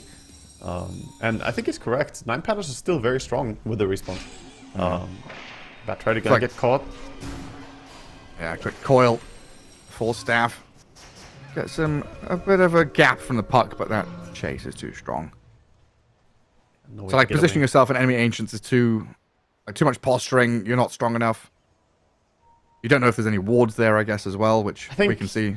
The last fight was basically a really, really amazing fight for them, but they're not really strong enough to confidently fight out in the open, especially close to the enemy base at this point. So they want to keep just building items, get a bit stronger. They need to hit more power spikes on the Morphling. He's building towards a Lincoln's next. Not bad to have against the Lion. Might see a Hex later on as well in this game.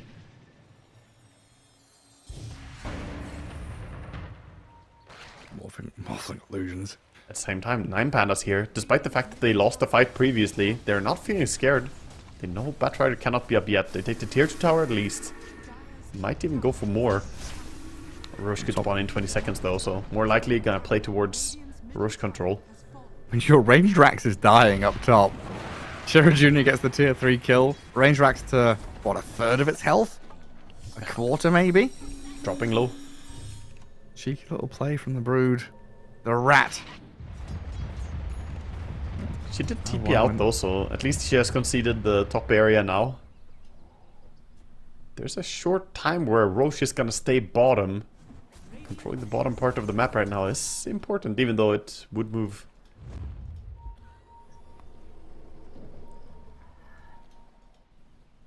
Alright, Primal Beast, calm down.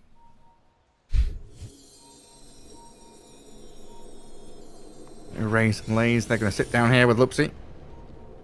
Smoked up across the gate. Radiant vision there. Both teams smoking to each other. There is a nice little dire ward on the cliff. If the fight erupts here, it could be useful for them. Storm Cloud, smoke breaks. Erase finds the jump on clock to start, and this Eclipse blows up the Primal Beast.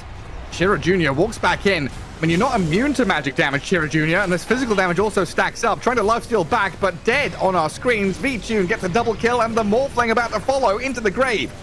Onkushi turning into strength, but a waveform in a second, is that enough? No, it's not. Wow. Immediately getting the payoff of that ward, just rushing in, taking the fight in a really convincing manner as well. And, well, Broodmother stood her ground the best she can. She cannot trade against the Luna. Daedalus just slaying into her. I don't know how much damage the Broodmother took there, but it was a lot. A lot of damage. And Luna did 9k in that one, and they're on tier 4s. I mean, Fishman, he calls it. They cliff and they call GG. I mean, there's no way. Can't really hold it here. The Luna can easily end the game. Click it.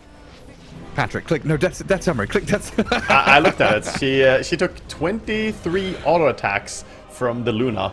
The Broodmother took about 3,700 damage just from the Luna alone, and then also took like 2,000 more damage from the other heroes. So lifesteal was doing a lot, but you do not win that war.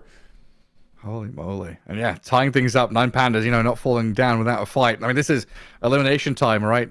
A win here now in this final game gets you into the lower bracket semi-final, or it drops you out of the qualifiers for ESL One Raleigh. A real close one so far between these two, as it looks like the other series went 2-0. We get the 2-1s today, as Liga team are the opponents waiting for the victor of this. Already set up for it. Yeah, we'll see who's going to be able to come out on top here. Of course, 9 Pandas and 1 win. Exciting series so far. Either team could really take this one. Gonna have to really sharpen their drafts and play for the final game. Yeah, we've seen some like disparate play styles, you know, these priority heroes going up, going down, getting banned first phase. Super exciting to see what happens next, as we'll take a break and come back with game number 3.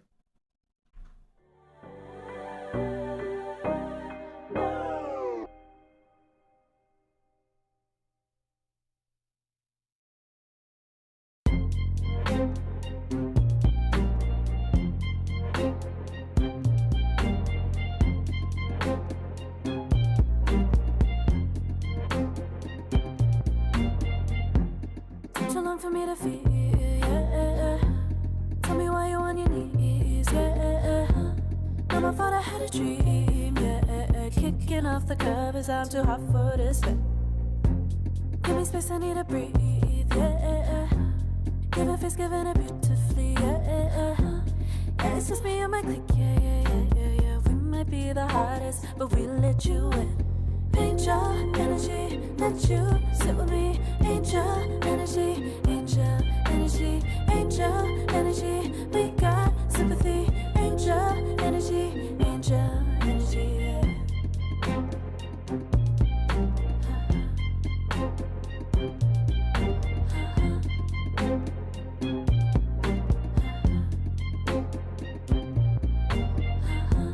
Take the time to breathe and rest.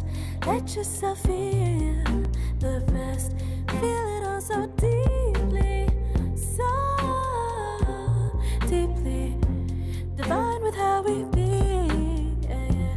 Aligned with everything, yeah. More than a dream. Vulnerable and strong, yeah. We feel everything. Angel energy, let you sit with me. Angel energy, angel energy, angel energy. We got sympathy. Angel energy, angel energy, angel energy. Let you sit with me. Angel energy, angel energy, angel energy. We got sympathy. Angel energy, angel energy.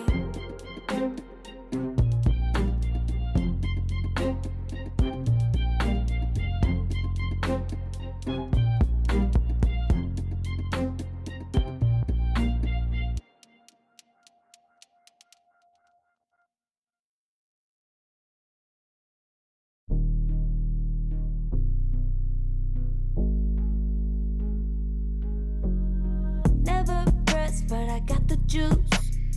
Taking the lead, that's just what I do. I made mountains move with one hand tied, and still this world ain't satisfied. Everywhere I go, they stop and stare. I tell the truth, I take it there. Call me vicious, persistent, overzealous, that's fine. Main character energy, I stay taking what's mine. You need a foot on the gas, or put my name on the line. Main character energy, I'm just taking what's mine.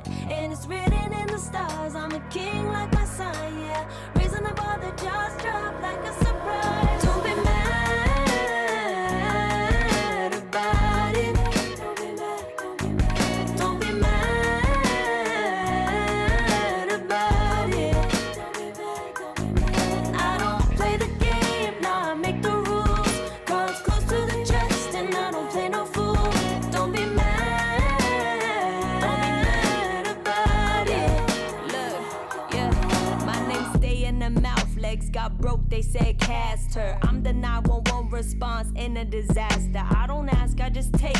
Treat the world like a man, I just blow them away. Yeah, I'm a #1 fan. Don't need a bark, I'm a bite. Switch me on, dark need light. Don't need pity, don't need spite. I just plop, plop, plop on sight. Could take your girl in 2 seconds. I just flash her a smile. I make petty look pretty. They run an inch, I run 3 miles. You need a foot on the gas, I'll put my name on the line. Main character energy, I'm just taking what's mine. And it's written in the stars, I'm a king like my sign, yeah. Raising the bar, the jaws drop like a surprise. Don't be mad about it. Don't be mad about it. Don't be mad about it. Don't be mad about it. I don't play the game, nah, I make the rules. Cards close to the chest, and I don't play no fool. Don't be mad about it. Don't be mad.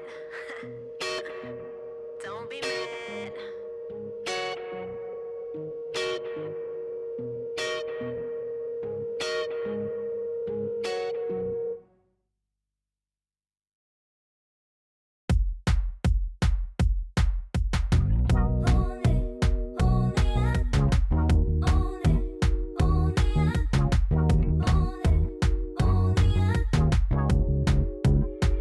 Like a moth to the flame,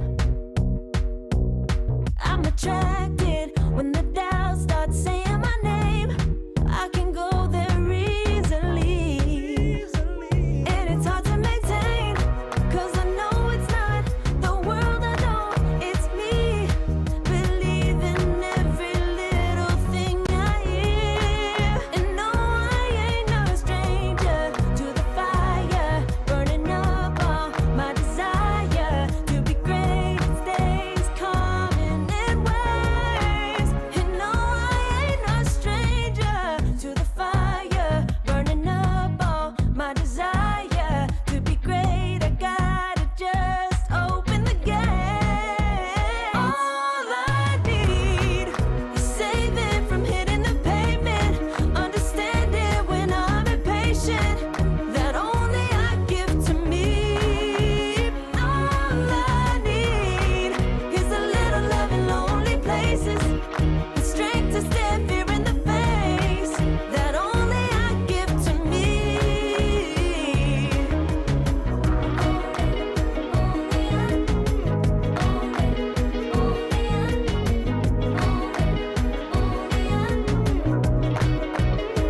Now I'm running this race, yeah.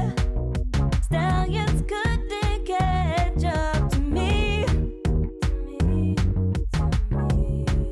I'm running till I get first place.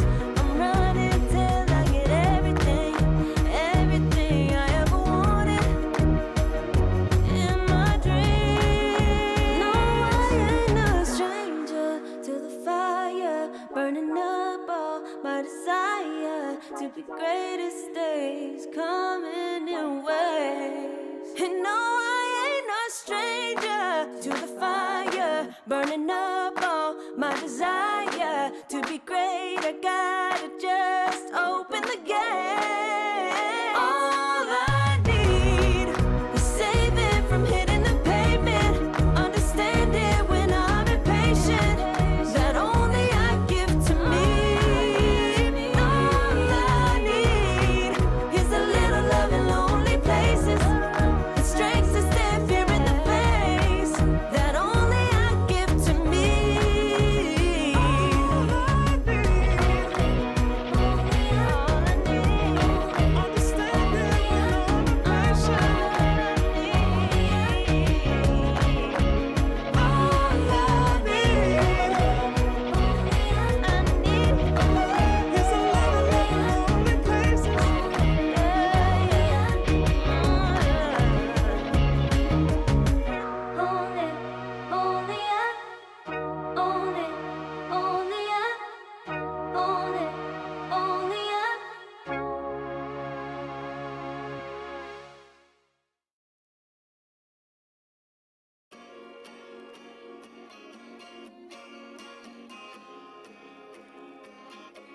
Yeah.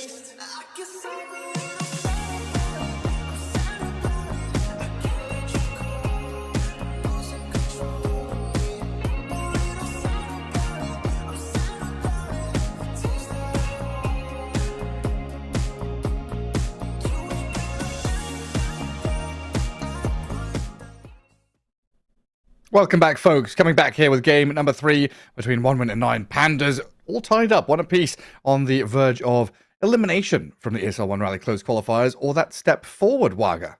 Yeah, they do want to step forward and get a chance to challenge and go up against the Liga, who have advanced against Virtus Pro. They 2-0 them, so very impressive by them.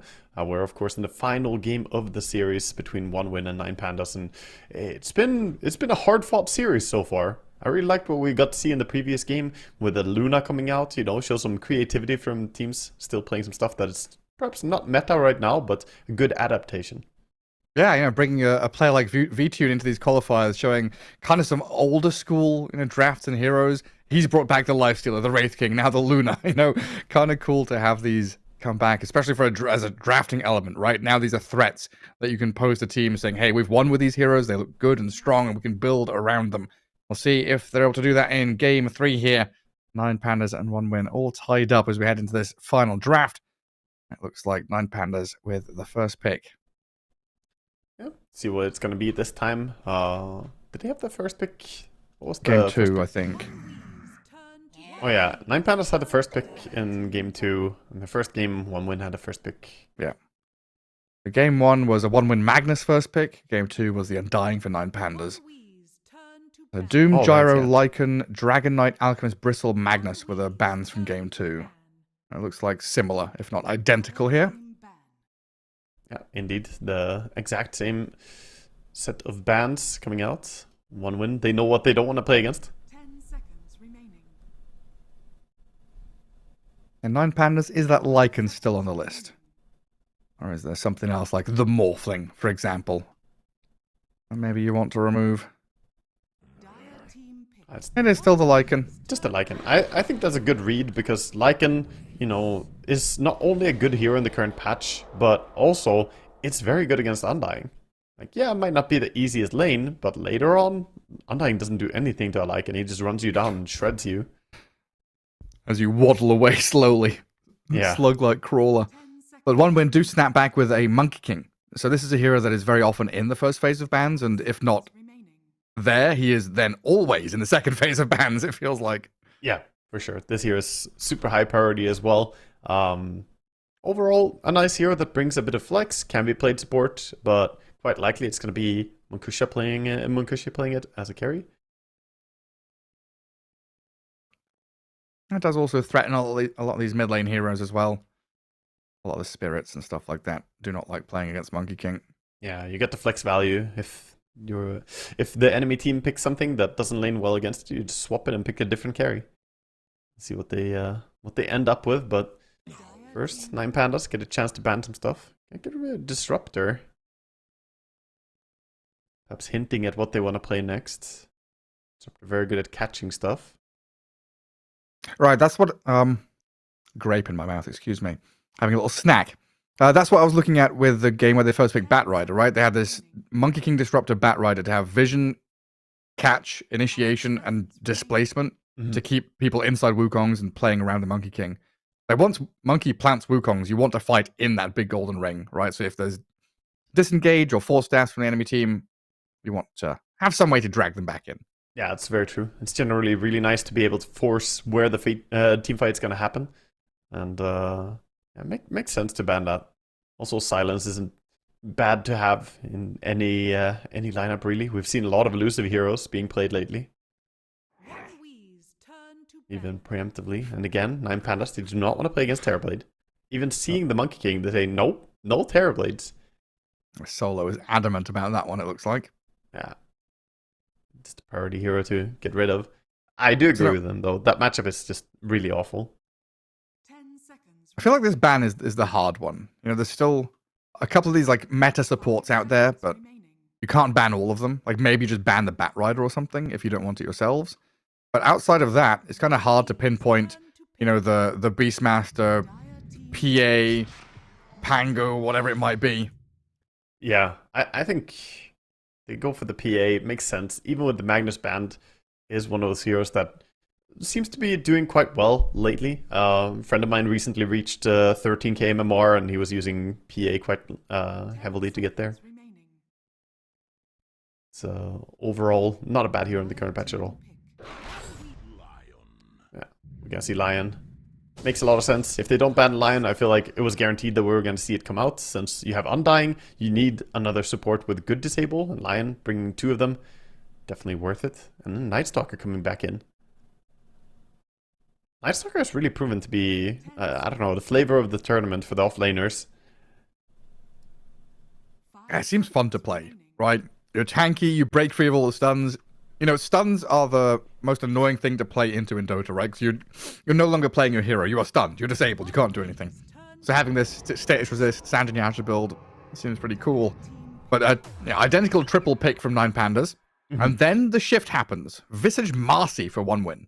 Yeah, that's a big switch up. So getting Visage for the nice bit of nuke with the Soul Assumption. Marcy pairs quite well with it. So that looks to be their offlane combo.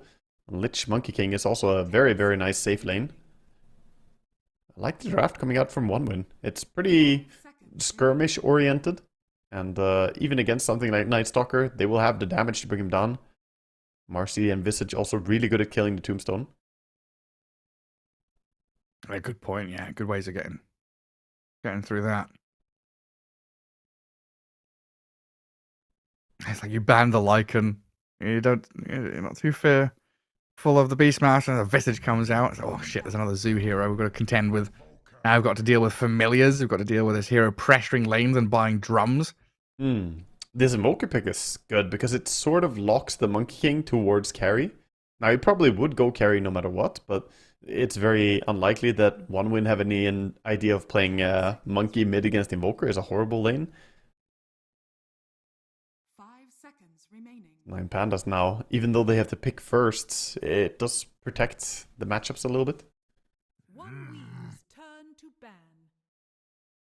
Just gonna ban out some team fights. I'm gonna be Pango first. Wouldn't be surprising to see them go for a ban on Tiny, Earth Spirit, Earthshaker, the classics. Yeah, one of those connection heroes.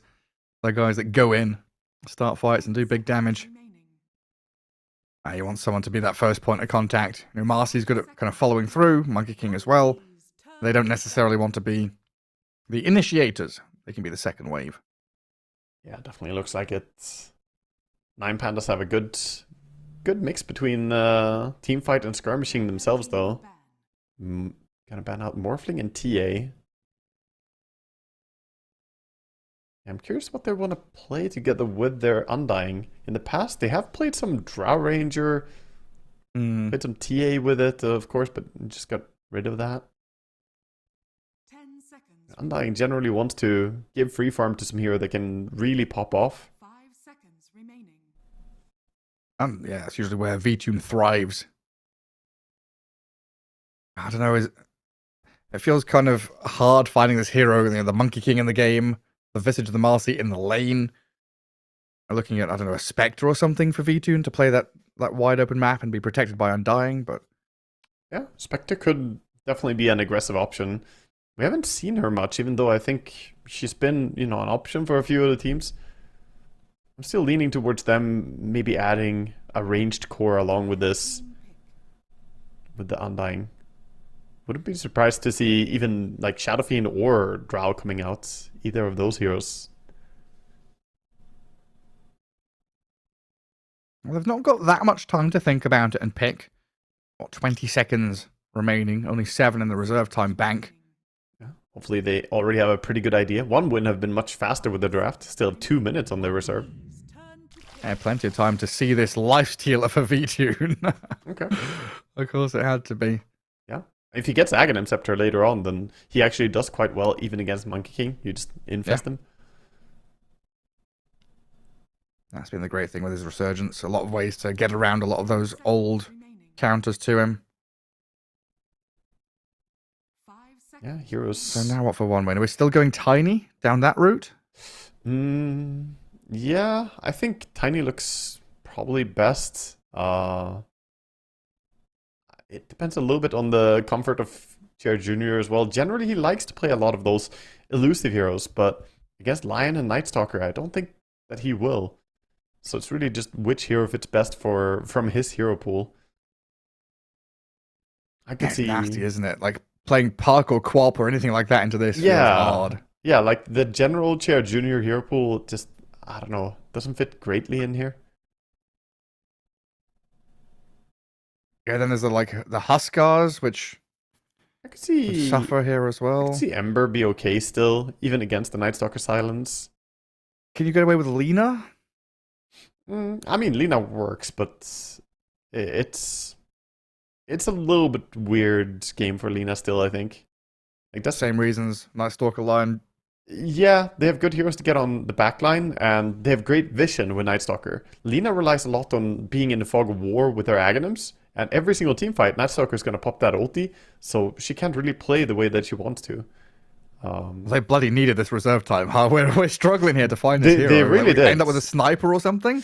Yeah, well, the sniper is kind of the same thing. I actually think that I would like more a frontline type hero that goes in. But then we're back to Tiny again, right? Oh, they go for it. Okay. Yeah, they go for the sniper. I mean, there's always an option when you see Invoker snipers every now and then used to try and counter it because it lanes really well against them. But as you were, probably feeling as well, the sniper against a possible infest bomb, Night Stalker going on you. The only good thing is solo is not very good at jumping you. Like, it's an Undying. Sniper is great against Undying. But if the Lion gets Blink Dagger at a decent timing, you might be in a world of hurt.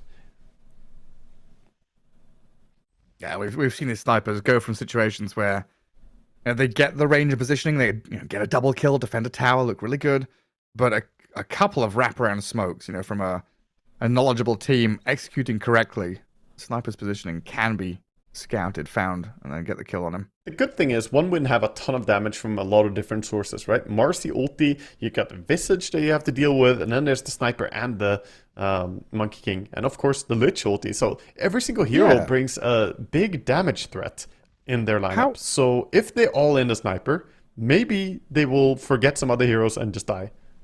I'm sorry, but how dare you put the Frost Assassin at the end of that list? The Frost Assassin, I like it. I mean, give him a blink, give him a shard, solo kills everything. Exactly. During Dream League quals, he was going around getting solo kills on cores. It was wild. I can't remember who was playing it. Like, several players were going for this, like, Frost Assassin style.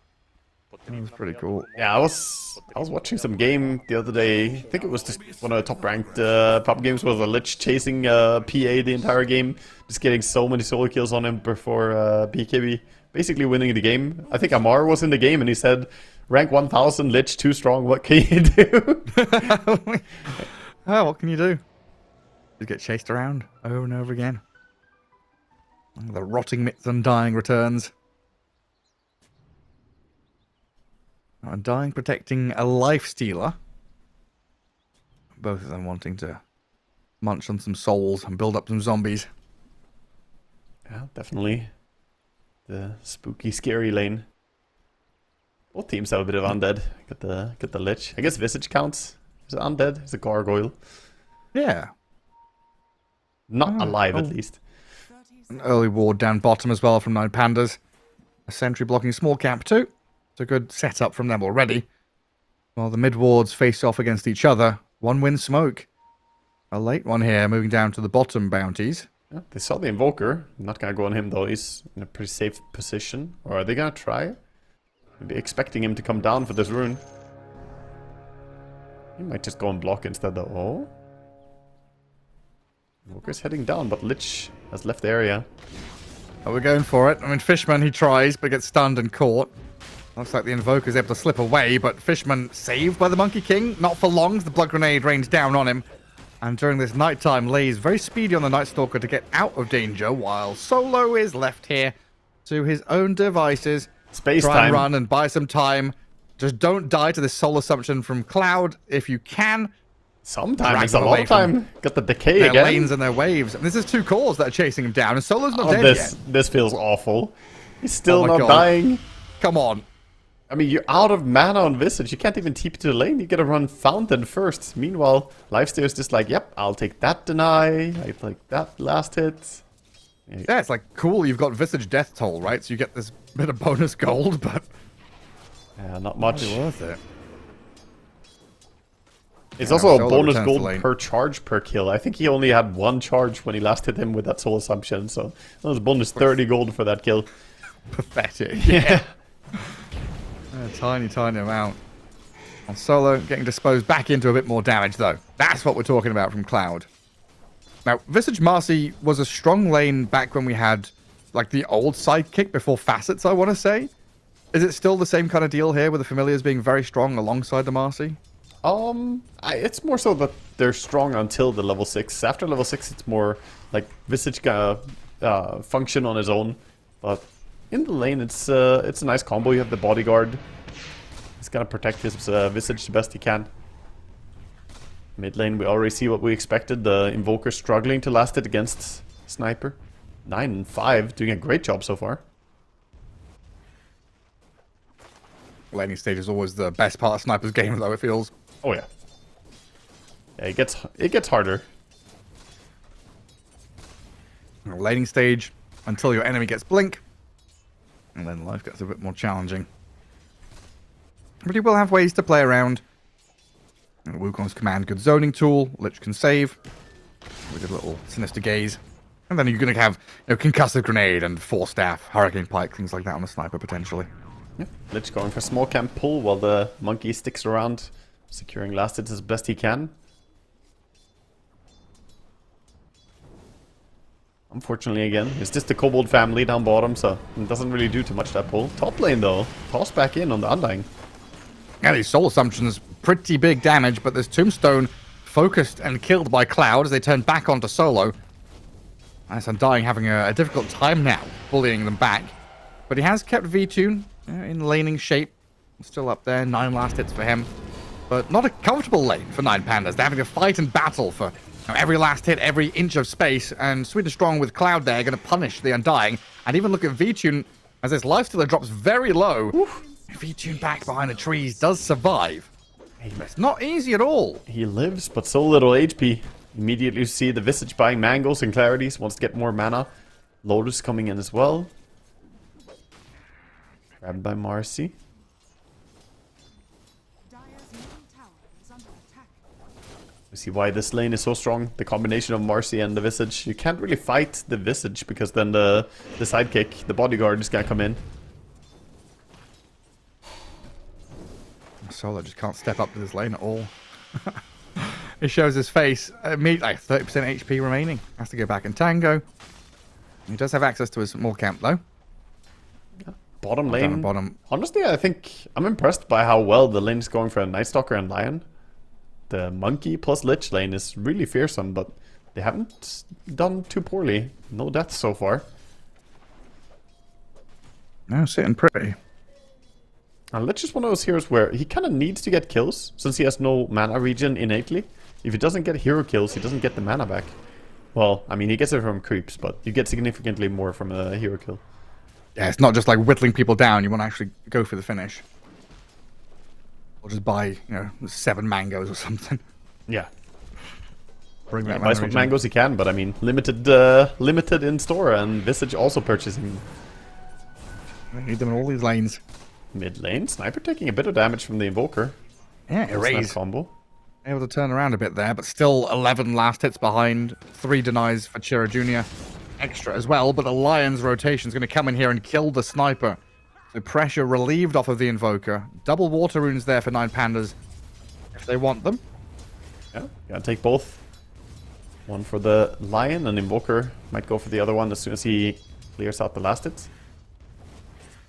That was a really good move again. Loopsy has just been on point, and look at him. They're sticking around. Even Undying is here. They have the Tombstone. They're gonna die with the Sniper the moment he comes back. TP reactions have to be fast. Save him. My god. Tombstone into stun. They can't come fast enough. The Lich is TPing. They're arriving on the scene of the crime. He's already deceased. The white outline on the floor. And Solo still survives. It's been a murder. What's that from? That... I don't know. That Harry Potter as well. Everything, I guess. all kinds of bad... all kinds of bad criminal shows, I guess. There's a troll in the dungeon. Cloud up at top, munched on by the lifestealer. Now Visage having a hard time as that Marcy left the lane. A bit of a scramble from One Win. Defending the Sniper. I mean, yeah, look at the Sniper. I mean, he's not happy about how things have gone. He's baited his team into we're watching his walk of shame. He doesn't even have boots. Don't do this to the man. The poor dwarf, leave him alone. To be fair, it's the relativity, right? When you're zoomed in closer, it looks like he's moving faster than when you're zoomed out. Yeah, it's going so quick. I bet it feels real quick for him too. I'll use that trick next time I die. I have to walk back to lane, Gareth. I'll zoom in. I'm not kidding. I'm watching the observer feed and I was watching in-game at the same time. I'm watching in-game and thinking, God, it's so slow and painful. The observer feed looks happy and jolly, you know? He's like, do. Yeah. Having a good old waltz down the lane. That's what you gotta do. Fantastic rotations though from 9 Pandas. Getting the kill mid, getting the second kill mid, and then rotating top, getting kill there too. Lion and Undying, keeping them guessing right now. Lion staying off map for quite a while. Yeah, and it's like a 2k lead might not look like a lot, but 7 minutes in, it's going to feel pretty big for these players. And I want to say especially Lifestealer, who needs that early burst of cash to get to Relic. Yeah, I mean, huge for Lifestealer, but also mid lane. Sniper is supposed to win lane. If you lose lane as a Sniper, that is not a good start. And it's not to his own fault, it's just the rotations. He had to be ready for the Lion, but he wasn't. And now Lupsy with Erase this time, moving up top. They've dealt with a Sniper, contended with him. Sweden Strong going to break the smoke, but the immediate Tornado EMP. Lifestealer marches on forward to take down the Marcy, while Solo drops the golden tombstone on the floor. They're just going. Chasing straight onto Cloud, past this tier 1 tower. They don't care. The zombies are tanking up the tower hits, so the rest of the heroes can just hit the Visage, get a double kill on the Lifestealer, and now transfer this into a tier 1 take. 3-minute 10 is pretty wild. Huh? I mean, they're not really taking tower, though. They're not sticking around, so they're backing out, respecting that Visage on respawn will have a lot of mana, will be able to nuke, but still good damage being dealt, and 2,100 gold on the Lifestealer, well on his way towards that Relic. Spectacular start for him. And now around the top rune spot, Marcy and Sniper trying to get in there for the 8-minute rune. Erase grabs the invis, turns with the EMP, the dispose onto Erase though. Tornado saves him, buys him some time for the Ghost Walk in 4 seconds, pops the one, but the Soul Assumption takes him out. Now Lupsy, turned on by this Sniper and Visage, Shira Jr. finally. A smile on his face as he picks up a double kill. That is fantastic coming out from Visage. Cloud not just autopiloting, going back to his top lane, but joining mid, using this Visage to do a lot of damage, and finally they get some good kills going. The first, good rotations for One Win. Yeah, the Sniper skyrocketing to second in the net worth off the back of that little fight. It seems like the Invoker has given up any illusion of, playing naturally in the lane. He has started roaming, rotating already. A good play up top. Now heading bottom with a ghost walk. Not going to find anyone just yet, though. Mancusi has already leapt across the treetops. Yeah, good defensive scan. They know the Undying, or at least even someone is there. It's both Undying and Invoker. Have we looked at the Night Stalker's quick buy? The Midas. Yeah, I'm generally not a fan of the Midas, but on the other hand, they are kind of winning the early game really hard, so maybe it's okay. Get away with it. This is the old... It used to be Midas Shard Rush every game, but it is a bit more slow-paced than some other item builds. Generally more a fan of the double bracer into face boots into phylactery, or, you know, go straight towards the SMY. I guess it's going to coincide a little better with Lifestealer's like second timing, right? This Radiance into Armlet. Armlet is the actual I'm ready to go item.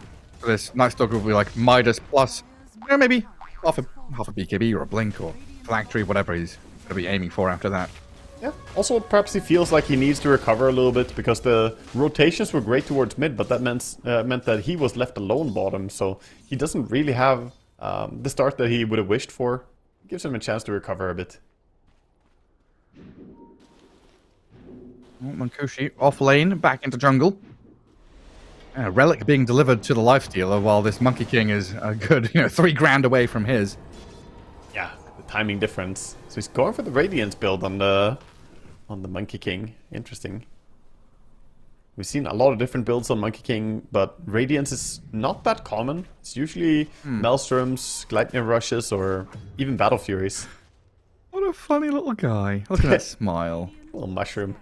And then the dead, soulless eyes that see into oblivion.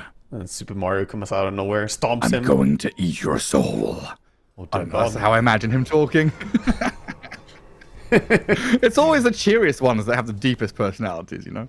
Yes. You should narrate some good SNES games or something. It'd be great. That's cute little animals. Yeah, Monkey King Radiance into Ags was kind of cool, 4 years ago or something, but I've not seen that in a hot minute. And top lane, ooh, the stun. Pandas. Off the mark. Reading strong, off he goes.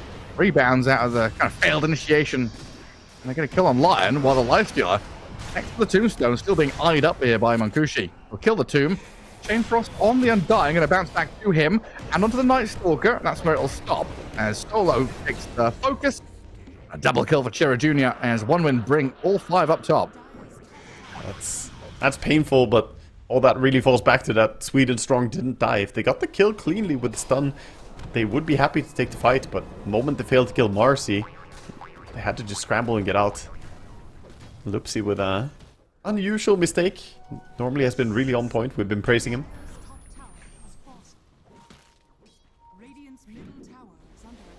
Walker scouted out the rune. Finds a haste rune for himself. Oopsie. Oopsie. Chira Jr. back to mid, where he belongs. Got his Maelstrom now. Visage picks up the drums and the tranquils at the same time. Bit of a spike here, even after a teamfight win for One Win. Yeah, top jungle belongs to them. Feeling strong. And Lifestealer closing in on Radiance, but doesn't have it yet. And we see 5-man Dota by One Win. Looking to activate. Monkey scouting, leading the way. We don't have Disruptor or anything to pull people back. No. Would have been nice, but was banned out by 9 Pandas. We can see why. Would have been nice in this situation. I mean, that was the tactic, right? They were using this Bat Disruptor Monkey King with vision. Lots of drag back, lots of ways to catch more heroes. Much more challenging here. Yeah. But with that little bit of time, these waves are pushed out, so they've got farm to go and gather. And they are still sitting in position here to snipe out Solo. And the Marcy LT and Sniper. Plenty of damage to take the Undying out. And yeah, they'll know about the Observer Ward now. Not the biggest kill, but again, Solo, he can't resist dewarding, He knows there's a ward, he wants to go for it, but they hung around long enough. Gets the kill on him. Lion grouping up together with Night Stalker for a smoke. It's Sniper is showing himself on mid. That's definitely the target. He does have some protection around the bodyguard and a lich. Just gotta get there. Can they save him though? Nice stalker. Comes round the trees, and that's a surprise for Fishman. Now the sniper sent skywards, comes down into the EMP. They just understop the TP, all the damage from a neutral creep. The neutral killed him. That's what kills the sniper. Sad for 9 Pandas. One Cloud. This is just pretty tanky. I don't know if you can go diving tier 1 here for him. Yeah, Lich is respawning soon with ulti. They have to be careful not to overcommit. Marcy can jump off these familiars to the launch pad onto this lion, which Cloud is keeping tabs of. Okay, so they get a follow-up kill at least, getting lion. This gives some time for Solo to go and D-ward. He's gonna find it just by walking close to the cliff. Doesn't need his courier. Undying looks tall enough. He should be able to see up on the cliff. Reach the top shelf, yeah? Yeah, just take a little peek. Uppies? Uppies? Oh no. Uppies? Monkeys. Monkey King? Monkey King did not like uppies. Uppies from the tornado. Down he goes. This Invoker, though, a lot of damage out of them. Marcy. Lion comes in to save the day, but the soul assumption is there. Cloud slays Erase, and there's no more stuns to stop him TPing home. That was definitely really good for 9 Panda still. Getting a kill on the Monkey King, slowing down that Radiance timing. Always so crucial for these heroes who want to farm up a farming accelerator like Radiance to try and delay that as much as possible. Meanwhile, the Lifestealer already had his for a while and getting close to that armlet. Got 2 components coming out, 700 gold. Only needs a bit more, needs the helm. It's such a game of tug of war, right? You're trying to delay your enemy's item timings, slow down this Radiance, slow down this Night Stalker with a Hand of Midas, and then keeping yourselves in the running for item timings too. You know, this move through the top jungle in towards mid. I don't want to say wasted time, but it's time that could have been spent farming and kind of catching back up on some of these heroes. So we end up back on a level playing field, basically, with nothing in between these teams. I think Monkey is probably one of the hardest carry heroes to play in a macro sense. You know, like making the choice, do I farm? Do I go join my team? A lot of heroes, it's much more simple, but since Monkey is so good at fighting, it's easy to get attracted to it. Like, oh yeah, I should go fight. Then you just don't farm enough.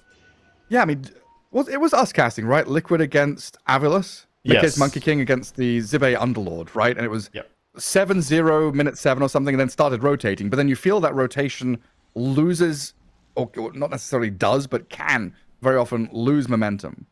Yeah. Yeah, it can backfire.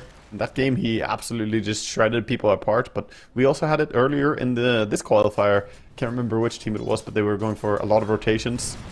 Oh, hold up, bottom lane. Jump down bottom with a Chain Frost after dispose. Chain Frost bounces back to Lion, while Sweden Strong drops low. In comes the Undying and the Invoker as well, with Fishman TPing out. The Sunstrike well placed away from the creeps and on the Lich only. The rest of One Win, full retreat after losing both support. Yeah, very nice move by them.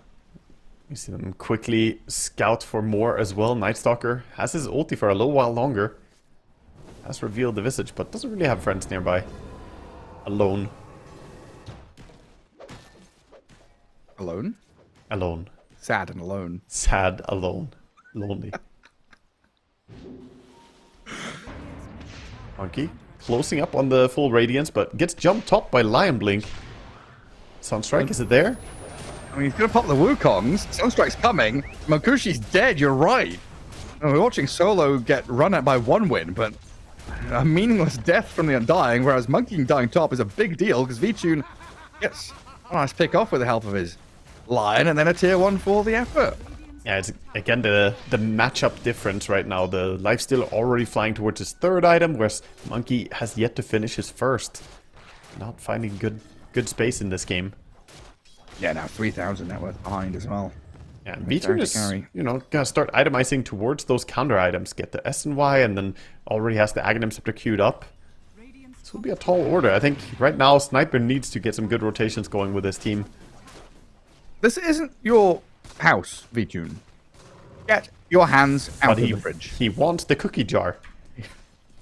He does, but he can't have it. Double Does damage. Marcy looks so happy in that taunt. Da, da, da, da, da, da. Little Red Riding Hood.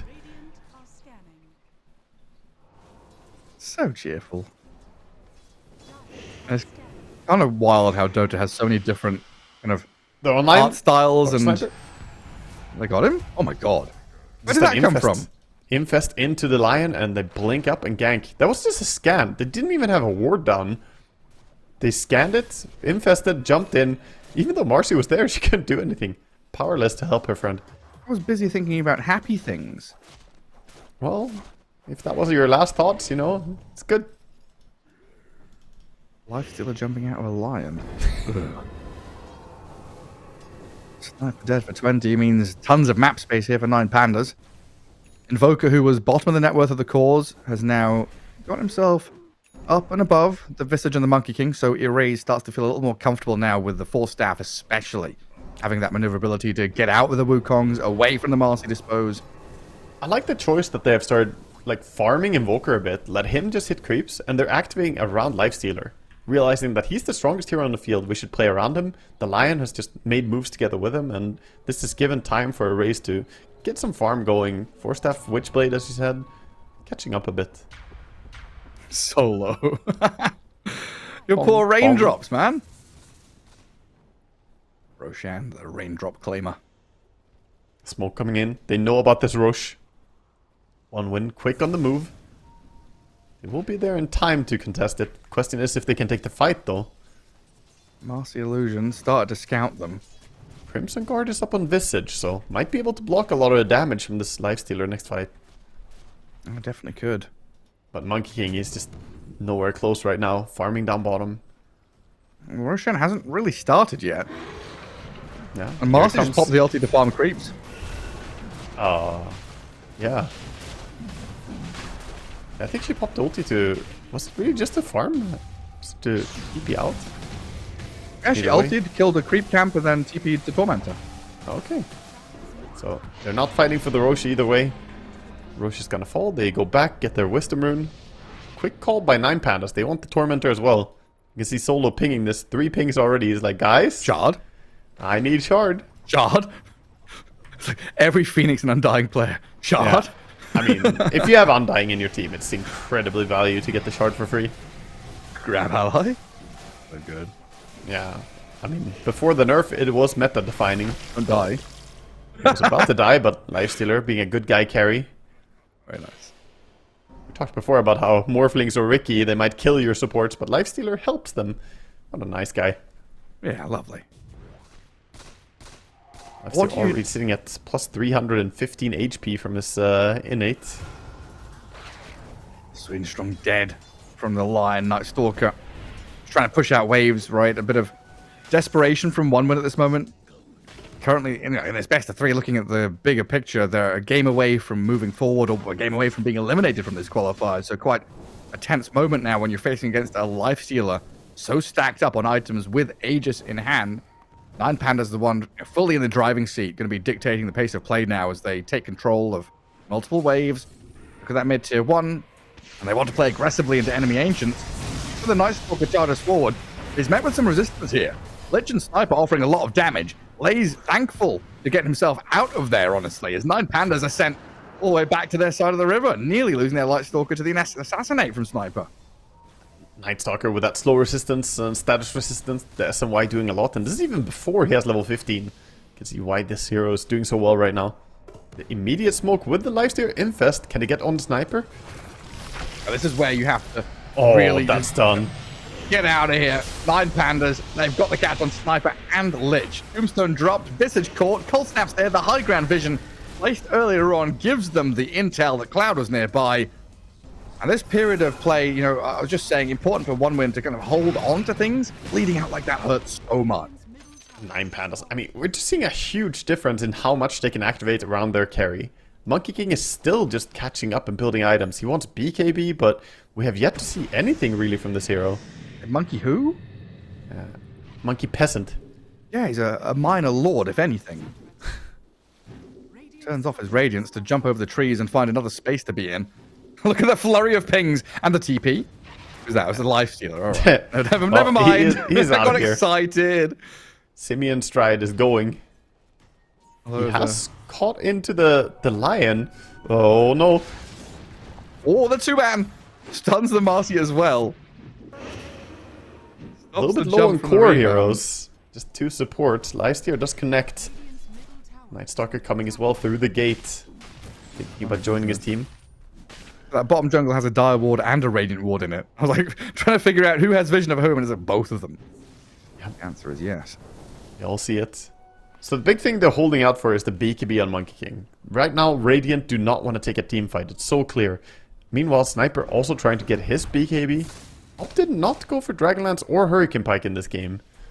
Instead, just trying to get for that magic or debuff immunity. I guess at least he's got the concussive grenade, which is a bit He does. of repositioning. Yeah, the grenade is amazing. It only has 10 seconds cooldown, so it's quite useful in this game. Problem is, if he gets jumped by a Nightstalker, once that Blink Dagger is up, he can't even use the grenade. No. It's silenced. There's also the problem of this Alacrity lifestealer just destroying buildings. He is going. He's got the minus armor as well. The Orb of Destruction is here. Shredding the tower quickly. Nobody home? No Lich? No armor? Anybody here? Oh, a shrapnel. I'm going to rage and kill this tier 3. I do not care. Wow. Tier 3 tower gone down so easily. And I like this move. Just back out. 9 Pandas realize it's daytime. Don't have Nightstalker ulti. They have it soon though. 10 seconds. Could definitely look to invade the ancient area. How's Marcy coming along on her BKB? Still needs like 800 gold or something. It's also like the glyph reset as well. So now there is a glyph for Radiant, which they're probably going to use on a tier 2, which 9 Pandas can maybe bait out and then look for tier 3 or barracks. You better not. If they use it on the tier 2, that would be disastrous for them. They gotta hold this glyph. Someone's going to get upset about that. I just guarantee it's going to happen. I can feel it. Yeah, definitely possible. Visitous Shard, Bongo Boots. Just not sure about the damage output from their team. Like, Sniper has to do so much work. Yeah. They need to fight in Wukongs, in Shrapnel, with Sniper in range. Monkey's BKB Marcy is done. is your- Marcy doesn't have hers yet, though. Marcy feels like the most important hero right now. She's the one that jumps in and stuns someone for the damage to actually follow through. Pretty true, yeah. Vichun goes range racks first.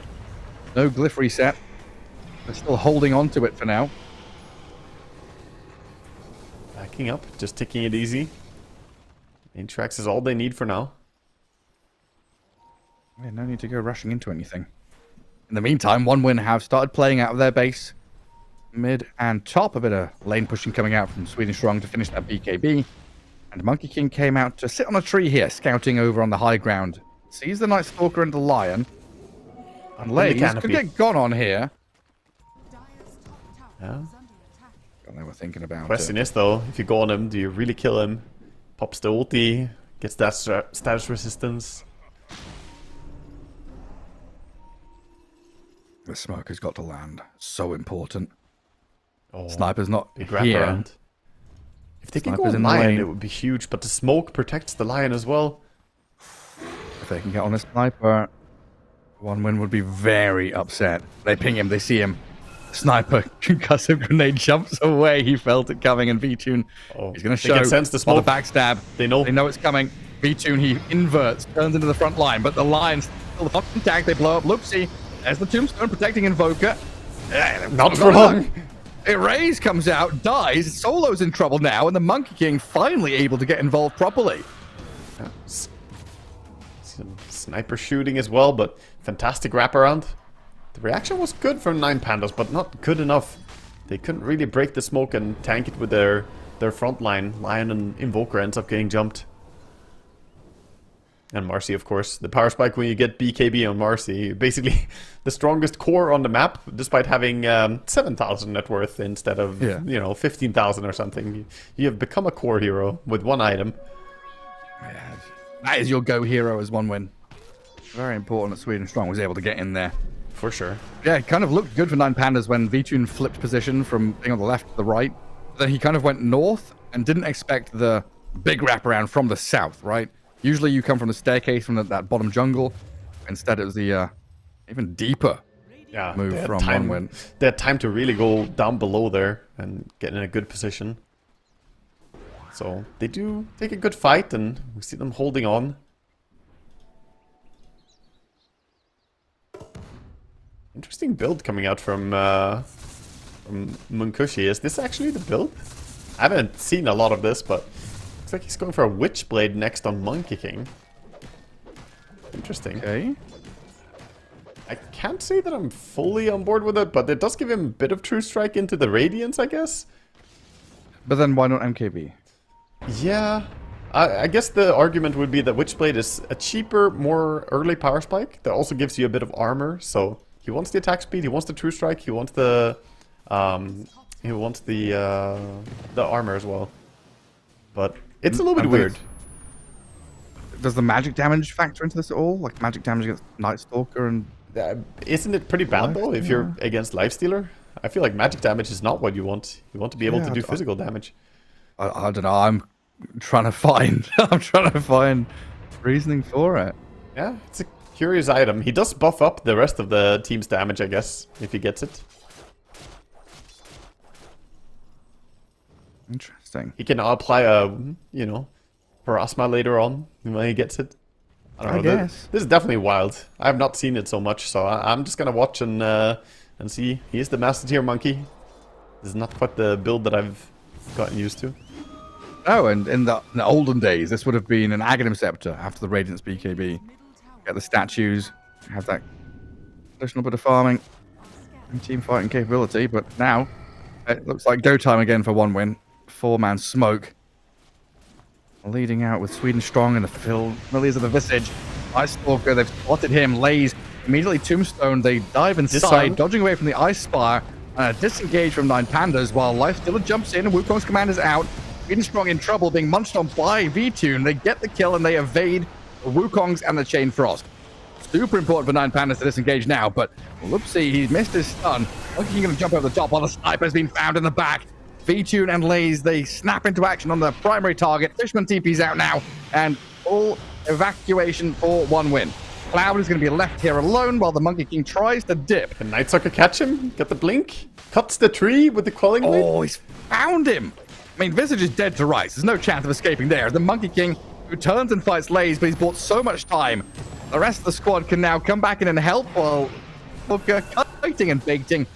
They arrives with a cold snap. And now they'll finish him off. Fighting out in the open is so difficult for Sniper. It's basically an impossible task. Like, yeah, you can live during your BKB, but if they just wait it out, then they go on you afterwards. It's so difficult for him. He really needs the safety of his own base. Nullifier is here. Fishman wasn't ready for it. Oh, he's going to deny the Observer Ward first. Let Fishman have it.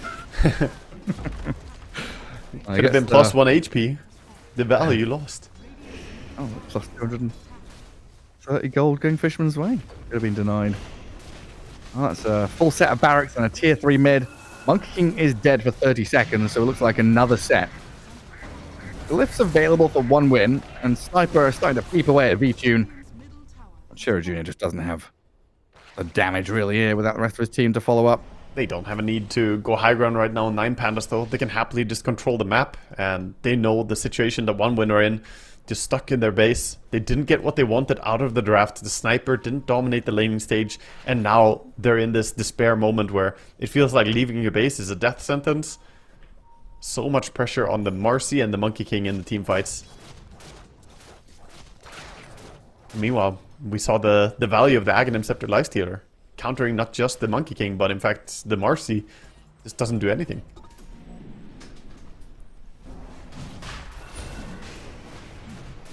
This is going to be a Roche that they just cannot contest. Roar doesn't matter. It's going to take it down quickly. Not at all. And Nemesis Curse, a ton of damage. Roshan's going to fall. This. Yeah, second Roche. Get the Aegis on Lifestealer again, since he's the one who's going to be sieging high ground.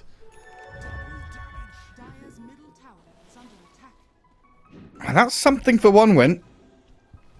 Double damage on the Monkey King. Ooh, they're going to try and take a fight again outside base.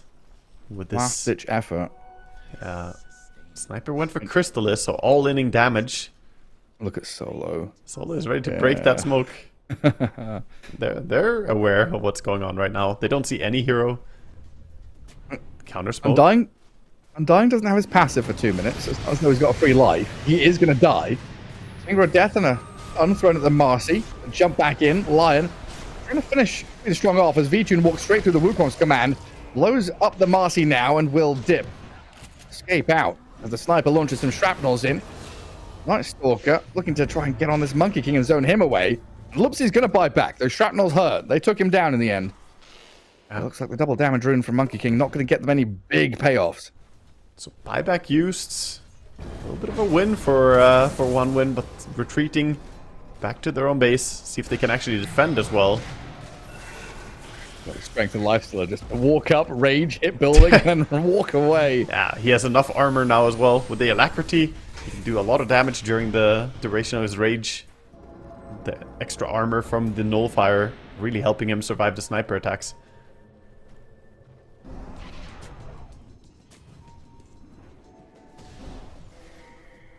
Now it's just got to be systematic from 9 Pandas. Don't give away any sloppy kills.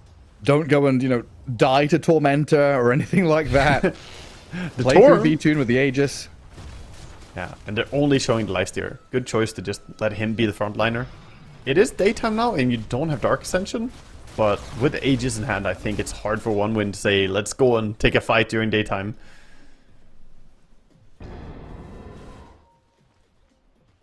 Well, 9 Panda's not going to rush into anything, though. No, they're back up, maintain the lanes.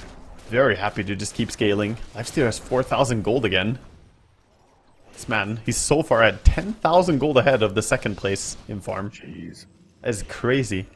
V-Tune has just played a flawless game. No deaths, insane farm, and doing great every single team fight. On a hero that barely anyone plays anymore. Oh, that's incredible. V-Tune is a great player. He really is. Yeah, really good showing here. Right now, feels like buybacks become of the utmost importance. A team fight loss for one win on the doorstep of their base could be disastrous. And right now, Marcy and Lich have buybacks, so a couple of supports can kind of throw away their lives and return. Not something that they want to do, of course. They're walking in, realizing that they lost the ancient area, wants to take it back. He's getting ready to do alacrity harass on the racks here. Going up. Asking harassing a building. Yeah. Your bricks are stupid. Ugly. Outdated style. Cement face. We got him. It'll take a while for that building to recover, Gareth. Imagine being built in a brutalist architectural style. Ugh. There we go. Lifesteal's gonna walk back up. There is a clear though for one win. And V-Tune taking a bit of damage there from the sniper. Lich is like, beautiful building, so cold and nice. Very shielded. Ah. So demure. One win hold for now. And holding the glyph, again, very important for them. Not wasting it on these barracks. They need it for tier 4s or top lane or something more important. Yeah, again, solidly shoved into base though. Night Stalker just barely missing some wards on the high ground there. Has the gem. Flew right past it, but didn't quite see it. He's farming under a ward right now. If they could find it in them to smoke him, that would be insane, but it is a long journey over there.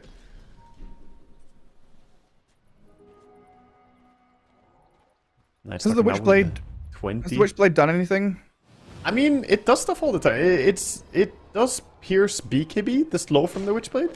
So that's something. I don't know. Boundless Strike a projectile? Yeah, it's faster Boundless Strike. I'm not convinced about the build. I'm gonna be honest. I think you could have gone for a lot of different items that would have been probably stronger. Like just a casual Chrysalis, I would probably be more on board with. It could have been a Maelstrom, right? That's very comparable. The almost exact same gold cost. I just feel like it's not it for Monkey, but again, I'm not a Monkey spammer, so I can't say with confidence that, you know, this is a bad build, but I just am not sure it's the best build. Oh my god, the infest into sniper.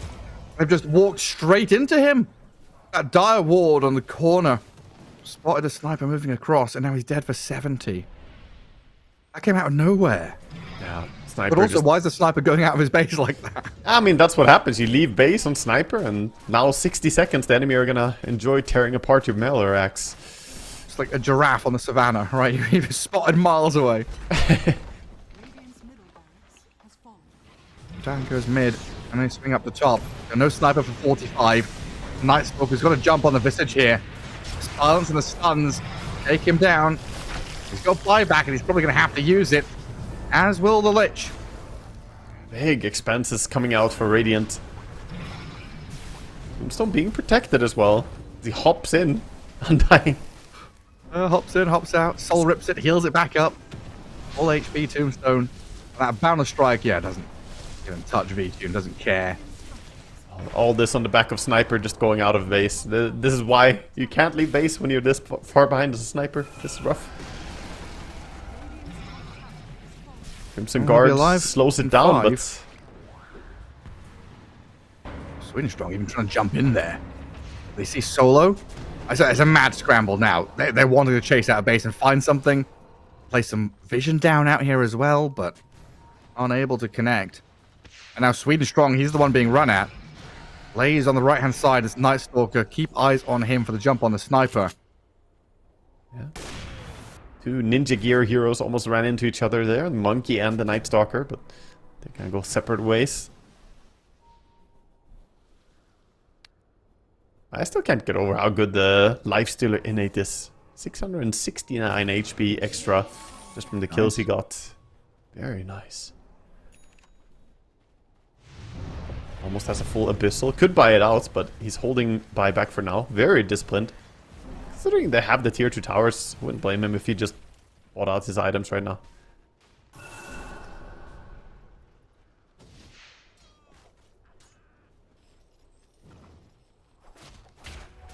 He just gets to sit mid-wave. Yeah. A lion behind him. The rest of the team shoving out top. Soon level 25 on Knife Stealer. He can get that 1 second rage duration, which by the way was a funny talent because it was bugged for, I don't know, 2 years or something, and people still picked it. And here's the fun part, it had a higher win rate than the other one, even though it didn't work. I just didn't give you anything? It gave you nothing! And it was still the higher win rate, Gareth. The reason being that people who picked it are obviously not stupid, and they realize that being in debuff immunity is good. Wow. That was my fun trivia for the day. It does work now, as far as I know. At least so they said. They said they fixed it. Just the people who were picking it was better at the game. Yeah. It's hilarious. Well, going for Tormentor. Ooh, cannon scan. They all know where they are. The shard for Sweden Strong, and they get back to base. Good bailout. Night Stalker is hungry. Oh yeah, he doesn't care about the force field, does he? He just flies over the top. Got the full AC now as well. He's giving vision. On Sniper. He jumps the Sniper. PKB from Chira Jr. In the back, the Tombstone there to try and save up. As Mankushi leapt in aggressively and dies. Basically just in a 1v4 there. The rest of the team had no chance to get in there. He's got no buyback, and neither does the Lich. Now, Sniper, what are you going to do? Stand and fight? V2's running at you. Cloud's in trouble, turns into a gargoyle. A Sweden Strong BKB ult. Gets a jump onto Eraser's Invoker, but immediately swings out of danger. Marcy turned on, has to buy back now as she's killed off. Deafening Blast to push the Sniper back and disarm him, while V-Tune opens up on the Visage. Infest, jump in, jump out, kill off Cloud, and Chira Jr. to follow with a 2-man stun out of Luxie. Sniper will buy back now to slay Solo, but your base is collapsing. The Radiant in disarray. Down a couple of cores, a 2 versus 4 now, a 5. In fact, as the line buys back to bring the numbers to normal, and a jump onto Chira Jr. Again. Night Stalker and the Lifestealer are there to kill him off, and this game is over. Good game called. 9 Pandas. They dump 1 win out of the qualifiers and march on forward. Fantastic showing as well in the final game, especially by V-Tune with a 13-0-13 Lifestealer. He shines so much in this game. It's almost hard to hype the rest, but Lace also, he was 4-0-14 on his Night Stalker. Didn't die a single time while being the aggressive frontliner. I think they played a fantastic final game. But the big story of this game is just the carry impact difference. I don't feel like the Monkey King had any real value in this game. And the sniper pick, I wasn't on board with it. We were talking in the draft. We were like, oh, maybe sniper. I'm like, no, dude, you're going to get jumped. And he did. Yeah, so really scraping the bottom of the barrel for that pick, though, right? Chiro Jr., had a lot of stuff banned against him. There were a lot of heroes already there that were kind of, countering or looked nasty to play into. A hard game for one win, well thought out and a tough qualifier for all these teams, but 9 Pandas are the ones who reign victorious in this series, and they move on to face against Liga team in the next BO3, which should be on this stream. We're following them all the way through, and that's going to be 7 p.m. CET, so an hour from now, we'll have that final series of the day, and find out who's going to be in that lower bracket final. Because upper bracket final, currently Team Spirit against One Move. It's all moving forward very quickly. We'll see you in an hour, though, Waga. Until then, enjoy a little break you've got.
again. You're looking so good, made me wanna know you. Feeling the groove and I got to show you. Come back, better come back.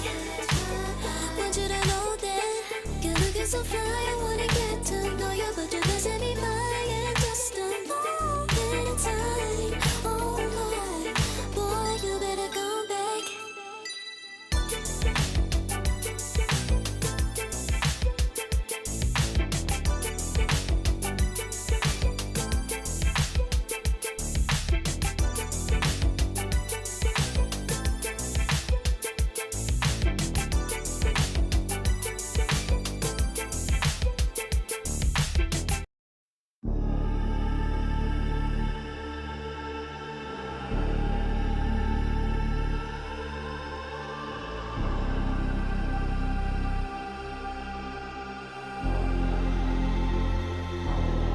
You'll be free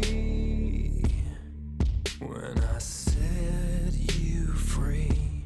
I breathe you in, but all your sins won't disappear. You can see it's true that I want only you when we'll break free. Together, you and me. Take me in your arms and let us rise high up to the stars where we can fly. So come with me and pray. I want you to play my games and fulfill my black desires. So break my heart and leave me. I only need your body. So I'm saying I'm in love with you, but I don't care much about you. Where you've gone, I would find someone new. I cannot lose. Fall into my arms and let us rise high up to the stars where we can fly.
second to push you to your limits, going strong and feeling better.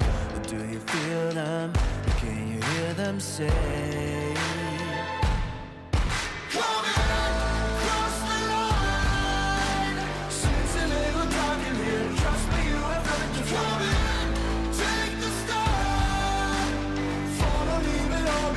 Welcome to the other side.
Serotonin slightly sequin in the light, empowering your energy, riding through the night. Serotonin slide on over here by my side, slides up in your eyes, desire, caught up in this chemical high.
Serotonin slide, chemical high.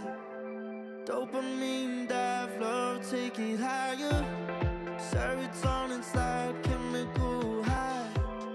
Dopamine dive, love, take it higher. Serotonin slide, chemical high. Dopamine dive, love, take it higher. Secret in the light, empowering your energy. Riding through the night. Serotonin slide, slide, slide, slide. Serotonin slide, slide, slide, slide. Serotonin slide.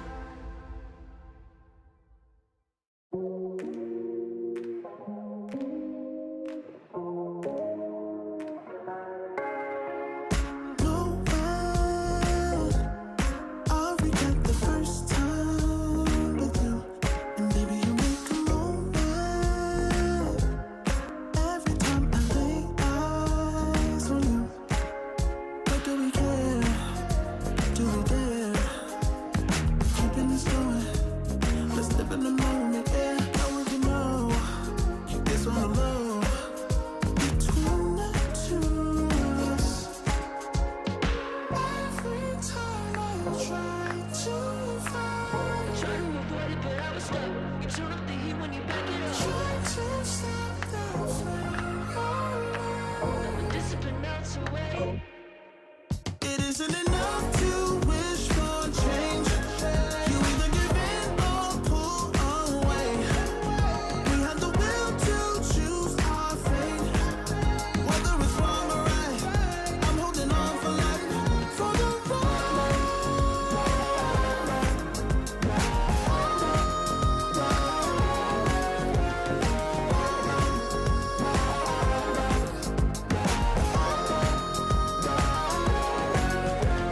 The day we woke up, lying in a pool of shame.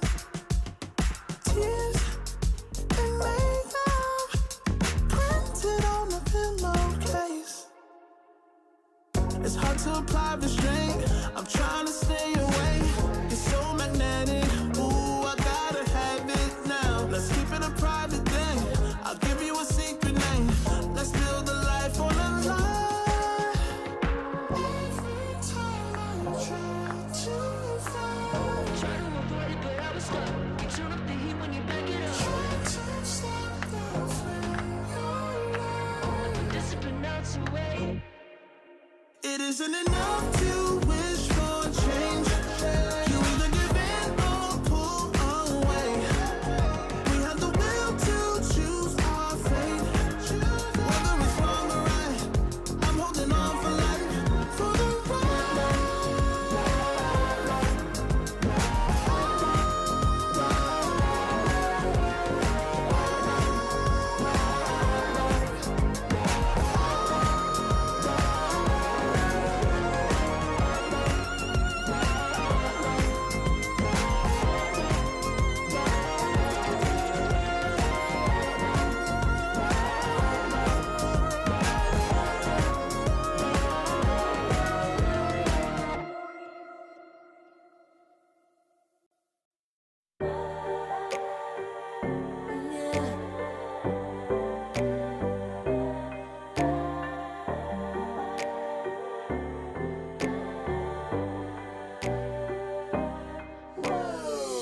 Talking my, I've been working all year, getting by. Looking for the high, taking all my time. Breathing in new life, feeling fine. Like I don't gotta be something society wants me to strive to be. Got my own energy. So magnetic in the spotlight. Shaping my own world with my own mind. Don't talk about me unless you alright. You gon' see I'm finna real free, protecting my energy. Gotta protect my mind. I'm breathing in new life. It's time that I realize what feels good ain't always right. I'm making changes got me a new strut. No more settling, I'm running out of good luck. Never chasing, I attract, I'm busy going up. If you see me come correct, then keep it on the book. Get it, how I live it, that's the motto, how it goes. No more reaching, indecisive, hit the lotto, I'm the one. Not denying myself anymore, I'm done with it. Sky is the limit, I'm living like widow. Energy, energy, energy. Feeling free, feeling free. Energy.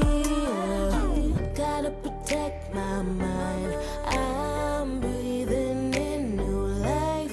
It's time that I realize what feels good ain't always right. I'm feeling good, feeling free. Feeling good, feeling free. All I need is me and my new energy. Feeling good, feeling free. Feeling good, feeling free. All I need is me and my new energy. And my new energy.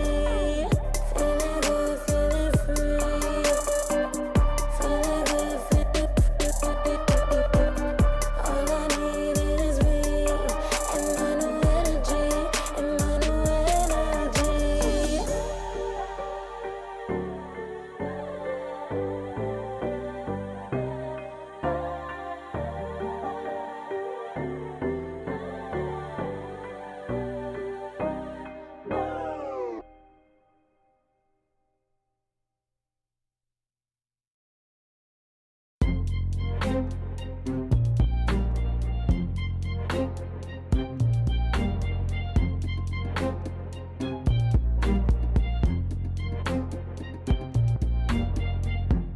Took too long for me to feel, yeah. Tell me why you on your knees, yeah. Mama thought I had a dream, yeah. Kicking off the covers, I'm too hot for this bed. Give me space, I need to breathe, yeah. Give a face, giving it beautifully, yeah. Yeah, it's just me and my clique, yeah. We might be the hottest, but we let you in. Angel energy, let you sit with me. Angel energy, angel energy, angel energy. We got sympathy. Angel energy, angel energy.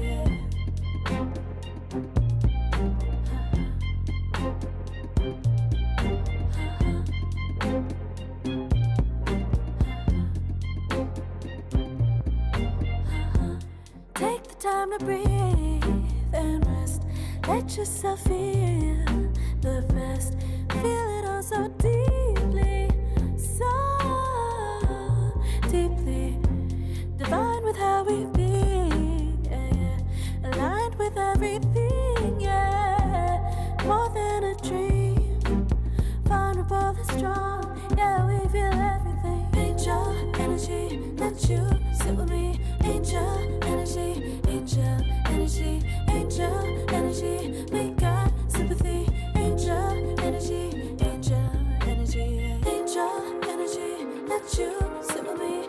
Angel energy, angel energy, angel energy. We got sympathy. Angel energy, angel energy.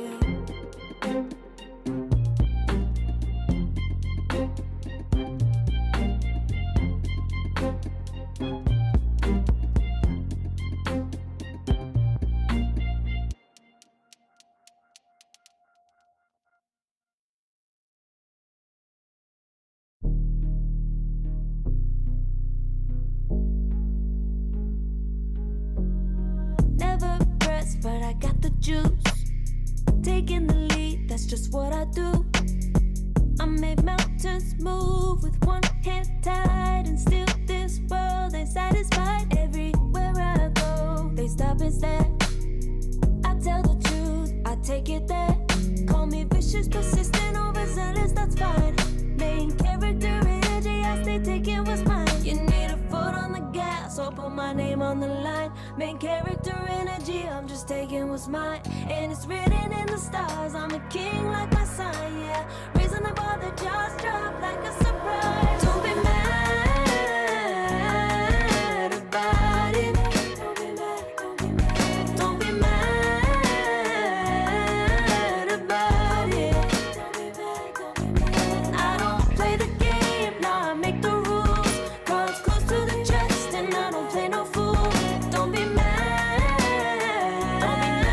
about it. Look, yeah, my name stay in the mouth. Legs got broke, they said cast her. I'm the 911 response in a disaster. I don't ask, I just take. Treat the world like a man, I just blow him away. Yeah, I'm my #1 fan. Don't need a bark, I'm a bite. Switch me on, dark need light. Don't need pity, don't need spite. I just plop, plop, plop on sight. Could take your girl in 2 seconds. I just flash her a smile. I make petty look pretty. They run an inch, I run 3 miles. You need a foot on the gas, I'll put my name on the line. Main character energy, I'm just taking what's mine. And it's written in the stars, I'm a king like my sign, yeah. Raising the bar, the jaws drop like a surprise. Don't be mad about it. Don't be mad about it. Don't be mad about it. Don't be mad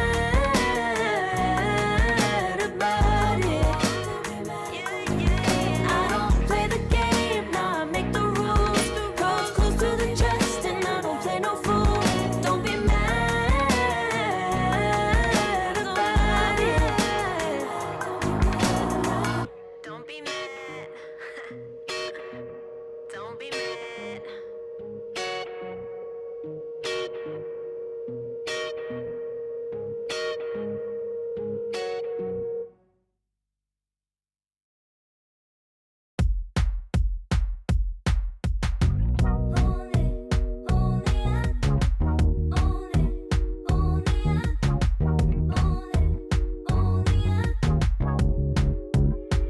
Like a moth to the flame,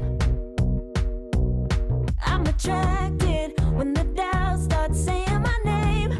I can go there easily, and it's hard to maintain, 'cause I know it's not the world I know, it's me. Believe in every little thing I hear, and no, I ain't no stranger to the fire, burning up all my desire to be great. It stays coming in waves, and no, I ain't no stranger to the fire, burning up all my desire to be great. I gotta just open the gate. All I need is saving from hitting the pavement, understanding when I'm impatient, that only I give to me. All I need is a little love in lonely places, the strength to stare fear in the face, that only I give to me.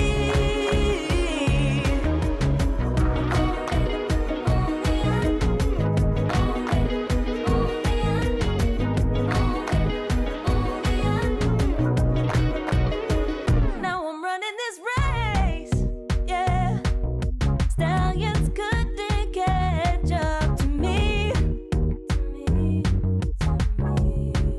I'm running till I get first place. I'm running till I get everything, everything I ever wanted in my dream. No, I ain't no stranger to the fire, burning up all my desire to be greatest days coming in waves. And no, I ain't no stranger to the fire, burning up all my desire to be great. I gotta just open the gate. All I need is saving from hitting the pavement, understanding when I'm impatient, that only I give to me. All I need is a little love in lonely places, the strength to stand fear in the face, that only I give to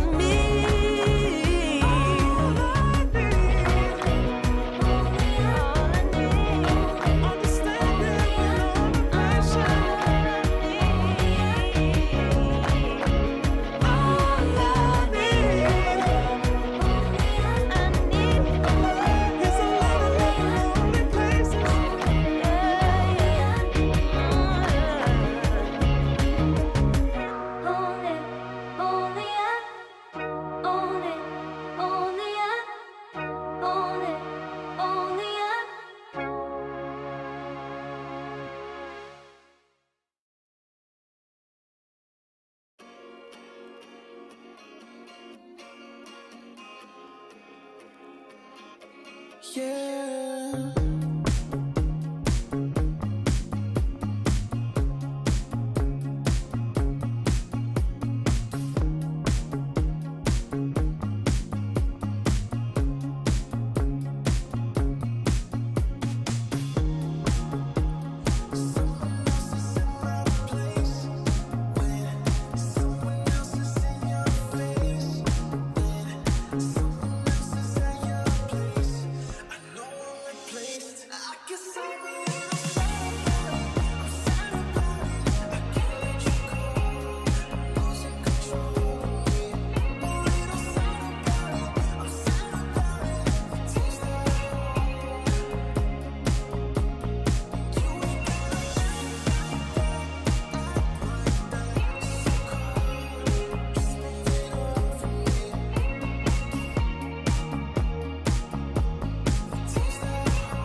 Far from me.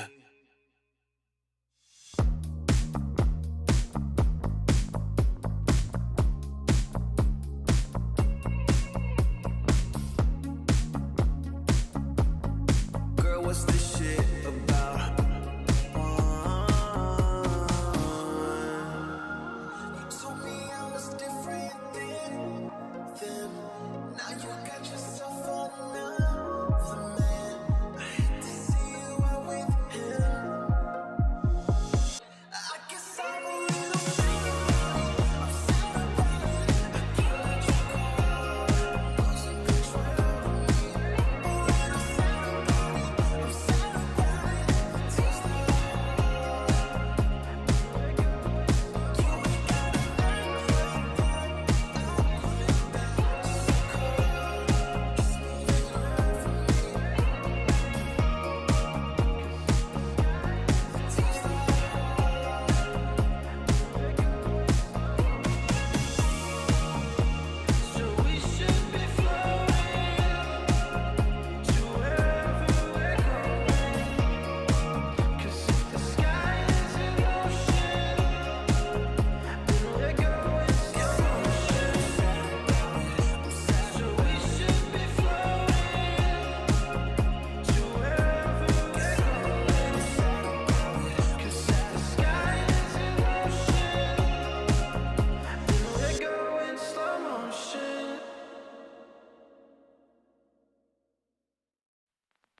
I pack my suitcase, headed out the door. I keep my shoes laced. 2,000 miles away from home. A couple dollars in my pocket, never stopped the boy before. I load my bags and hit the road. Miles past, turning back, found my track, face the fact she a cold one. Never gonna settle for none. Stay up every night till I won. Don't want a slow rise now. I'm confident opulence isn't a long ride out. When I look back now, I'm astounded. A quiet boy from old age, but always felt the world was a stage, yeah. I celebrate one last late night. My whole life ain't staying. I pack my suitcase, headed out the door. I keep my shoes laced. 2,000 miles away from home. A couple dollars in my pocket, never stopped the boy before. I load my bags and hit the road. I'm headed to LA.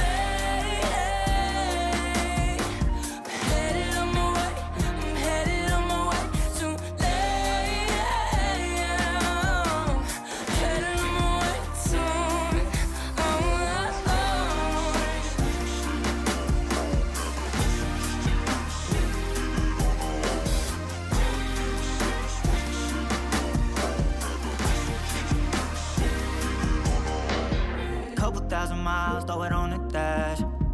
Shit, the 10,000 hours, can't let them pass. Yeah, well, I was putting time in, you was pulled up wildin'. You always had shit to say, now when I see you, it's silence. Thought I'd have a Grammy by 25.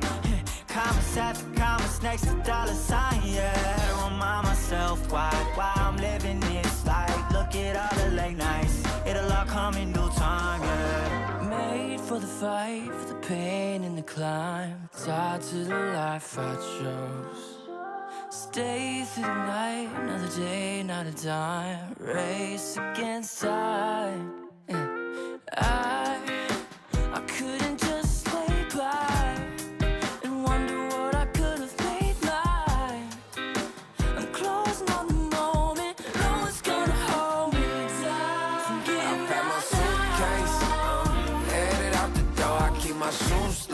2,000 miles away from home. A couple dollars in my pocket, never stopped the boy before. I load my bags and hit the road.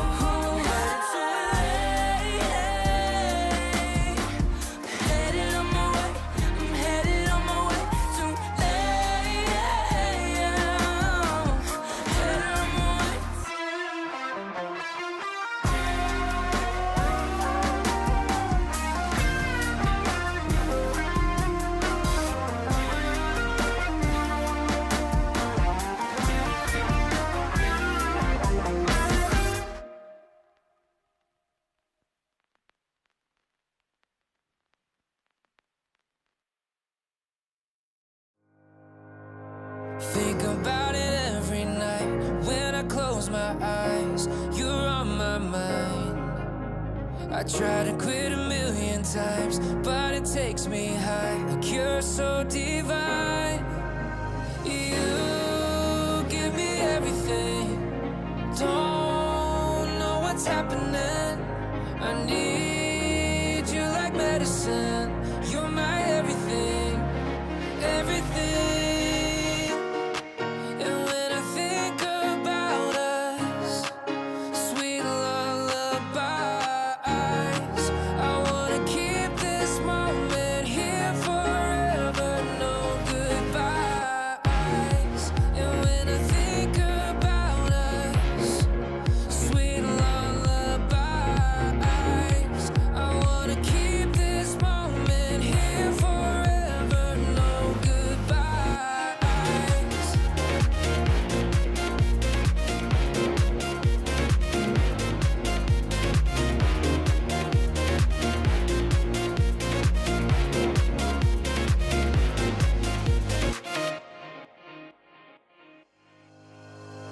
Think about it every night when I close my eyes. You're on my mind.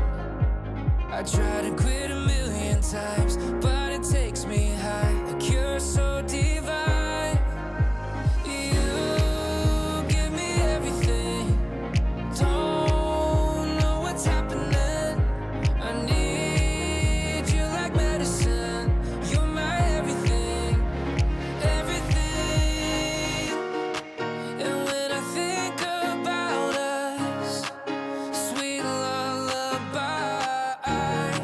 I wanna keep this moment here forever, no goodbyes.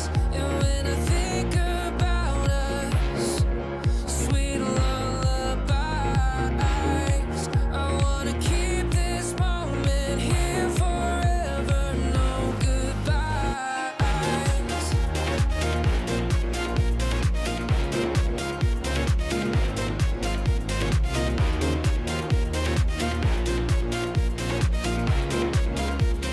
No goodbyes. And when I think about us, sweet lullabies, I wanna keep this moment here forever. No goodbyes.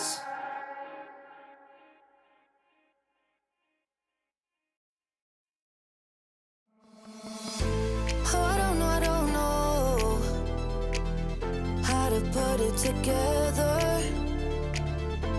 Ever since I found ya, my life just got better.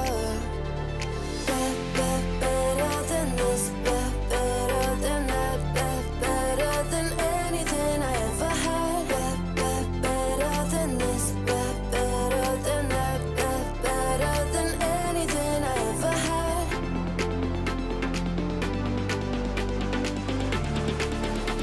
Than anything I ever had.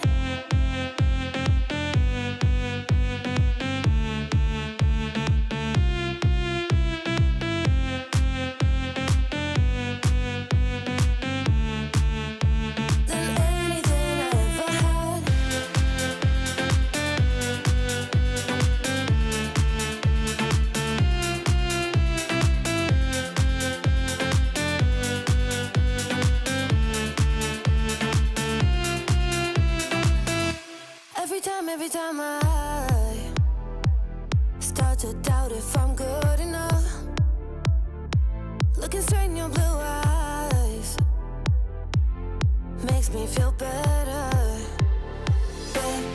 Better than this, better than that, better than anything I ever had. Better than this, better than that, better than anything I ever had.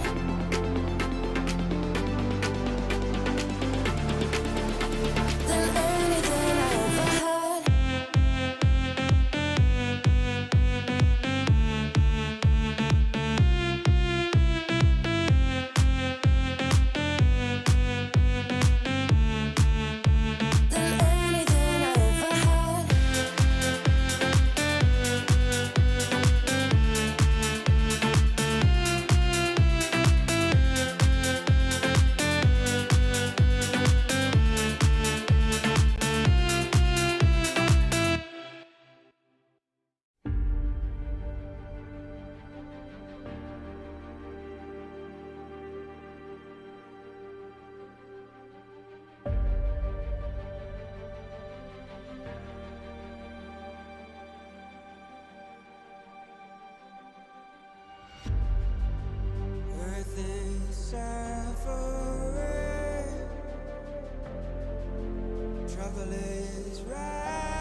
can feel the gravity is pulling me away, pulling me away.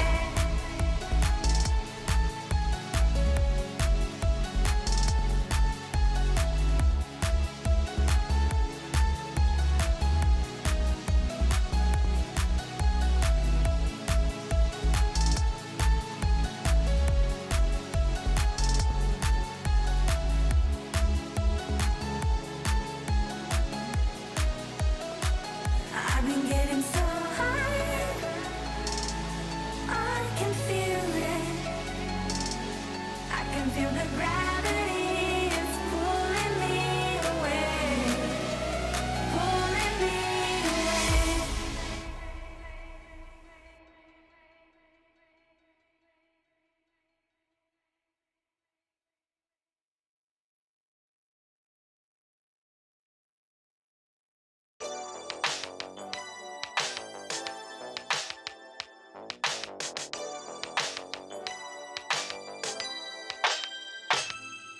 Ooh, that day that boy walked my way. Don't forget his pretty face. It was stacked with both his something to say. Yeah, but as soon as I saw him, his fine ass was gone. Think I should have fallen at home.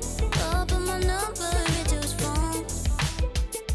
A moment in time, so divine. Hope I see you again. Hope I see you again. A moment in time, so divine. Hope I'll see you again. Hope I'll see you again. You looking so good, made me wanna know you. Feeling the groove, and I got to show you. Come back, better come back. Want you to know that you're looking so fly. I wanna get to know you, but you best be mine in just a moment in time. Oh my, boy, you better come back. A moment in time, so divine. Hope I see you again. Hope I see you again. A moment in time, so divine. Hope I'll see you again. Hope I'll see you again. You're looking so good, made me wanna know you. Feeling the groove, and I got to show you. Come back, better come back. Want you to know that you're looking so fly. I wanna get to know you, but you best be mine in just a moment in time. Oh my, boy, you better come back.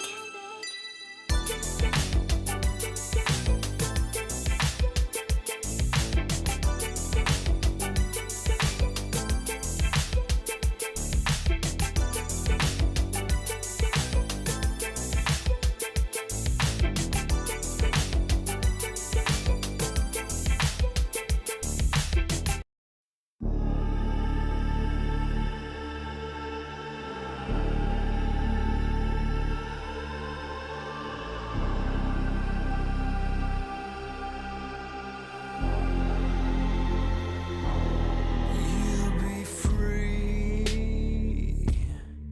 when I set you free. I breathe you in, but all your sins won't disappear. You can see it's true that I want only you when we'll break free. Together, you and me. Take me in your arms and let us rise high up to the stars where we can fly. So come with me and pray. I want you to play my games and fulfill my black desires. So break my heart and leave me. I only need your body. So I'm saying I'm in love with you, but I don't care much about you. Where you've gone, I would find someone new.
dragon. Waiting for a second to push you to your limits. Going strong and feeling better. But do you feel them? Can you hear them say?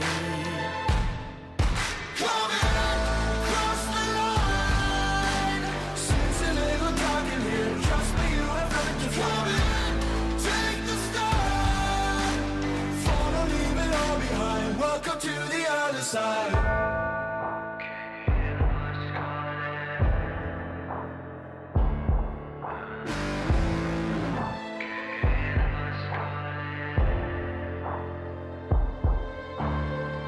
Do you feel how they are dragging? Do you feel them? Can you hear them say? Do you feel how they are dragging? Can you hear them say?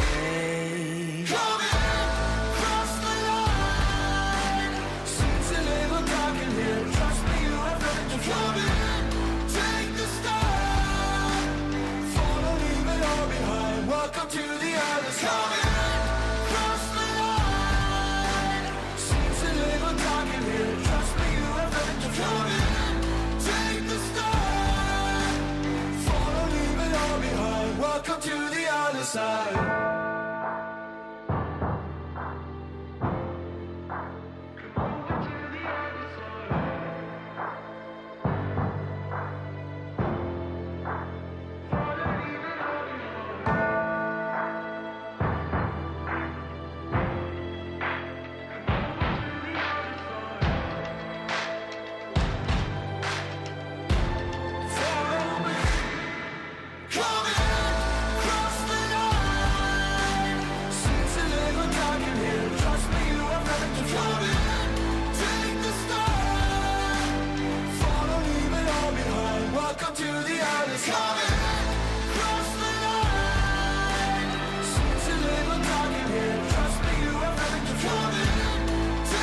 start.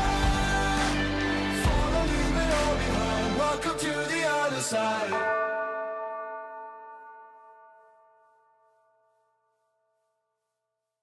Serotonin slide with me. Sequin in the lights, empowering your energy. Riding through the night. Serotonin slide on over here by my side. Slides up in your eyes, deep down. Caught up in this chemical high. Angel, can you take me high? I'm on fire from the dopamine. You're all I need tonight. Promise I'll give you all of me, darling. Serotonin slide with me. Sequin in the lights, empowering your energy. Riding through the night. Serotonin slide.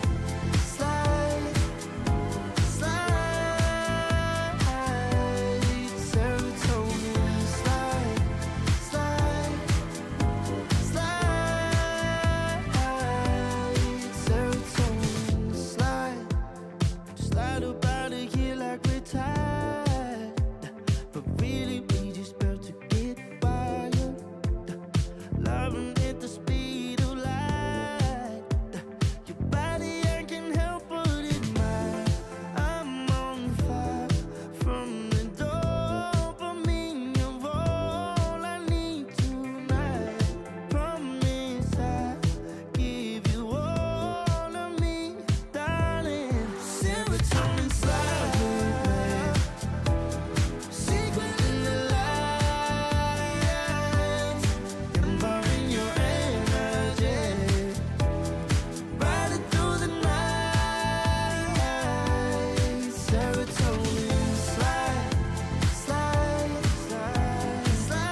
Welcome back, folks, to the closed qualifiers for Eastern Europe here as we head towards ESL One Raleigh. And our final series of the day, lower bracket, a chance to look at victory here as we've got ourselves Liga team taking on 9 Pandas in a situation where one of these teams is just eliminated, Wagga, and one gets to move forward for a chance to play for one slot. Yeah, exactly. They are getting closer. Both these teams have been gaining momentum down here in the lower bracket. Both of them lost their first round in the upper bracket and have been down here just grinding away. We have a Liga team, of course, beat out Banya, Pivo Samagon, and also Virtus Pro. And then we have 9 Pandas that we've just been following. We saw them against Navi, and then we saw them against One Win. We've been casting 5 games of them today, and they've been on a good roll. It's been looking a little bit shaky from them, but I do want to say that it feels like they're finding their stride more and more. That final game they had was really dominant. Yeah, for sure. You know, finding these kind of nifty drafts as well. Like Night Stalker has been on the rise pretty tremendously and has shown some great performances. So excited to see if that one pops up again. And yeah, looking back at the history of these two teams, they played twice last year. The only 2 times they matched up. It's been 9 Pandas 2-1ing in close qualifier situations in lower brackets as well. So no surprise they're here again, matched up against each other, heading towards Raleigh. Yep, and we see 9 Pandas banning out some of the usual suspects. As Bristleback was banned out already, they don't have to ban that themselves, otherwise they might have actually, because they have been doing that before. But they get to take out the Gyrocopter as well. I'm curious to see which team is going to end up with the Night Stalker, because the last 5 games we cast of 9 Pandas, Night Stalker has been banned or picked in all of them, and 3 times it was 9 Pandas playing it. And 3 wins as well? I believe they won every game, yeah. Every game they got Night Stalker was a win, so it's just up to that, Gareth. We'll see if they get the ban. Oh, they banned it. They banned it, it's gone. Good research by Liga. So Liga starting out with the Bat Rider. Definitely one of the stronger openings, just a solid position 4 that gives you a lot from lane through to late game. Now 9 Pandas, is it going to be one of these solo heroes? No, there's no Undying, but there's still the Elder Titan, and that's what they go for. They like opening with his POS 5 so he can babysit his team. That's how they've been approaching the draft in almost every single game that they play. Very rarely do they step out and pick something else first. It's like Undying, ET, Phoenix, and what they've had a couple of like Bristleback sprinkled in there as well. But, yes, in situations where they feel like, oh, we got that, let's play it. You know, some really strong hero. But generally, this is how they open games. Both teams get their hands on good supports for the current patch. In 9 Pandas' case, it can be said to be more of a comfort zone as well. ET is just a hero that solo enjoys. Ooh, the big guy who's left in is that Doom, right? So often in the first round of bans, but he's actually there because of this Undying Night Stalker double ban. Exactly, yeah. So he is on the menu. We'll see if we're going to get him played or not. It kind of deters some picks as well. Certain core heroes that, you know, otherwise would be scared of Doom. See if they pick up. I mean, obviously Gyro is already banned, but still Morphling and the type can be countered out by it. On the other side of that coin, it also brings certain picks. Like the start of Lifestealer being a hero in these qualifiers, down to V-Tune, I feel anyway, was because of the Doom. A hero that can kind of play through, out laning stage, does very well, gets his Radiance timing, and then with Rage BKB, you can kind of play around the Doom somewhat. Yeah, that's very true. Yeah, overall, V-Tune had a fantastic game on Lifestealer in the final game that we cast against One Win. And definitely made the hero look extremely strong. When you have Temple like he did in that game, played with confidence. Liga, they are going to ban out the Morphling as well as that Tiny. 10 seconds remaining. Yeah, I mean, we've... you said it in the last series, right? We've seen Morphling kind of shift more from that 18 pick to even a first pick sometimes, but there's no reason for Liga team to not ban the Morphling there. So that kind of indicates they weren't thinking about picking it on their 4th pick, and they were much more scared of 9 Pandas grabbing it. It's just an annoying hero to play against when you play Batrider. It's difficult to harass in lane, and also overall, if you blink in and try and grab the Morphling, pull him to your team, big chances are that he's just going to be morphing strength and be completely fine. Normally you want an enemy carry that you can kill when you jump them with Batrider. Oh yeah, the mag ban could also... I mean, I'm looking like down avenues here, you know? My brain's gone on a tangent. Could also be like a signal they want... Dawnbreaker, because they tried Dawnbreaker, they didn't ban Mag, and they had a lot of troubles facing off against this reverse polarity. So maybe now that's like an adaptation Nine Pandas are making. Yes, Mag is a meta hero and he's very good in his own right. But there's also that line of drafting they could go for. But Bloodseeker, what's that? The Bloodseeker ban out could signal that they want to pick a Pango, perhaps. Overall, not a hero that we see that frequently. He's been sneaking his way into picks here and there. I can't remember. Yeah, Liga used it in the VP game. It was a 23 pick. They picked it very late. In that game, it was to counter out the PA. So they're definitely showing that they're capable of pulling out the hero.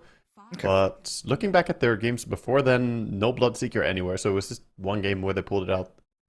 How does Bloodseeker counter PA?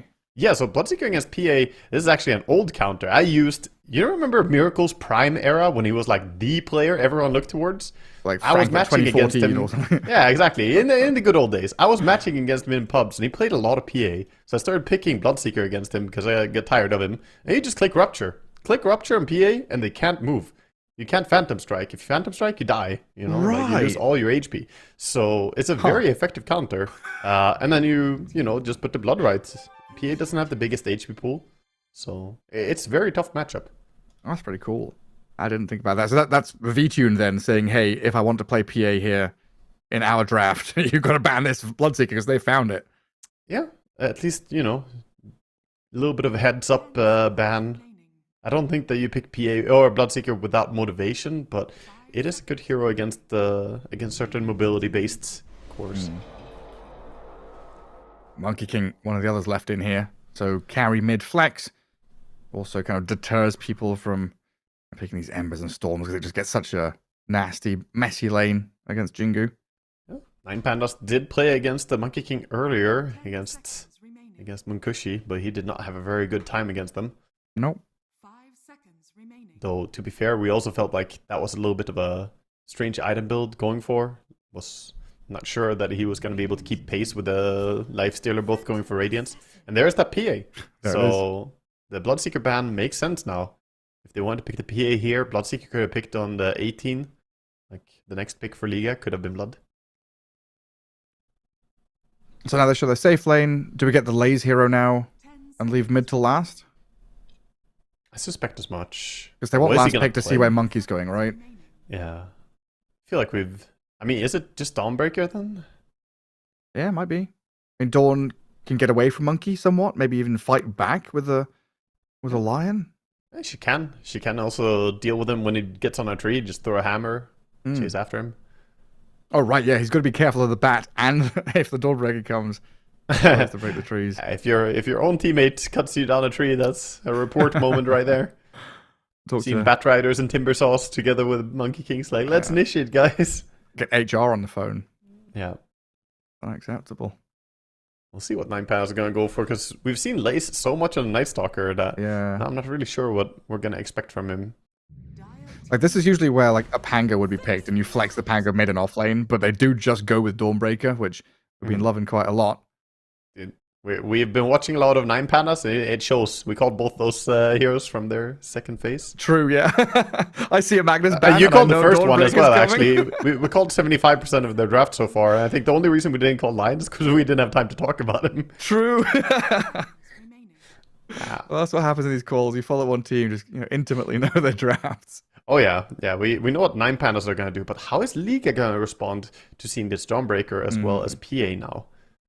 They would like to get some better lockdown. They have the Batrider for a single target. They have the Monkey with the Wukong's command. But you generally, like you said in the previous series, you want to have something that forces them to fight under the arena. I'm going to go with the Earth Spirit first. Definitely a great hero against PA as your natural Blade Mill buyer. Always good to have. My mind was going down more like Primal Beast. But then I was thinking too much about like having a flexible hero that could shift off lane or mid or whatever. This is just like, here's Earth Spirit mid. He is strong. He is going to connect the dots. Yeah, and there's no guarantee that there won't be a Primal Beast as well. He could pop in, could have double, just get a lot of rolling melee heroes. I generally think that we're going to see another tanky hero. I'm calling the off-lane Nyx Assassin coming out of Liga team now. Oh, yeah? Counters Dawnbreaker, Carapace back a dagger crit. Yeah, Or the super core good. Batrider and do the, 3 Batrider and support Nyx. Yeah, it was Dahak on Chimera doing that with Vanguard. Yeah. He was 3 bat, just being very tanky. The Huck is a very creative player. Generally likes to set the meta. Always fun to watch. Out goes Doom and Puck. What have 9 Pandas been playing mid? 10 seconds remaining. Puck, Pango, I mean, Ember, mid is their most Earthshaker. flexible role. That's where they can put a lot of different things. Who's gone? Tiny and Puck are the ones that are gone. He's like Invoker is in the pool still, right? 9 Pandas might keep their eye on that. They have good setup, get more global. Dire team back. Do we want another activator for Solar Guardian? Is PA enough? PA and ET running in there, I think, is enough. The thing is, if they add Invoker, they get Sunstrike as well, so their global gank will be super strong. Even just a single Lion can go in and pick off with Solar Guardian and Sunstrike coming in. So that's a possibility. Question is if they have something else they want to lane against the Earth Spirit, though. They could go more tempo as well and go down the route of Ember, now that Puck is banned. But it might be picked by... no, they're not. Is there like they an got there. offlane Brood angle here for Liga team? Do they... They do play Brood, right? Do they play it offlane, though? Not sure. 10 seconds remaining. Or do you just want a normal hero to go with a Batrider 5 seconds. and then play team fight with Earth Spirit? So your team fight's pretty scary with Wukong's Earth Spirit, Lasso. I think I like the teamfight control idea more. Yeah. Yeah, Broodmother is like just split the game up, but I'm not Like, sure go back that's to- the best idea. They do play Go back to offlane Primal Brood, and so- Tide. Yeah. I'm also not sure that you really want to go Brood that badly when there's some good jumping heroes like PA jumping, Lion gets catch on you. There's like Enigma out there, but Solar Guardian's annoying. Yeah, okay. So they swap it up a bit. Or is it... Yeah, this is going to be curious to see how they put the roles. I assume this is just going to be a carry lifestealer, but... I mean, we had an accidental offlane lifestealer from BetBoom at ESL One Birmingham last year. Yeah. They accidentally got a lifestealer last pick and Mira had to play it offlane. I don't think that's what's happening here, though. I've seen people intentionally do the offlane lifestealer. It's an interesting idea as well. It can be played. It's maybe not always the best. And then we do get a Spirit there, another activator for Solar Guardian. So it's Knowing- Alberca and Monkey King, so we got offlane Monkey coming in. Okay. Is that a way to deal with a PA? Like, are you countering the PA in lane with this Bat Monkey? A little bit, I guess. Yeah, it's a strong lane. They should have a lane advantage, but Solo on the ET is going to do the best he can to still win this lane for them. And I guess come mid-game, like Wukong's is pretty good against the PA, right? Fighting Wukong's. Yeah. Now you've got a lifestealer as another carry to bring the pain. Yeah, it's a good read that there's a double melee lane from 9 Pandas, and Monkey King is going to be happy against that. So anytime ET goes in to harass, you might just give away Jingu, and that could backfire on him. Interesting. Well, I hope this Monkey King doesn't go Radiance. I'm going to say that much. 2 Radiances, Gareth. 1 on Lifestealer, 1 on Monkey. No. You can have so many Radiances. Then you drop the Wukong's command. Every clone carries a Radiance. Oh, hell yeah. Extra Radiances. Just get one on Earth Spirit as well. You know, Radiance Magnetized sounds incredible. Imagine if the Remnants carried the Radiance. That would be great. That would be so toxic. Just placing stones everywhere. Get Radiance, magnetized but and Radiant Stone next to you as well. Well, you just put stones in neutral camps, don't you? Yeah. Yeah, that's the meta. That's the message. Solve neutral camp. That's how you do it. Right, off we go. Game 1 in this best of 3. We are in a low bracket for these close qualifiers. And Panda's taking on Liga here. Looking to try and wriggle their way through the low bracket for 1 slot out of Eastern Europe. Yep. And currently, the other series going on, Team Spirit against One Move. Winner of that will go straight to the grand final. Yeah, whoever It's will be such a waiting, tight and we'll call. see which team comes down to fight the winner of these guys in the lower brackets. Oh, frog. That is indeed a frog. Damn, he's keeping watch on everything. He looks poisonous. He looks skilled, man. Looks like a circus artist. Well, he's practiced on the Wii balance board, you know? He's done the Wii the Wii Fit, Wii Sports. The new Wii game, be an observer ward in Dota. Yeah, hold this medicine ball above your head while standing on a balance beam or balance board or whatever. That's actually not a ward. That's a child standing there on a balance board. 8 minutes. Hold on, ward. We've gone back to the Victorian era. We've got child labor again. Actually, just 6 minutes. Made it so easy for them now. Oh. And they still yearn for the mines. They do. Oh, look at V-Tune. Is he dead down here? Gets back behind his tier 2, but the Monkey King and the Bat Rider are hit away. Ooh. Now he turns with a dagger. Danger for Queasy. No, he's out of there. V-Tune counting his lucky stars, he survives that. Solo is like, get off my lawn. Old Get man away from running my at them. carry. Yeah. I mean, V-Tune in the end is not going to lose too much. He runs back to base, healing up right now. He can TP back to the lane. The problem is he is going to have TP on cooldown and not have a TP in his inventory anymore. So if he dies a single time, it will possibly cost him a bit.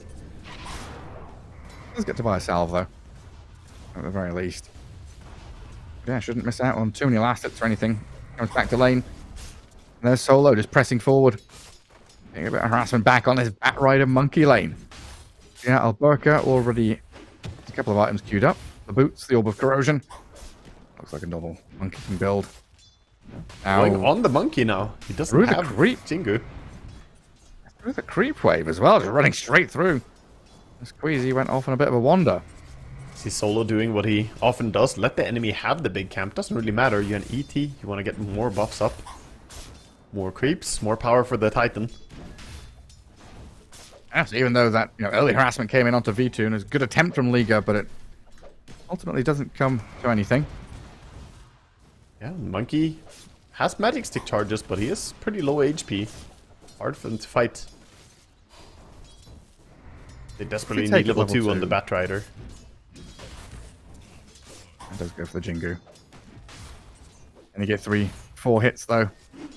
Turns around. Swipe the Boundless Strike onto V-Tune. Alberca back to being pretty healthy. Yeah, V-Tune now the one taking a bit of damage from the constant harassment. The Bat Rider just running at him. It's like Solo can only punch so many times. Queasy just outranges the PA. Looking at other lanes, Gareth. Other lanes time.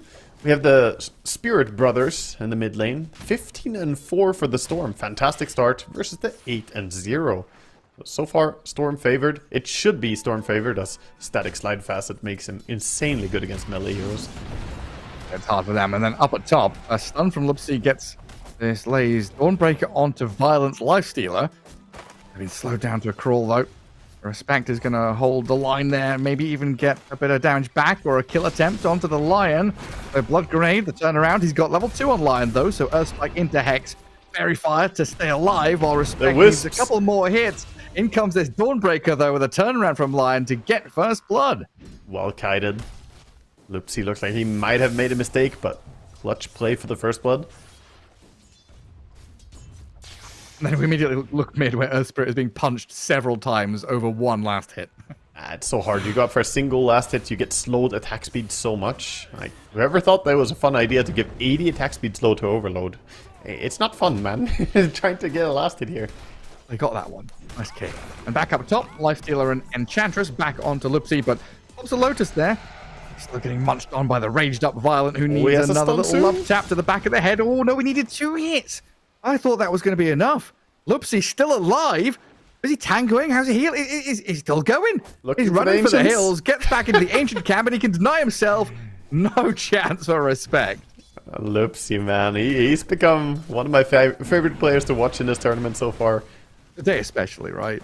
Yeah. I mean, even on the first day, I think he's standing out as a good player. Does Lays get this kill as well?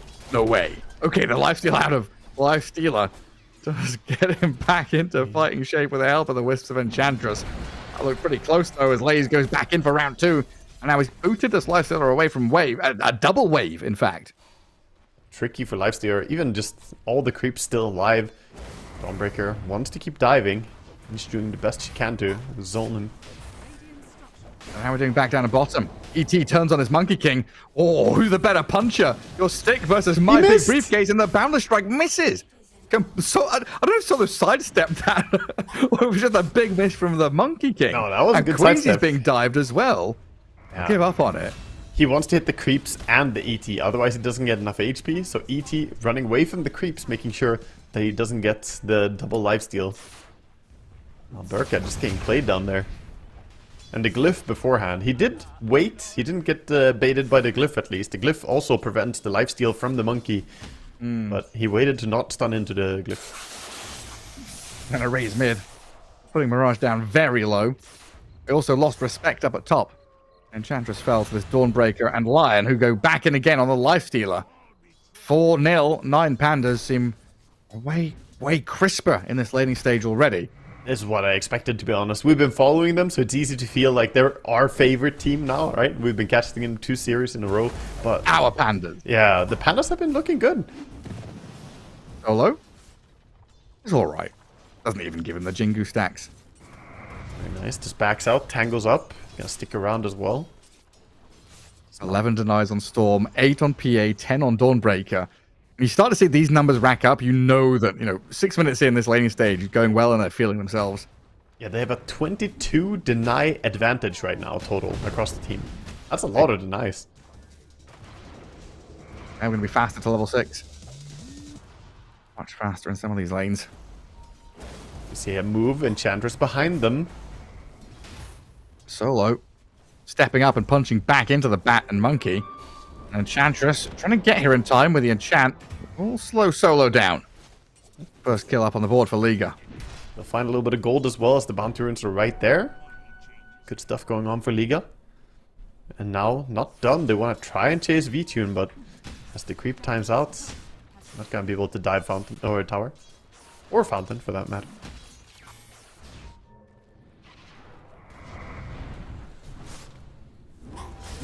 V-Tune wanting to kick this Enchantress out. No TP here for respect. Grabs an ensnare creep. Traps PA. I mean, you're going to get this eventually with the help of Solo especially coming in. Bam! Big smack coming in from the ET. Brings him down. Wisdom Rune is up. 7 minutes coming in. Good D-ward by Solo as well. D-warding behind the tower. And then PA back to farming. Now what is it? Brown boots into Battle Fury, or is this Treads going to get picked up? How's he feeling? Yeah, it looks like he's going for the power treads with the cornucopia. The build that I said I enjoy this a little bit more. Not Nice. naked Battle Fury, but also not skipping the cornucopia. It's so valuable. Dire did accidentally double scan their own wisdom, so they're without scans now. So there's the- Minor detail, but we need scan protection, like the smoke protection. Yeah. Can't scan the same area twice immediately. Yeah, it is a bit of a pain in the ass when that happens. Yeah. 2 players. At least they're on the same page, right, in Liga. That's good. They want the same info, yeah. Who's there? Who's sneaking? Oh, we've got some level 6s up now. Solar Guardian, it is ready. Storm Spirit is already like level 7 or something. Yeah, he's about to hit level 8. Flying ahead. Kind of expected Mirage to make it play off of his level 6. 8-minute rune that guarded from down bottom. A shield for that. That's a great rune for the other spirit to pick up and go and play with. Yeah, fantastic. Can allow him to get a gank onto the PA or the Dawnbreaker. Do like rotations towards Dawnbreaker whenever we see a team playing it into Dawn. Gank her lane. Avoid her reinforcing the side lanes. See. Is Bat going to smoke mid to connect with Earth Spirit and Yeah, he drag wants him to along smoke. with him? Yeah, he wants to smoke the ES. He's just waiting for him. Come on, buddy. Let's go. Here comes the go. Rushing up to top. Right in between all that Radiant Vision. Radiant with 3 observables from Dire Triangle up to top Triangle. Could I be a did good not see timing. it. Storm refilling his mana right now, though. Could counter TP it. Who leads out here? Enchantress is going to show in a second. Oh, still in the fog. Laze is going to walk right into them. But this Dawnbreaker with phase boots actually just sprints away.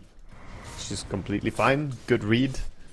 They understand they don't see Earth Spirit mid. Must have gone somewhere. And they can't really invade stacks or anything with these heroes, can they? No, a little bit difficult. Like later on, maybe they could with Batrider, but he needs more levels. So Dawnbreaker and Lion take out a large camp. A little boost of gold for themselves and a 2k lead here for 9 Pandas.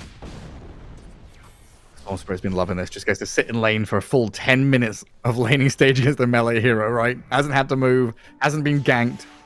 Yeah, all their cores have really good CS. Storm in particular. Move bottom now. Onto the monkey. Yeah, and with a Solid Guardian over the top of his head, Alberca is done for. Tries to mischief and might just have dodged it, but dead nonetheless. Yeah, brought down so quickly. Nice move from them. ET just running in from behind. Playing on the power rune.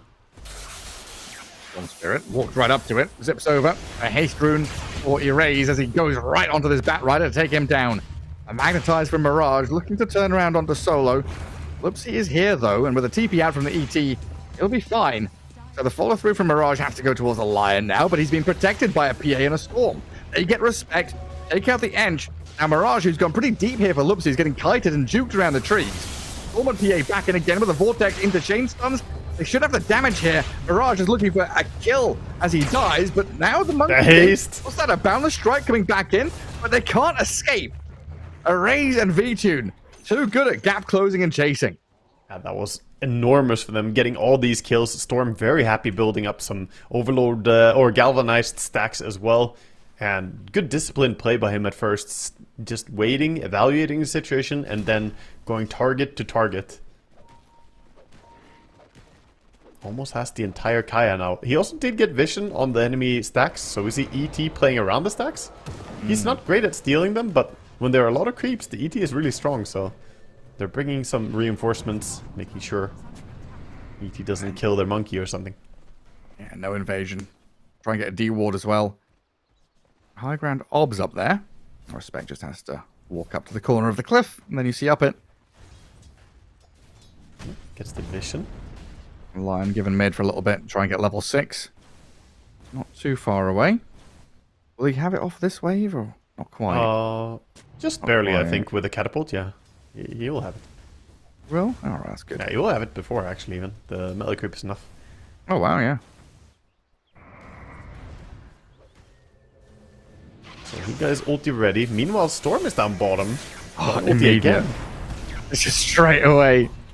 Zip into Solar Guardian, and now the PA and Storm still have that long range reach. The heroes that were sitting around and behind the Monkey King to protect him, they're also within range. It's just Nice amazing draft. aggression. Yeah, this draft suits 9 Pandas playstyle so well. Now, we haven't talked about him a whole lot, but you is farming. Me? You! Oh, Yeah. I thought I was casting. No, you is farming. I'm not casting. No. No, you is farming. That's what I was trying to do. Good. Well, how farmed is he? You almost has Radiance. He's 500 gold away from Relic. So, not doing too shabby. Of course, rushing that Radiance is going to be important. Evasion against all these right-click cores is going to be good. No bracers or anything, right? It's like a gauntlet, a quelling, a branch. Yeah, very, very straightforward. Just face boots, that's all he needed. But meanwhile, the Power Treads plus Battle Fury before minute 13 on V-Tune. That's just amazing timing. He is so farmed. And this is where it spirals, like in a good way, right? It just spikes. Oh yeah. And the net worth of the PA. It propels the farm rate. She almost wants to get over and start farming the ancient area. So she can get so much out of it that quickly. Oh, cool. Is that Mage Slayer on Dawnbreaker? Yeah, he's got So Mage against- Slayer in this game. Against Earth Spirit, makes a lot of sense. Yeah. Also pretty good to protect yourself when Batrider is on you. You just smack him and damage really gets reduced a lot. That's good. I like that. Yeah, Dawnbreaker has the luxury to go for like one of those items, right? Echo Saber, Blade Mail, Mage Slayer, like something. The first item will be whatever, and then after that you're gonna have to think more about what you want to get. If you want to go BKB or Sanjani Asher, yeah, exactly. Aghanim Scepter. Could be a good axe I guess game. Aghanim is more like a third item luxury, depending on the game. Yeah, and a lot of Dawnbreakers we've seen have been more right-click oriented than support styled. Not going for that Aghanim Scepter, more going for the Assault Cuirass type of builds. That's true, yeah. Again for the big hits. Playing the Violent's going Lion. to show up top. Looking for lifesteal. He gets off his rage. Raze still has a lot of resources to play with, but he's going to get lassoed up as Liga team come in here, but Storm Spirit not caught fully. A turn onto Respect and Queasy take the two dire supports down, while Mirage, infested, jump out from Violent. In comes the Solar Guardian to deal with the Monkey and Lifestealer. Lion still yet to die. Lupsi finally falls, but the casualties from Liga substantial already. PA coming in. Wukong's a zoning tool here to try and keep them at bay, while Mirage turns to fight Solo and Laze. Storm and V-Tune. Laze zip in with his PA to try and grab him, but Mirage has found a way out. No, he hasn't. The Blade Mill. The Blade Mill turn damage. The PA in trouble and dies. A finishing touch from Laze gets the kill on Earth Spirit. A wild fight now as the Batrider comes back in to kill off the Dawnbreaker with the help of the Monkey King. Very back and forth there, and in the end, Liga pulling out a big victory, getting the kill on both the PA and the Dawnbreaker. Both of them had a dominating streak each as well. Tons of gold. Like 1,000 damage from that Earth Spirit, so much of it from the Blade Mail. Yeah, I mean, Yeah, hitting to into Earth Spirit, he's quite tanky, even has the broom handle, extra armor, paired up with the Blade Mill. It's a lot of work for PA to try and kill. Got a bit too eager. Man, it started great for Liga, then looked incredible for 9 Pandas, and ended up being pretty good for Liga. Doing that PA. Getting a couple of cores out. So, Monkey has a full Orchid now. This is a big power spike for him to play on for a Liga team. Having the extra silence, great against the Storm. I mean, what's to protect Storm? Dawnbreaker? Pretty much, yeah. And the ulti is on cooldown for 25 seconds at least. But again, they saw Dawnbreaker bottom, so thinking about going down there, looking for her instead. And look how careful they're being. Raze even going back in the jungle. V-Tune farming. Ancients on the left-hand side. And Dawnbreaker, yeah, all the way down south. And Pandas, they realized they messed up a little bit there in the previous fights, falling back and trying to play for timings instead. It does allow Violent, though, to finish off the Radiance. Lifestealer's first timing hit. You know, the big timing, though, is kind of Radiance plus Armlet, where you feel like you're a proper fighter. Yeah, definitely. Until then, not too strong. Monkey is scouting under a tower. They're already checking with the creep as well, making sure no auto attacks are coming in from the tower. No ward on high ground. And Panda's bringing heroes down here, though, to protect. Dawnbreaker is a Celestial bait. Hammer. And then they run away. Dawnbreaker shows for a second, and then all three of them depart from the bottom lane. Yeah, ultimately, don't really want to take that team fight. All 5 of Liga team were down there, so probably a good thing that they respect them. 9 Pandas, they can just wait. They can try and chill for the PA BKB timing. At that point, she doesn't care about the Blade Mill. Just go straight through it. They do want to go for some fights with the Blink Dagger on Lion, though. You can see him always itching to get a jump on someone. I'd love to get some finger stacks. You know, Lupsi has had some tremendous Lion games where he's got like 4 or 5 stacks, minute 20. Yeah, we had 5 at 18 minutes earlier. He's got 1 right now, so that's more normal looking. Yeah. Batrider wants to grab on Lion. There it is. And the roll from Earth Spirit, Storm with a Solar Guardian, though, healing Lion back up and reinitiating back onto Queasy. Now Earth Spirit's hexed. Mirage, magnetizing, still back onto them. No way to roll out, though, as this PA steps in front and ET sleeps him up. Erase did die to the Monkey King, though. Wukong's command proving too difficult for the Storm to handle, so a 2 for 2. Yeah, the silence from the Orchid. He couldn't jump away. He had a lot of mana on the Storm, but not able to use it. So definitely going to be important for him to also get a Dispel. Looks like BKB is going to be his next item. And all the while this was happening, Lifesteal was happily farming. So at least he's, working on his progression. Yeah, not too far away. I should feel pretty confident with that build. PA just 300 gold until her BKB is completed. Then we might see them go for more fights. Perhaps they will wait for Dawnbreaker ulti first, but... Storm completed the Witchblade and the Kaya. It feels like Liga team who are making the move. Yeah, I mean, they scan that PA on the left side. They're running towards the ancient high ground area. See if they can connect on V-Tune here with the Orchid Silence and the catch from Queasy. They open up with his life stealer, and that's the death of the PA. ET and Lion trying with a couple of stuns. Slow the retreat, maybe catch a straggler, but a great move from Liga team to come in and sniper. 5 seconds later, Gareth, and she would have had BKB in inventory. The courier was right there, not in time to deliver it though. Sadly, no way for her to save herself. That was also a good timing to gank her right before the Dawnbreak ulti comes back up, so Liga making good moves, getting a tower on the back of it. That's perfect. And now they can start thinking about, 20 minutes, Roshan moves to the bottom right-hand corner, play into their own vision down there after this tier 1 mid. Control out of the 20-minute active rune. Unfortunately, though, for them, it's an illusion down bottom that Erase is going to get. Yeah, I would fully expect Liga to start playing back down bot where the Monkey King is already set up with a bit of wave push. Yeah, I think that's going to be the important area to control. Daytime kicks in. They did get vision briefly, where all of Liga team are. V-Tune going for the D-Ward. Good job, Mr. Carry. So yeah, BKB into Sanjin Yasha. Makes sense. So Sanjin Yasha all over the place. We have an S and Y being built by Earth Spirit in this game even. I haven't seen that one before, but, it's basically all heroes going for S and Y in this tournament. Yeah. And tier 1 still standing top for the die means that Iron Pandas actually do want to play up here. Yep. They want this easy objective. But then, do they go through the Twin Gate after? I think they do. With the Illusion Rune on the Storm, he feels aggressive. He wants to go and look for something. So Radiant scan, they know that someone's down here. It's Earth Spirit and Monkey King. But we know there's a little bit more. Storm zips in to start. All the Guardian and Lions follow through. They just killed the Earth Spirit from behind Liga.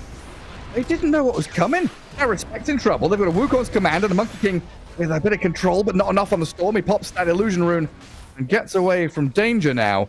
As Respect, probably just going to be stuck down here to give his life. V-Tune also finds Queasy. Wow. Great move through that Twin Gate, finding it like the sweetest backstab I've seen in a long time. Yeah, and Liga, a little bit overconfident. They lost one hero immediately and still stay around and try to fight. Wow, Monkey barely gets the jump away there. The auto attack still connected on him, but he got the jump first. After losing Earth Spirit, they could have tried to get some jump aways because a lot of the disables were used to kill the Earth Spirit, but took a fight and could not really match the damage. PA has the Yasha coming out. And on the back of that great fight, the Storm is actually closing in on his BKB. 1100 gold to go.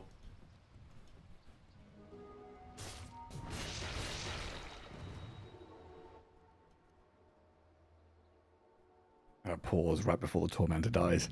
Right. So the lesson from the last time we saw PA for Nine Pandas taking a Tormentor was... Just don't kill drop your low. supports. Yeah. It was, what was it, ET and Willow back then, I think? Yeah, it was, yeah. On the second Tormentor as well. So then they couldn't do it. They didn't have any armor. This time, Solo dropping... I mean, is it the same story? They learned the lesson though, right? Did they though? I mean... At least they didn't stopped die. when it got spooky. Yeah, okay. I'll give it that. Yeah, for those confused, we had a double kill on your own team's support by a Tormentor taking PA earlier. Yeah, not the best. Which led to like the enemy was on their high. Basically led to a GG. They lost racks for it and basically everything. It was costly. Very. Anyway, Iron Pandas right now, 3k lead, 19-9. We're feeling very comfortable up until a couple of minutes ago when his Monkey showed the Orchid. Earth Spirit and Lifestealer hit some of their timings as well. And Roshan's still alive in that bottom right corner. As Liga take control of bottom lane. No real attempt to go into the pit just yet. And it's 9 Pandas playing with the 2 lanes. They're getting the additional bit of farm out of mid. Yeah, they're getting more farm, but they are losing their tower slowly to the harassment there. It's gonna be fine as they back out. Lifestealer making his way over to the Ancients. Gonna finish his S and Y, so they will have 2 of them. Just need Monkey to Q1 up as well, and they will go for the 3rd. PA and Storm going together. Beautiful jump. Yeah, I mean, that's right on top of the Monkey King. No chance. Mirage, though, wanting to turn this into a fight. He wants to brawl. Lays on this Dawnbreaker, trying to slip away. It looks like 9 Panda's going to sell the Dawn here. Quickly escaping while Earth Spirit and Batrider go a little bit deeper. PA jumps away. Lays gets back to Fountain, in fact. A TP home. I thought she was getting done in, but the stuns went to hunt for bonus kills. Yeah, just an Ench and a lifesteal hitting her, and she has enough sustainability to just stand through that. So perfect pickoff. Forced all the heroes to react, and then you got out. Very, very clean stuff from 9 Panda. Yeah, very well done. Now they're looking at that Tormentor again. They brought friends. Now we've got 4 heroes. Yeah, you're nothing. Solo with a shard. Very nice to have. Allows them to have a little bit more mobility on the ET, but also getting that CDR on the Stomp is really valuable. How much money has Solo got? He wants 15, to finish off his 1500? boots of bearing. I'm just thinking, like, now would be a nice time for a gem. You know, you're playing back into Darkness. You want to play top into Roshan. Getting a gem here to really take control of an area. As I'm honestly surprised Roche hasn't died yet. You know, minute 25. That's very true. Also, it is waiting until the last second to catch Solo. I completely agree with the choice to go for the Boots of Bearing, though. You're playing against 5 different heroes with slow. Every single hero in Liga has a slow, so it's going to be great to have that unslowable buff from the bongos. But then gem after, I think. Yeah, at some point they need a gem, because these deep wards are doing a lot of work for Liga, for sure. Batrider always a good hero at planting some of these deep wards.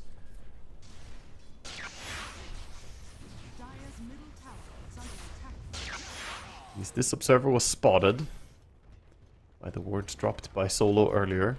In fact, they saw the ward even, but the creeps didn't aggro onto it. And mid-tier 1 still alive, minute 26. As Lupsy starts with a Hex and a stun. You're not going to go chasing an Earth Spirit like that, though. Not quite in how'd you position do? to full commit for it. Would have been dangerous with Batrider nearby. And 9 Pandas have done a good job resetting all these lanes, though. They're all trending across the river. It looks like the Earth Spirit saying, hey, they're going to retreat back to farm Ancients and hold out top. That's where we want to be, playing top into that Vision, into Roshan. And currently that Radiant Ward in Dire Jungle. I mean, that's the most perfect ward right now to have as 9 Pandas, right? Yeah, it's fantastic. It's a very good cliff. They can see everything right now. Dawnbreaker knows that she's playing on the right side of the map. She knows that nobody is down there. So she can keep farming and play that important role of just being ready to jump in. Not and then if you do go towards Roche, reconnects, this is though. like... He does need to join. Yeah. There's a good spot to smoke from as well from Liga if you do start to head to Roche. I guess the Observer won't last that much longer. It looks like we do have Lays back in to get underway. See if they deward this. Looks like they're gonna smoke right under the ward. This has been spotted. 9 Pandas have all the information in the world to take a good fight now. They're pinging. They're saying they might come up this way. They're gonna look for a high ground. Always play towards high grounds during smokes. ET planting good wards. Let's see. Lifestealer smoke breaks. I think Liga got to realize here the game is up, right? This is no longer a go. Oh, double staircase. grabbed. Leap, bump into stun and kill. No way. Yeah, Mirage is in way too deep. I'll get the last one on the line, but who cares? Earth Spirit and Lifestealer dead. Monkey King here, Wukong's to try and kill Solo off. Liga team trying to get the hell out because V-Tune's backstabbing them now. Respect on this Enchantress getting a couple of hits to the back of the head. V-Tune with a crit takes her down for a killing spree. And Storm Spirit gets the jump with Lays right on top of the Batrider. Disaster for Liga team. That is such a confident go there. They get the stomp onto the Lifestealer, and there's no hesitation. 9 Pandas just say, we can burst him, let's go. And there's no proper save against this jump. They just go in with the Dawnbreaker, the Storm, and the PA, and there's no reaction that can save him. Except raging. Yeah, I mean, if he did do that, but at the moment when he gets stomped, then it's over. Yeah. Just think, did he already rage when the smoke broke? I'm trying to think back to it now. I think he raged immediately, because he walked towards the high ground, and smoke broke. I think he raged when that happened. So probably still on cooldown. Yeah. By the time he got stomped. But still, I mean, he's a Still Sanjiasha sucks. face boots lifestealer. He should not be getting stomped by this slow-ass spirit walking around. Definitely a misplay by him, but that's just, you know, he got caught sleeping by Solo. Literally. And then he kept sleeping. Well, that's what it's all about. That's given them Aegis on Storm now. A little bit more of a net worth lead as well. The Liga team at the start of these fights. That's not the way to go about it. I tried showing on mid lane. Was he? No, I don't see him. Me neither. Ascetic. 5 stacks of Finger of Death now. 10 Make minutes sure behind to us. play your Crown Fall, guys, before it ends. Get your pathetic voice line. It's permanent. How much of it do you have to beat? Is that the hardest difficulty? That's the final one on Echelon, yeah. Yeah, that's the one I'm on now. I've been slowly doing them. You gotta do it. You got a few more, what is it, 1 more week-ish? Yeah, I'll get it done. Don't you worry. I mean, I could do it right now in this little break and play, right? Nothing's happening. Yeah, kicking in a quick one. All you gotta do is play the track and do the Aghanims thing. Get double items. Yeah, I did that. That's what got me from the 4th step to 5th step last night. Yeah, But I got my first Aghanims was the track one, so I had big value from it. definitely. I don't know. I like the Venge, Rot, Swashbuckle kind of stuff. You know, the magic resist gives you physical damage. That's just Rush Daedalus, you know. Yeah. Whatever you do, just don't play Skywrath. He needs like a 10, too many buffs. Yeah, I played him for like my first 4 games. I was like, this game sucks. Yeah, this is a hard game, and then you play one game. Legitimately, I'm like, one game of what's Kester going on? Venge. You're like, wow, this is easy. I see everyone else with 10 million points and rank 700. I'm like, how do you do that? Like, oh right, I'm playing the wrong hero. This guy's garbage. Ooh, this 9 smoke Pandas move. smoked as 4. Solar Guardian's ready, of course, from across the map. As we see Lays playing bottom right corner. Look at the But ward, the there you go. courier. Zip Vortex. As the cat on bat. Erase has it. They get something. And also, the Dawnbreaker immediately revealed where everyone went to, so they did get vision. Again, the 10-minute mark. So he saw Monkey King, and now orchestrate a gank down towards him. He's gonna go for the Lotus. Is he? Oh no, it's Yes, a trap! he is. Oh, the lion straight on him. He's dropping item on the floor as He well as he gets did. clapped down. But he picked it up again. I did not see what he dropped, but he was quick to take it back up again as he realized stuns are coming. Imagine if you dropped something important and just died there. That would have been bad. Looks like he's going for a Bloodthorn on Monkey King. Trying to get some True Strike and more damage.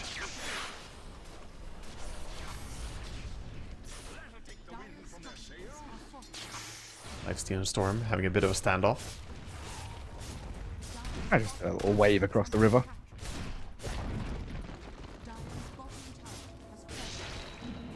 The Salt Grass coming up pretty shortly for him. Spirit working on that. A late BKB. We'll get there eventually. Still a very comfortable lead here for 9 Pandas. They have the Satanic on PA, 2,000 gold to go with it. Overall a 10,000 gold lead. They're just moving towards towers. I don't see any sign of defense here as well. This is just going to be giving up the tier 2.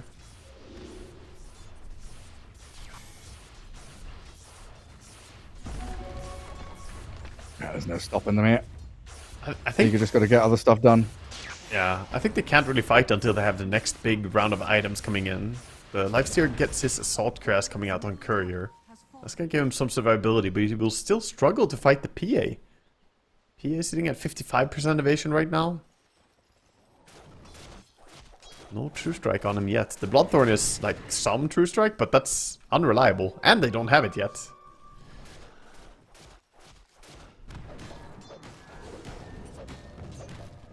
Oh, Bloodthorn is so expensive. It cost a lot. The recipe and Hyperstone. Get the Javelin in there. It's a lot of work. Longo Boots running in. They have the Lincolns on Storm now, along with the BKB. Yeah, with an Orchid.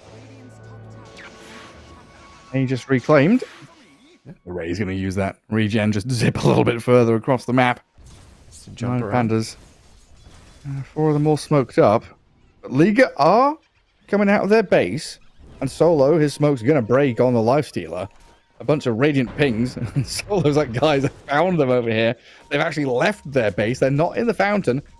High ground vision, is that a 3 sentries? Bunch Up of on the sentries. spire, now an observer ward, and a blink lasso, counteracted by the Lion and the Silver Guardian. They've saved Solo, they've kept him alive to get the Ghost Scepter up and stay up. Now the roll back in, looking at this PA. Magnetize out with her. Our Storm Spirit deals with the Monkey King on the high ground. PA jumps up there. Alberca inside the Wukong is going to get slain. The V-Tune can jump down again onto the Lifestealer now. A double kill for V-Tune, another one coming as Violent.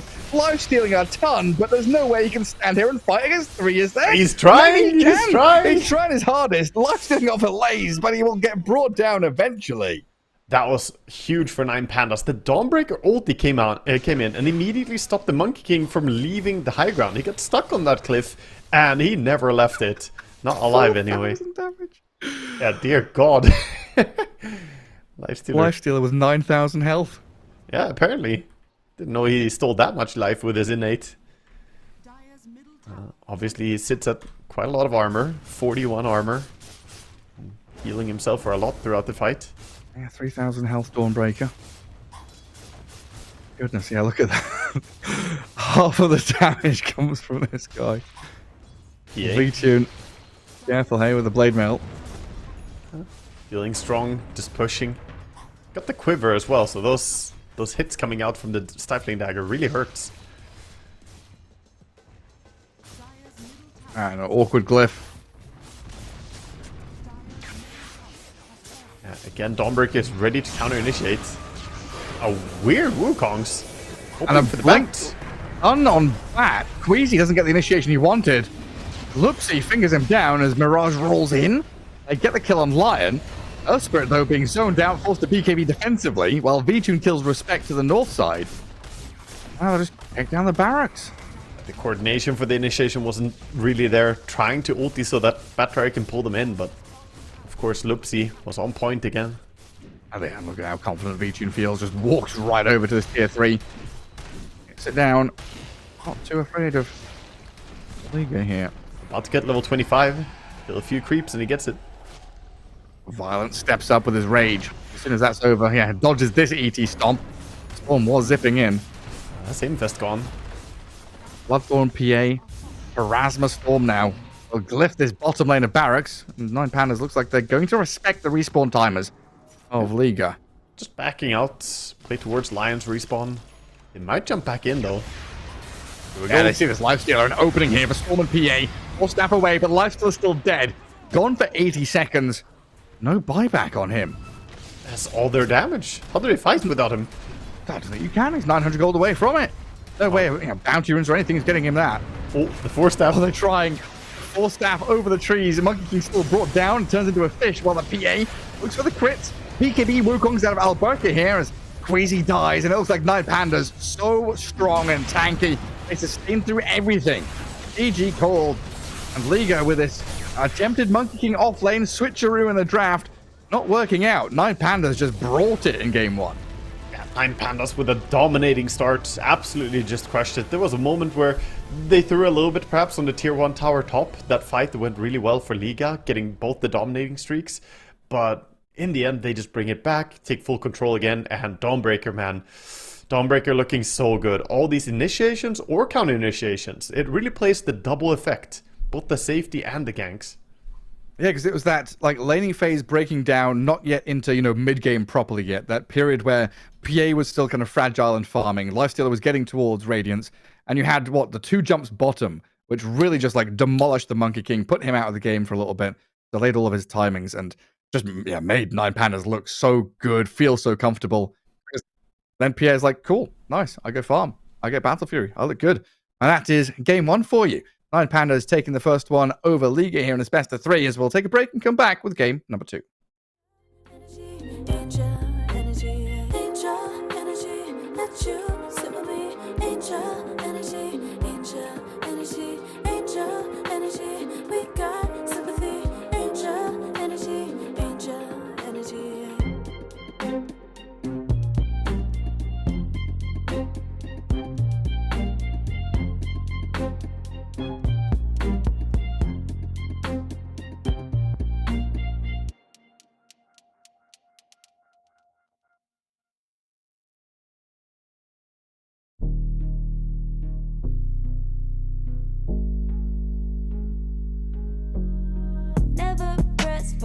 got the juice.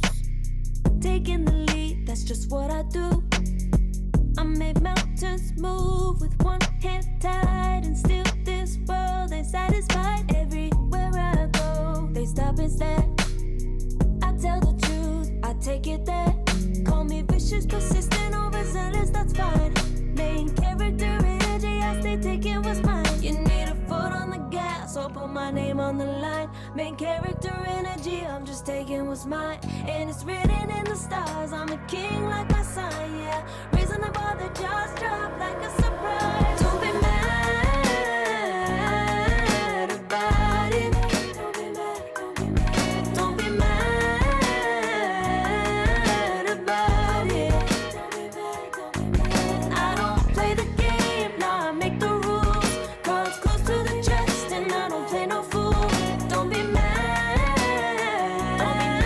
about it. Look, yeah, my name stay in the mouth. Legs got broke, they said cast her. I'm the 911 response in a disaster. I don't ask, I just take.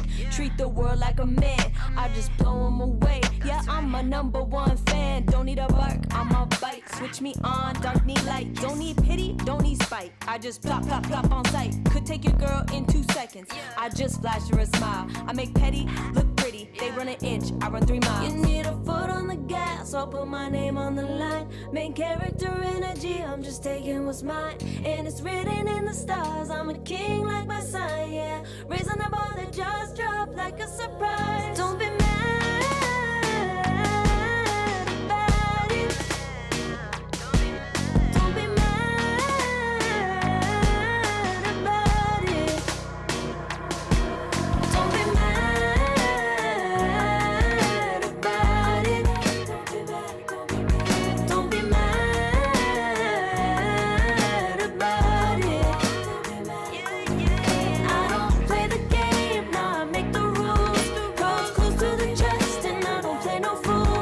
Don't be mad about it. Don't be mad.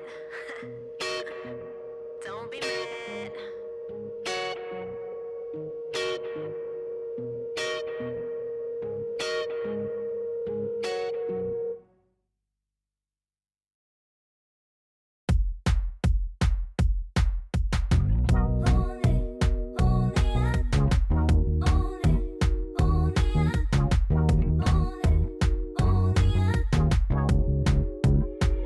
Like a moth to the flame, I'm attracted when the doubts start saying my name. I can go there easily, and it's hard to maintain, 'cause I know it's not the world I know, it's me. Believe in every little thing I hear, and no, I ain't no stranger to the fire, burning up all my desire to be great. It stays coming in waves, and no, I ain't no stranger to the fire, burning up all my desire to be great. I gotta just open the gate. All I need is saving from hitting the pavement, understanding when I'm impatient, that only I give to me. All I need is a little love in lonely places, the strength to stare fear in the face, that only I give to me.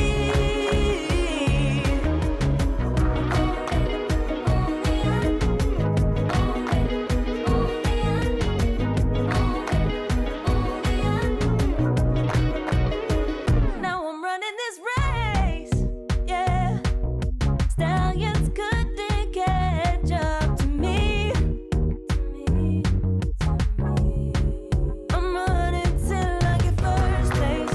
I'm running till I get everything, everything I ever wanted in my dream. No, I ain't no stranger to the fire, burning up all my desire to be greatest days coming in waves. And no, I ain't no stranger to the fire, burning up all my desire desire to be great. I gotta just open the gate. All I need is saving from hitting the pavement. Understand it when I'm impatient. That only I give to me. All I need is a little love in lonely places. The strength to stand fear in the face. That only I give to me.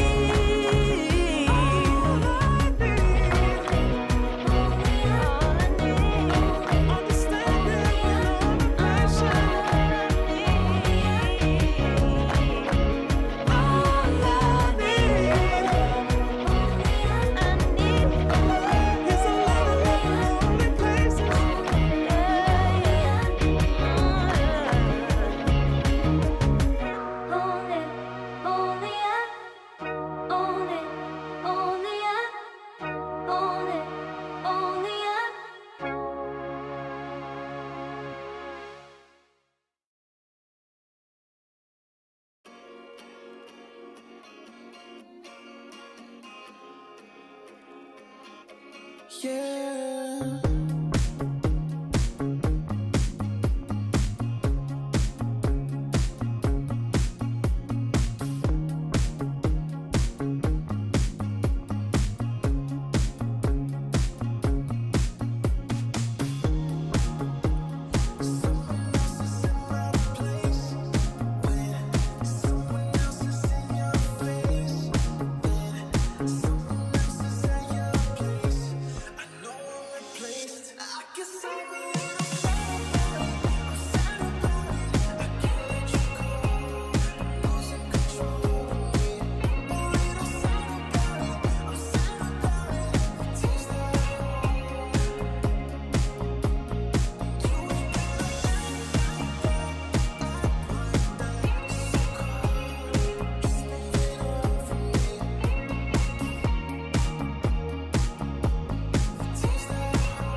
Far from me.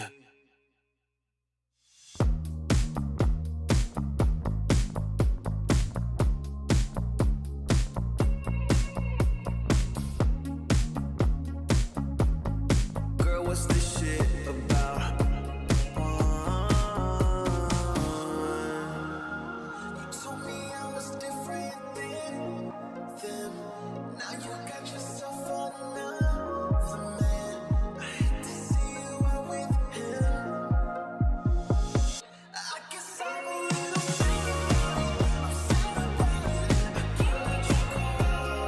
Losing control of me. A little sad about it. I'm sad about it.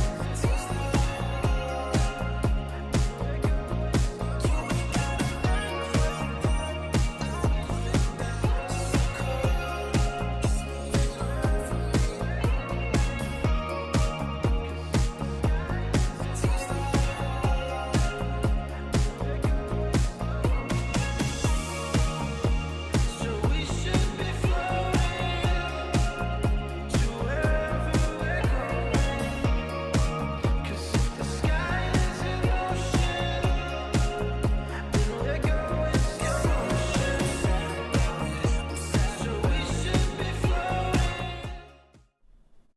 Welcome back, everyone. Here, returning with Game 2 between Liga and 9 Pandas. Lower bracket closed qualifiers for Eastern Europe, heading towards ESL One Raleigh. And Game 1, pretty damn good from 9 Pandas there. Liga team tried something different, didn't really pay off.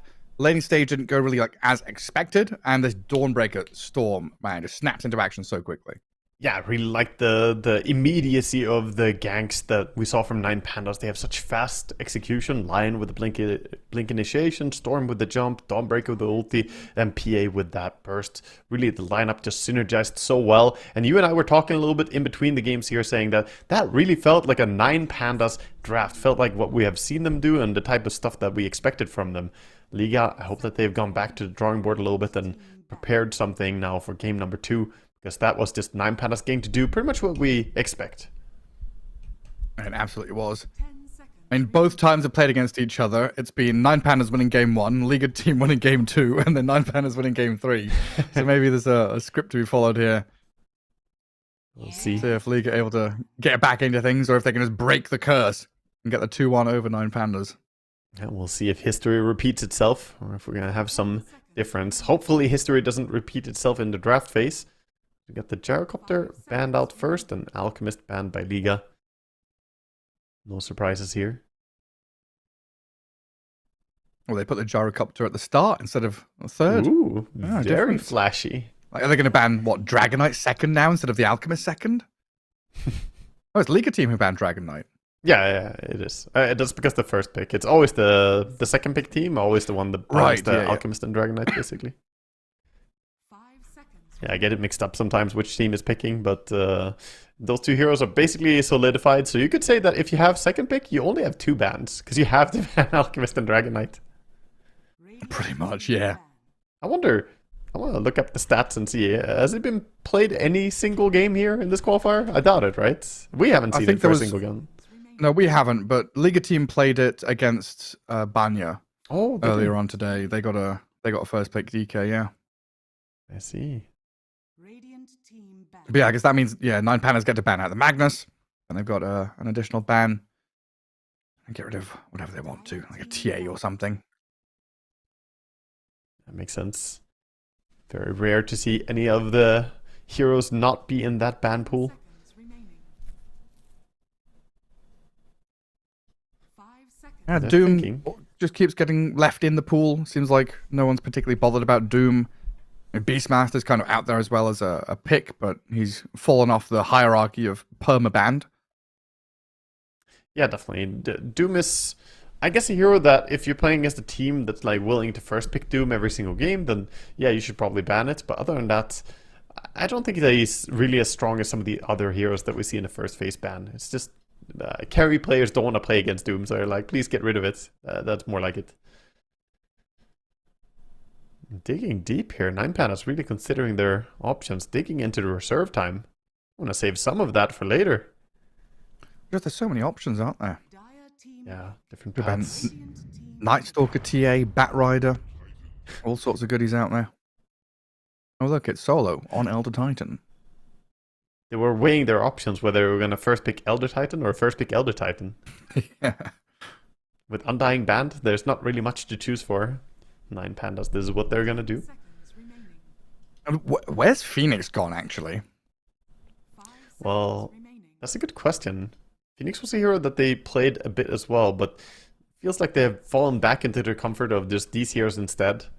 We had that series when they played against One Move where they picked first pick Phoenix every single game, but they also lost that series. So maybe after that they were like, you know what? Solo, this is your fault.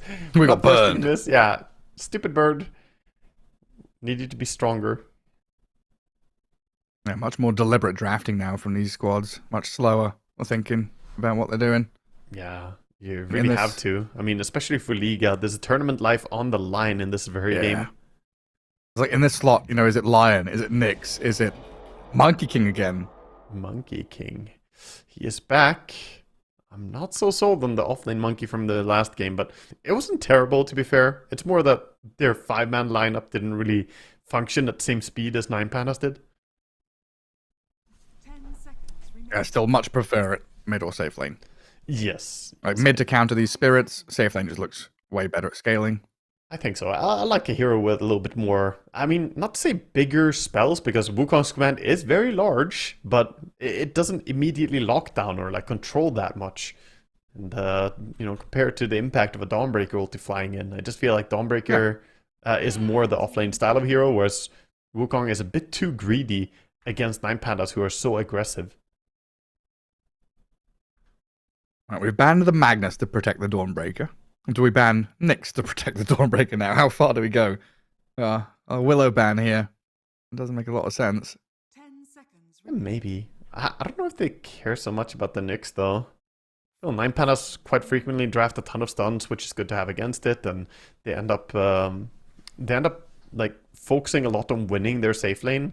If the enemy picks Nyx, you're just already gonna win it. So Yeah, you just get stomped even harder, don't you? yeah, I think it's maybe too weakening for Liga if they end up picking it. I think Yeah, Liga it's just solo. I don't know. It's a lion coming in here. Gotta snap pick that, take it away from 9 Pandas. Dire team Ban Night Stalker, take Lion. There it is. Shadow Shaman. Yeah, go around. Get your It own was version. QBFY, wasn't it, for Navi? It was Yes. every game, Lion or Shadow Shaman. Seconds remaining. Yes, indeed. They were the ones playing that. So what's Oopsie Loopsie gonna play now? Oopsie loopsie. No Maybe... Willow, no Lion. Yeah, they took away Murta too. Maybe Hmm. it's back on like a Shadow Demon or something? Yeah. I could see that work.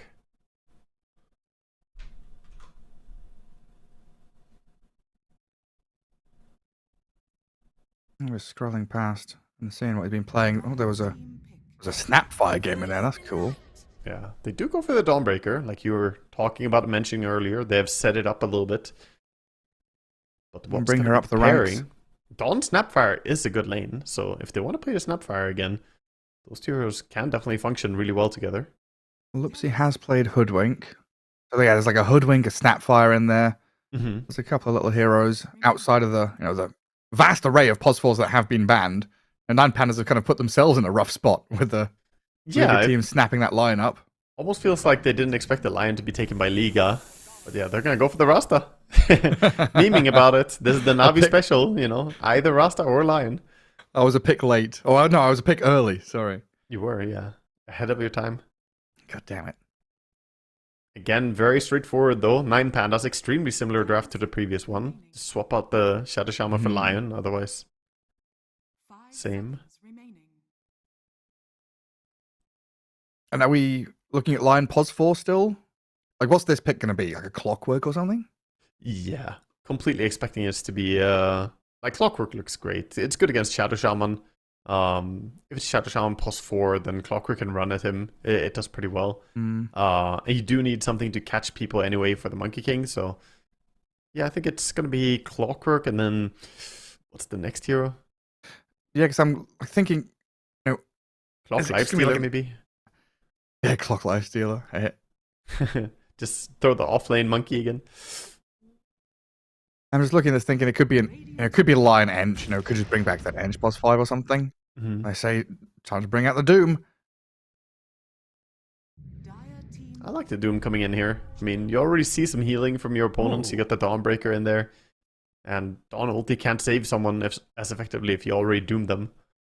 And the And Chen, they played Chen. we expected 9 Pandas to be the ones to bring it in, but Yeah. League are going to be the ones playing Chen. 10 seconds. I mean, Respect has joined them recently. But he did play Chen earlier against Virtus Pro in a win. Yeah, he did. Yeah, they've been doing really well on Chen. The last 7 games they played Chen, they won 6 of them. Doing quite fantastic. Yeah, 7 out of 8. That's great stuff. That gives them a lot of tempo. A lot of ways to kind of play forward. Use that Monkey King vision. All right, Monkey King sees things coming. You swarm the area with a Blink Stun. Chen brings in the army to push towers. Yeah, not a bad thing to add. They did need some extra tower damage in their lineup. 9 Pandas, considering now what they're going up against. And you are playing Chen into ET, though. Yeah, it can be scary. Make him super strong. Are we gonna see them pick one of those Wraith King counters or Doom counters? The Wraith King or the Dusa coming in. Yeah, start with the Invoker. Get their mid hero in the mix. Again, it eliminates the flex of the Monkey King. Radiant Yeah. Monkey does not want to lane into the Invoker. We saw this before. Same idea. Yeah, then I just start banning mid heroes. They're like, yeah, right, Monkey safe lane, Doom off lane. That kind of locks the lanes in place. Indeed. No matter what the Invoker goes up against, he's usually pretty happy. We did see Sniper pick against the Invoker before to deal with the lane, but it suffered as there were like Lifestealer and Night Stalker jumping him. This game though, you could pick Sniper if you're Liga. Radiant team You have good front line, and 9 Pandas don't have fantastic jump. What is there? Like, Rasta may be getting Blink, but Invoker's not jumping you. Dawnbreaker needs someone else to go on you. Exactly, right. That's also a problem for the Dawn right now, is there's not a great Solar Guardian activator currently. Yeah. And they'll ban the PA, which could have been one. But yeah, I'm looking at this thinking, hey, there's a Doom in this game and a Monkey King. Now, is this time for Wraith King to come back? remaining. Yeah, I was thinking the same thing, mentioning like Wraith King. Yeah, No. they even. It's not the time, Gareth. Not the time. Dude, we've been in sync with the pro players the cast today for the draft. It's V-Tune, man. I just vibe with V-Tune, apparently. Yeah. I'm really wondering if there's any merit for 9 Pandas to play Medusa. I know it's a little bit slower, but it does look pretty good for them. Ban out the Pango. And it's kind of hard for Lifestealer to get away with a game against Doom and Monkey King, right? Yeah, I and don't think Lion. Yeah, you don't want it. It's definitely not so much fun. So maybe this is more like a Drow angle, like Hurricane Pike out of Wukong's. Could see it, yeah. Could see that, but maybe gets run over by a Chen though. Yeah, the problem is. Oh right, they did this. We're back to the Luna again. The problem is they don't have fantastic setup now for the Dawnbreaker to get in there, but it can play more of a defensive role. Just use the Dawnbreaker to rescue whoever gets gone on. Solo's ET is going to be the setup. He's going to run into the middle of 5 enemies, I guarantee. Give him a shard and he can just jump in. Yeah. Go forth. Dude, that would be fun. Imagine having shard on ET, Aghanims on Luna, put the Aghanims ulti onto the shard ET, he hops in from behind. That would be real unexpected. The best part is it takes away the enemy magic resistance as well. Yeah, you're right. Also, people thinking that I'm crazy here. Aghanims Luna is not actually weird. It is like currently the way to play Luna if you do play Luna. But you know. Yeah, V-Tune was like third item? Mask of Madness Man to Ags? Yeah, a casual Aghanims. He did this a few hours ago in the previous series. It was very effective. He was owning that game. The Aghanims looked good too. 70-second cooldown on the ulti is really low. It is. Right, so right now, Monkey King doesn't counter Invoker, but you just chuck him mid and have a different hero to deal with Luna now? No. We just say, no, Monkey King's the carry, we have Tiny mid.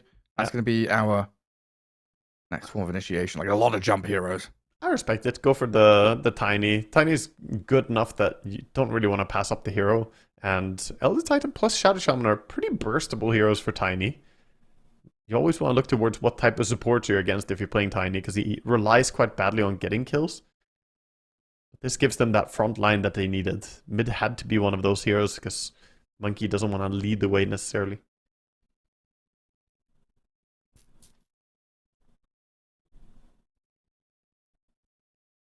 I'm still thinking about this Dawnbreaker Invoker. Like, you could have like a Ghost Walk Invoker walking in with a Solar Guardian if you see someone. A Ghost Walk into and a Radiance Cold Snap Tornado. Oh yeah. Who was that? Was that just a That was just a low tier meme video on Reddit? Low tier meme video, yeah. You just against beginner players or something, just by Radiance Invoker, Ghost Walk after them. I don't know why I'm dying. I can't counter this guy. It reminded me so much of like Dota 1 days of playing Treant and Weaver. Invis. Yeah. No boots, Radiance first, just Invis all the time. Oh true, yeah. The Weaver Radiance days. Good stuff. Or not. I don't know. Yeah, I mean, one or the other. I played a tournament in Stockholm a long time ago against a team where their Weaver was finishing Radiance. We killed him 9 times, I think, right before he got the Radiance. He kept delaying it over and over. No. But he was a beast at farming, so we were all in focused on him. I think we lost that game because we were just like tunnel vision, shut down the Weaver. And then, oh, they have more heroes? Oops. There's 4 other heroes, yeah. That's the problem. Game 2, 9 Pandas did win game 1. As we head into this one. And good luck and have funs. V-Tune yet again on this Luna. And previously had a very good start because they were able to stop the Primal Beast and his, I think, Bat Rider from cutting wave. And they got a good amount of early damage in lane, which kind of tipped the scales a bit. This time around, I'll see if it's just going to be the honorable head-on. Yeah, we'll see how the lane plays out. Still, Luna against the Doom, not a bad lane. And it's like Luna ET is kind of similar to that Luna Undying we were talking about, yes. Right? There's a lot of damage can come out of this lane very quickly. Yeah, I mean, Solo, that's what I've been talking about. Solo likes to win lanes. He picks heroes that are really strong for just making sure carries can have a good time. And overall, when you have a player like V-Tune, I can see why. It's not a bad idea. Well, this late smoke. There's an Observer Ward on high ground and a stun to start on the Shadow Shaman.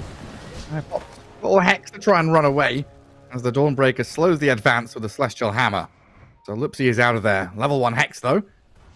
Alberca goes to steal a bounty rune. Solo comes in to try and grab his. Maybe he can dip back and get the second one at the bottom spot. So in the end, 2 for 2. Yeah, gonna be even trade. Not too fancy. Meanwhile, we have the Luna doing some damage to the Doom. Getting a few auto clicks in here as he doesn't have Tango yet. It's coming out in Courier though.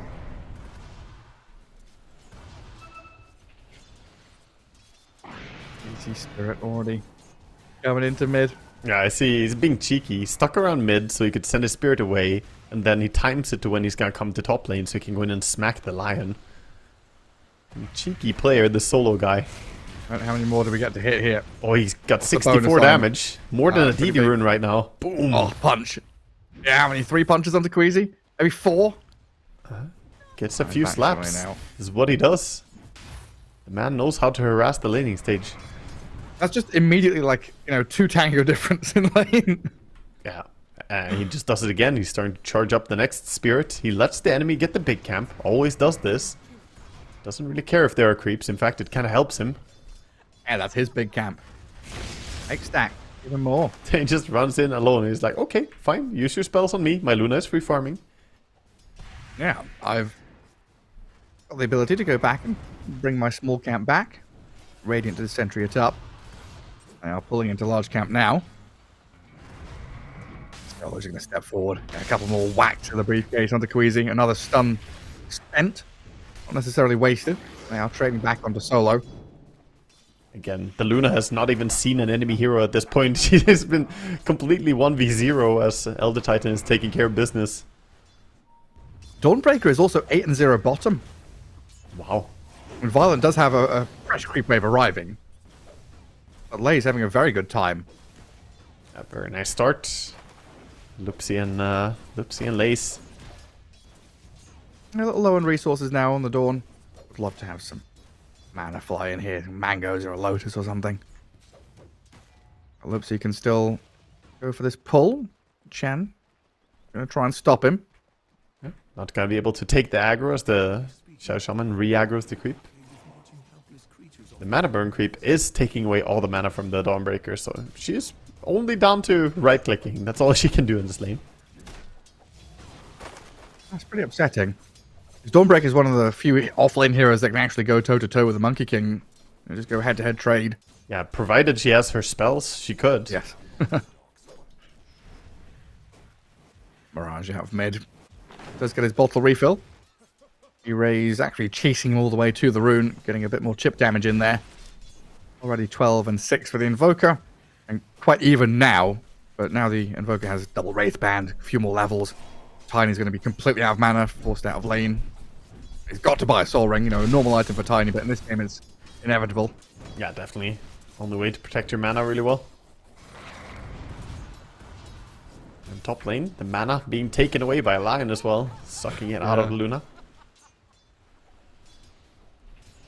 Stuns and mana drain and mana burn. The two unfun, nasty bits of Dota. I want mana to cast spells, and I want to be not stunned so I can cast spells. Thank you. Imagine having to cast spells to smack your opponents instead. Be Dawnbreaker. Auto attack. Yeah, big hammer. Or a maul, or a mace, whatever she's carrying. Yeah, that... I don't know. Some celestial big smacking weapon, that's all I know. I guess the spell is called Celestial Hammer. Yeah, still no points in the Luminosity. Yeah, even though he has no mana, he has dreams of mana. This is like dress for a job that you want, not the job that you have. She's skilling up. There we go. She's got the Soul Ring now. Yay! Now we've got mana to play. Immediately Monkey King is like, yes, I'll hit you. Stay out of my lane. As the Jingu's up. Got a bit of damage onto the Shadow Shaman as well. Shadow Shaman Level doesn't 3 have yet. Shackle. Oh, he levels up and gets it. Not quite enough to take the fight though. I was wondering, there are no shackles on the tower, but yeah, not leveled up until now. With the little heal creep as well, the monkey gets his HP back.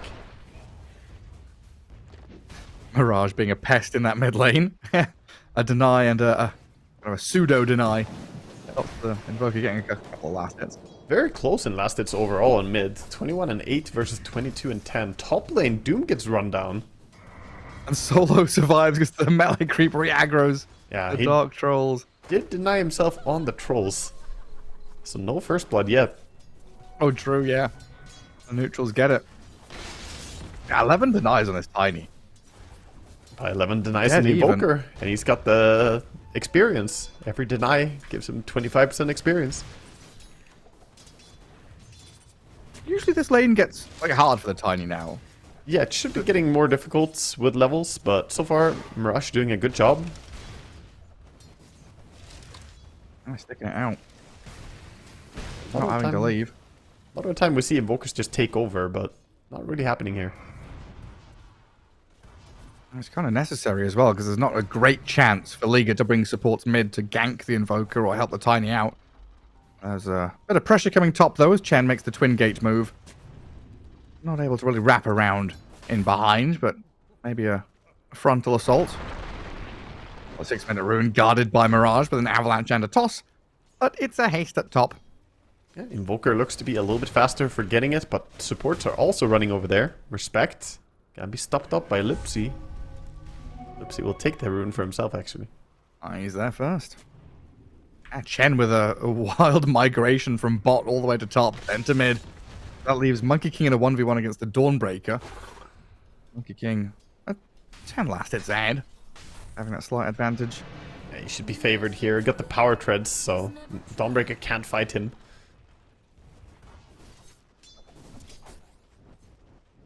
Very easy for Monkey to just accelerate his CSing. Meanwhile, though, the Luna is doing quite well in her last hits, leading the way in net worth. 1 gold ahead of the Monkey King. Dear God. Quite an even race. Look at that, yeah. Oh, no, there it is. Monkey King out on top. AP Tornado here. The Chen has stuck around in this area for far too long. A void between the top and the mid lanes. And first blood is there for Solo. 7 minutes in. Late first blood. We did have the 1 kill on the Doom, but was, of course, towards the jungle creeps.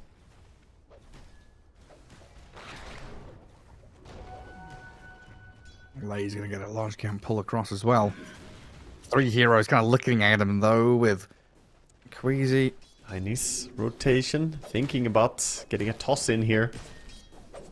Toss the Queasy line, but Dawnbreaker kind of sniffs it out. He's going behind, looking again.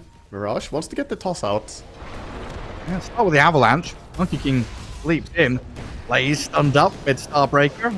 And the strike is there for the Monkey King, and the toss will finish off the Dawnbreaker now. But Erase has come in with a big EMP. All the mana gone from the Monkey King, but look at Violent just turn and fight. Having the Tiny and the Lion by his side, very bold. Yeah, realizing just attacking into him, there weren't enough spells to really threaten him. Feels safe enough to turn the fight around. Regen rune towards Solo. Because yeah, mana burn creep on Doom, mana burn creep from Chen. Night Panda's not allowed to play the game, apparently. Having all their mana removed. Solo, under the tier 1 tower, very aggressive move from Solo, and probably going to die for it here. As Monkey King TP's top. Oh, Lion For from the behind. finish. Lion from behind, switch targets. Forget Solo, go Luna. ET stomp, the sleep is there, the Boundless misses. Now Solar Guardian coming in with the Eclipse. 9 Pandas turning yet again around his V-Tune Luna. They lose the Solo ET, but they'll get 2 core kills. Beautiful combination there. The stomp into the Dawnbreaker ulti, allowing the Dawnbreaker ulti to tick a bit and even connect beautifully. Really nice stuff coming out from 9 Pandas. So, looks like they had overextended, but in the end it's them counterplaying. Dawnbreaker again showing her value. And Mirage trying to get the toss back, but a big creep wave there. Kind of protected V-Tune. V-Tune happily gonna be moving towards jungle as he has Mask of Madness flying out from Courier. Gonna start the jungling, look for some neutral items for himself and his team. Radiant's bottom tower is under attack. And on Liga, we need level 6s on these heroes ASAP.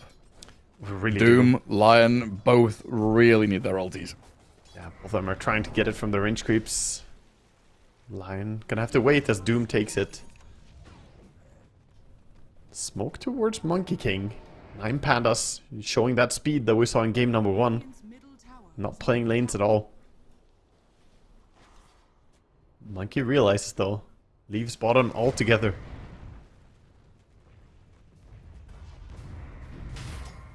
They spotted him. They saw him a little bit with the observer warden. They should know where he is. Definitely know where he is now with the monkey, the Dawnbreaker. Yeah. The Break of Dawn comes. I mean, 9 Pandas currently have 3 wards from bottom jungle to top, pretty much seeing every move that Liga are making right now.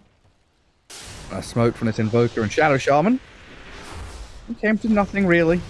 I moved down bot, then back into mid. It's a tanky hero. It's so scary to go on tiny. It's so much HP. Counter reaction could easily be there. Just pops Illusion Rune and Soul Ring and turns and probably kills one of you, honestly. Exactly. He clicks 2 buttons and Rasta is going to have 200 HP. You don't want to go for that. It doesn't mean they get to protect their tier 1 mid, though. ET can stick around, get his levels. Now, like you said, Luna kind of dips back into jungle, so top lane is wide open for Liga to go and collapse on that tier 1. That's what Chen has been waiting for these past couple of minutes. That's why he was bouncing between mid and top, looking to pressure an objective, and with a catapult wave, that makes it easy to do so. Yeah, speed up the game a little bit, get a tower for yourself. 9 Pandas not going to be able to find those pickoffs they're looking for if they just go together on the side of Liga. Still yet to see the first Doom usage. We'll see if they want to defend the bottom tier 1 as the push is coming from 9 Pandas now. With Luna showing top, doesn't feel good to let the tier 1 tower bottom fall as well. Line is gonna go through the gate. Right into the arms of the Invoker.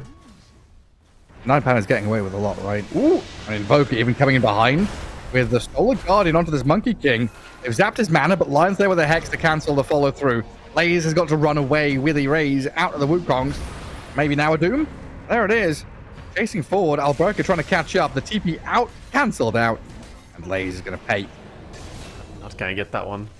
I respect the attempt though. It was a really nice quick tornado. He stood between 2 trees on the Invoker, saw the monkey jump over, and caught him midair with the tornado, but still, Lion was nearby enough to save, stopping the Dawnbreaker Q.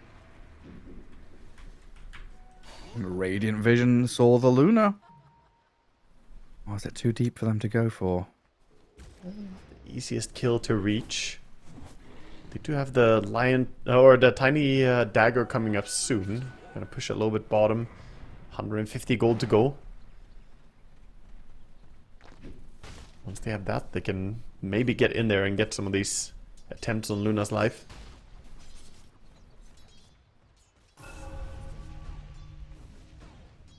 They've already set up a nice position to play from up top. A couple of observer wards. Now it's time to get Blink and play up there. Also nice just having tier 1s alive. This bottom tier 1 gives Liga a nice chance to react TP if the Monkey King gets gone on again. So Violent gets a bit of additional semi-safe farm as he can jump in, clear a wave, jump out, go jungle. Yeah, he's trying to not let the tower fall as soon as possible, so he held it as long as he could, but now it's probably time to bail. Finally, 13 minutes in, the bottom tower is open up. 3 for 3. Bit slower than the first game. Liga definitely looking better than we saw in the game number 1. And it feels like this often happens once you get to like a lower bracket semi, lower bracket final, one of the final series of the lower bracket. You're like, okay, game 2 in a best of 3. Everyone's thinking, one game away from getting forward. The toss back up top sends the Dawnbreaker into the Doom. Lion here with the stuns at the Finger of Death. Laze pops a bit of heal, but still going to get slain there by Alberca. And even with the ET Shadow Shaman showing up, they couldn't turn. A warning blood grenade from the high ground. Back off, back off. Invoker still looking at the Monkey King, but Dawnbreaker still dead for 15 seconds. We'll find him in the jungle. Luna is coming. This should be a go. Got to. Start with the EMP tornado. Luna arriving. TP's coming down. Lion wants to try and help, but it's too late. No way you're saving him. Meanwhile, in the enemy triangle, Solo dying here to Mirage and Alberca. Tiny and Doom pair up. Yeah, didn't have to expend anything big as well. Easy kill for them, so you do lose your Monkey King, but at least get something somewhere else. And meanwhile, I like how Respect is playing this. He's just sitting top, kind of farming away. It's like, okay, if we're not going for a tower push, I'm just going to be jungling.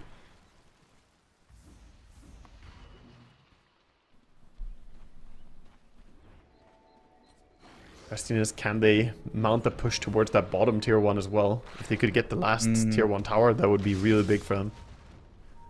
Yeah, trying to look and see where this move with the double blinks is going to be. 9 Pandas, they've kept this Luna tucked away pretty nicely. Now they're reclaiming their northern jungle with a pretty big move from the remaining 4 heroes. Ooh. This now does mean they are open. The blink initiations. It's going to be the Lion who starts things off with, a hex and a stun. Tiny's here. And here comes a turnaround though, as Shadow Shaman steps forward with the Serpent Ward. The Tiny and Doom jump in with a big avalanche toss, blowing up both supports in the Wukong's command. Alberca with a mega kill. Also chucked the Doom over there, I guess, towards the Invoker, but he walked away. Invoker committing the Cold Snap and Alacrity immediately there, trying to kill some Chen creeps. Did not expect there to be a fight, so he didn't have spells ready for that fight. Oh. It's a bit difficult for them. Yeah, that's unlucky. And things could have been worse for 9 Pandas. A couple of supports. Now they know that Wukong's Doom, Finger of Death are down. Still, it's Liga asserting dominance. Until the Monkey King dies in that top jungle. Yeah, again, Invoker just hunting, looking with that Dawnbreaker ulti.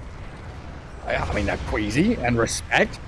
Sticking around a little bit too long. Erase and this solo E. He gets back on top of the Chen with a Dawnbreaker. Now, it's not worth it for Liga at all. No, really not. Tiny is gonna run away. Blood Grenade attempting to cancel the Blink Dagger, but he has a shield rune. Can blink anyway if he wants to. I must say, I underestimated how much the Invoker would be setting up for the Dawnbreaker. They've been making great work of that. Just sitting in Invis. You didn't trust me, did you? Yeah, he is the initiator. Just Ghost Walk. Tornado. Ghost Walk, set up. I mean, do you remember the meta where Invoker was picked to stop pushes? Like, the Crosswex EMP Tornado was just used to kill Creep Wave over and over again because it was like, I don't know, 10-second cooldown. Yeah. That's what you're going to do. Just cast your spells. This Monkey King, he just wants to finish his Battle Fury, man. It's 17 minutes into the game. We're starting to see a similar tune here, the V tune. Whistling away. Very happy. The net worth difference on the 2 carries, 4,000 gold. Only a 1k lead for 9 Pandas though, so that tells you the rest of the heroes are doing quite well on Liga, but carry-to-carry matchup is ever so important in Dota. Yeah, it sure is. This is a bit of a weird one as well, like Luna against Monkey King, and Luna's quite short range, doesn't want to get stuck in Wukong's, but when you are 4k ahead, it's no longer the one-to-one hero matchup. You've got extra gold. Easy up at top. He's walked into 4 members of 9 Pandas there. A bit dangerous. Losing a support up here. Don't have a... Well, you do have tier 1 tower. The Roche attempt is going to come in. I don't think you can give this away. They really don't want to fight for this?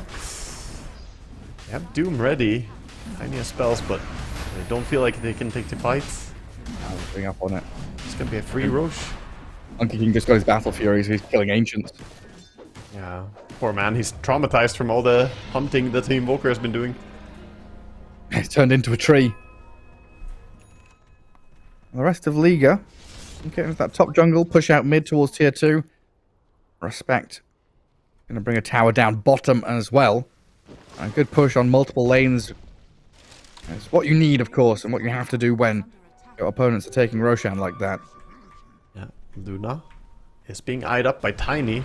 Doom is there too. Toss back to the Doom. Yeah, straight in there. I mean, Luna X'd up and does get a bit of distance now with the Solar Guardian coming back in. They turn and kill the Tiny instead. Yeah, don't want to expand the Doom as well into the Aegis, so they end up not using it. Lose their mid laner. Dawn again, just always present. I feel like every single move they have made so far in 9 Pandas is essentially a Dawn ulti. Yeah. Game 1 as well. They're just rinse and repeating that. The first 20 minutes is literally, yeah, it's literally just somebody goes in, Dawn ulti. Is it a kill? No. Oh well, Dawnbreaker dies. Luna's farming though, huh? Yeah. Story of 9 Pandas. So far through these quals. And Blurka, Violent gets down from the trees, nearly broken down by the Celestial Hammer. That was close. He saw the hammer flying at him and he dodged down. He was like, get out of the tree. They do defend their mid tower at least, so not losing tower. Holding on to whatever they can. Invoker is again setting up on side lanes. This time he's just going to be farming though. And Liga just buying time to get into the second round of items. Break The of blinks. I'll see everything. The blinks were okay, not spectacular reveals out the Tiny and the Doom. It's going to be these BKBs now on the triple cores. Yeah. Super Also, the important blink for them on to actually Lion, I fight. think, is important so that you have everybody able to go in. True. Liga can play very, very fast when they have that. Triple blinks, and Monkey King can already jump in, basically has blink built in. Tormentor time, Tormentor spawn, but not gonna have a repeat again. It's getting faster as well, hey? Yeah. You know, they double support dies game 1 to Tormentor, and then game 2, it's ET and PA who test the waters. They're like, no, we can't do it. Now it's ET, Luna, and Shadow Shaman who are Dust. like, Dust on Invoker. You broke your Raise? smoke. Doom, Dust. oh no. What? He didn't realize he broke the smoke. It's like No. 6 seconds or something. He must have been looking somewhere else. Alberca. It wasn't in backpack, it was No, already, he huh? had it ready. Unfortunate He for had them. it ready. Just didn't see that his smoke broke. A little bit slow reaction. Now they come back refreshed, renewed from the fountain. Want to take the Tormentor. Okay. It's a lot of effort, man. I gotta say, that's one thing that ET is not very good at, taking the Tormentor. It's like there's not enough creeps to buff up and get strong. He doesn't really have damage. His armor is pretty bad. Hey, he's not the best. He always Just a looks meat shield. Always looks a bit suspicious, you know. Oh, Chen. Has he got drums moving into Solar Crest? Respect has had a pretty farm-heavy game. Yeah. And you're building up some items. Yeah, he's That's trying farm to support. progress. He's got the pipe and the drums, so he's starting to get those buffs. Queuing up a Solar Crest next. And help the team go get the Tormentor. Picks up his own shard. Radiant's middle tower is under attack. Can get some ancient Pushes creeps the in the pipe. mix now. Radiant's middle tower has fallen. I mean, they can be a difference maker in fights. And get a Granite Golem or something. A Black Dragon. 9 Pandas, though, are here at your Ancients. So you are not able to come and take any of those. And Tier 1 top is still available for them to claim as well. Gonna go straight towards it. Luna, confident with the Aghanim Scepter. He's got the Ion Cannon online. Yeah, and 1 minute left on Aegis too.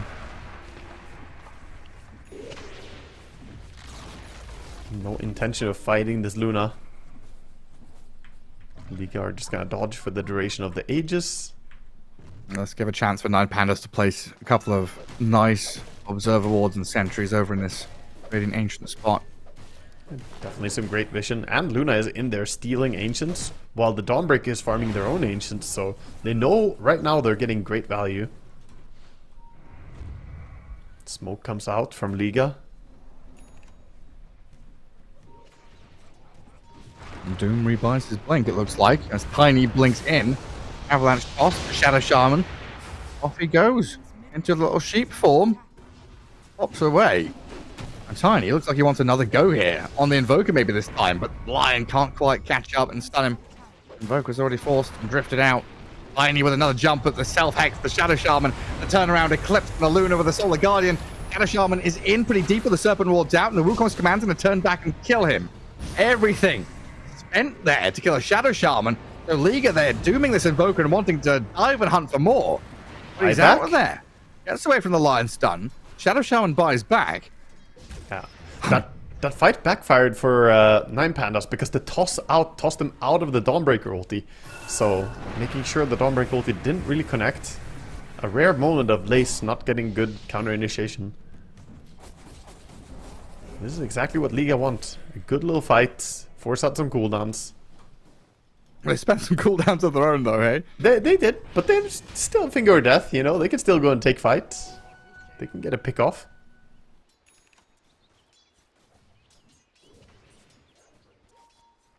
Nine Panda's going to stick together. Ladies Dawnbreaker, the only one playing out on the other side of the map. Erase. 40 seconds until that ulti's back. Erase is a walking ward this game. He spent more time in Ghost Walk than out of it, I think. I was waiting to see who shows up. Here we go. Hello, Mirage. This is the tornado, though. Looks he forced now forward. They're going for this with the Eclipse onto Tiny, and the damage, is it enough with the meatball going through? It is. Eclipse onto him at the end. Now Doom's in trouble to the physical damage even through his BKB, as V-Tune with an alacrity now on him. Starting to show up with the damage. Earth Splitter's off the mark. Lion is still looking for a jump back in with the Monkey King. They see the Luna, but there's nowhere near enough damage to kill her. So Violent and Queasy now a little open. A jump across the trees. Monkey away, and Lion stays high ground as well. Get back, reset.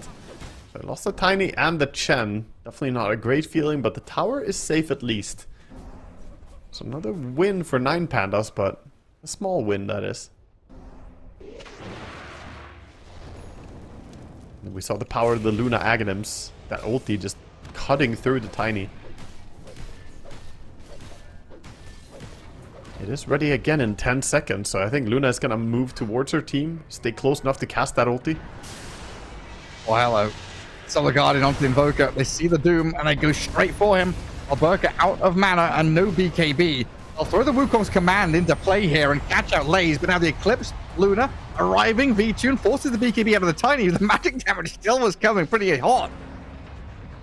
Back out again. Reset, rinse, repeat. Got another pick off. BKB was forced. Now Tiny without BKB doesn't want to fight. Monkey gets jumped. We'll see the Monkey. They still see the Monkey. Cold Snap into Luna damage. Oh, he's got out of there. Got the SNY. He's fine. Can just walk it off. But again, they're just cycling their spells really well on 9 Pandas, getting usage of them all the time. This Eclipse cooldown, man. Like you said it earlier. It's just Hey, one of those it things is. that doesn't register until you feel it. Yeah, it's way too strong of a spell for that cooldown, it feels like. But that is the 15 talent. It's so strong. They did buff that after they nerfed the Kanda build Luna. And I haven't seen that, like, before today, I have not seen that used almost at all. In Pro Dota or in high-level pubs, it just doesn't really get explored. So I'm happy to see V-Tune actually bringing it here and showing the power of it. That's really good. 9 Pandas have amassed a 4k lead. Really taking control of the map after that first Aegis. Got that ulti again. Tiny doesn't have BKB yet. It's lower cooldown than his BKB cooldown. That's so good. There's a Spoken League here looking to get the catch. Start off with the ET already stomped 3 of them. Now the Eclipse is there. Lion's in trouble. Queasy, Sunstrike, dodged, misses, but Alberca, he's dead. Doom down for 40 seconds, and the chase is on. Solo and Lays right up to the high ground with a good stun from Queasy and a boundless strike out of Violent. They will get back and play under vision. They give it up for Solo. What a great defensive stomp. Absolutely god read on what was happening there.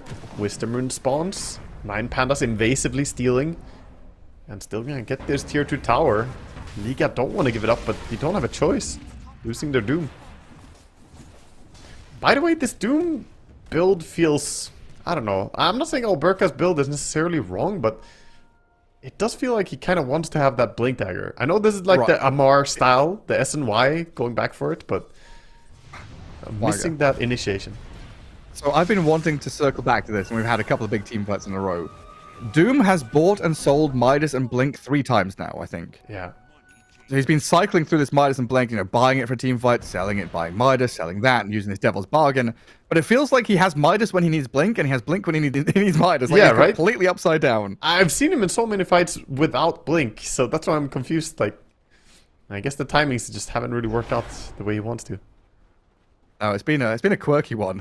I keep looking at him and thinking, I want to talk about this, but then something else happens. It's like, okay, we'll circle around onto it. Yeah. Trying to utilize that devil's bargain, but it feels like he's overthinking things. Just, have the Blink, keep the Blink, you need it.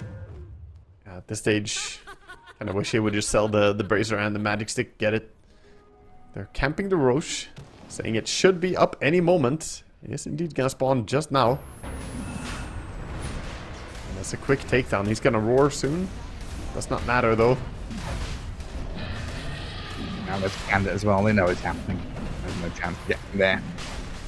Pretty Aegis for V-Tune. That means potential high ground here.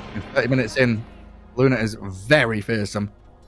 They're camping mid, looking for a pick-off on anyone who shows. Invoker just gonna send the spirits though. Fix the lanes. Lanes are definitely in a good position for Liga. Yeah, mid and bot tier 2 still standing on the Radiant as well, so Liga can kind of hold out for those. Luna's going to TP down to bottom, clear out that wave, as the Break of Dawn there reveals the positions of Liga Yeah. across the map. Very useful, actually, at this point, knowing exactly where they are. Yeah, like a post-Roche Dawnbreaker innate is really nice. Yeah, it's great reveal. Luna does have the Kanda coming out now, so going for this hybrid build, still going for the Kanda. As I said earlier, it's still not bad, it's just not as broken as it was before.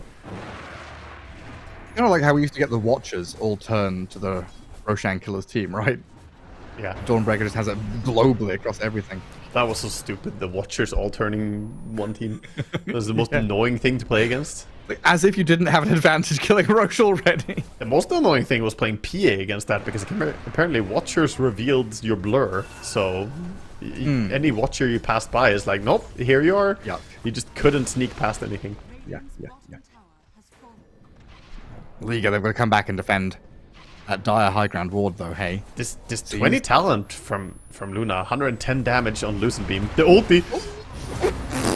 There was a The lion. lion disappears, and that was the same time they jumped the Invoker with the Doom. I mean, that is the worst timing for Liga possible. Mirage does BKB TP home. Barely oh my lives. god, so that high ground ward means the Sunstrike lands into the Eclipse on the Lion. He dies at the same time as a double jump. Yeah. It just all works out for 9 Pandas. Now without Doom, even if you buy back, what are you gonna do? This is definitely gonna spell bottom lane at least. Monkey's thinking about defending, but this is an Aegis Luna. It's pounds.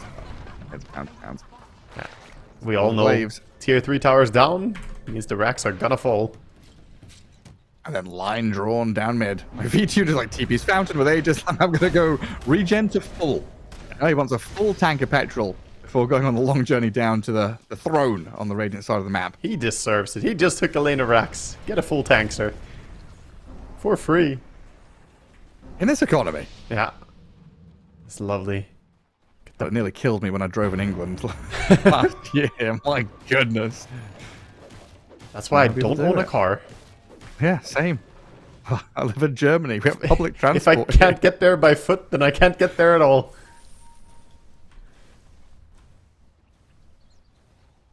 We live in a walkable city. I don't live in a city, I live in a shithole. Okay. I'll work on this Doom. Showing himself here. A little risky. Could get jumped and caught. He does have BKB, but still scary nonetheless. Yeah, without Doom ready, and Luna with that Aghanims again. She could just, if she had vision, she would just drop that on Tiny immediately, force that BKB.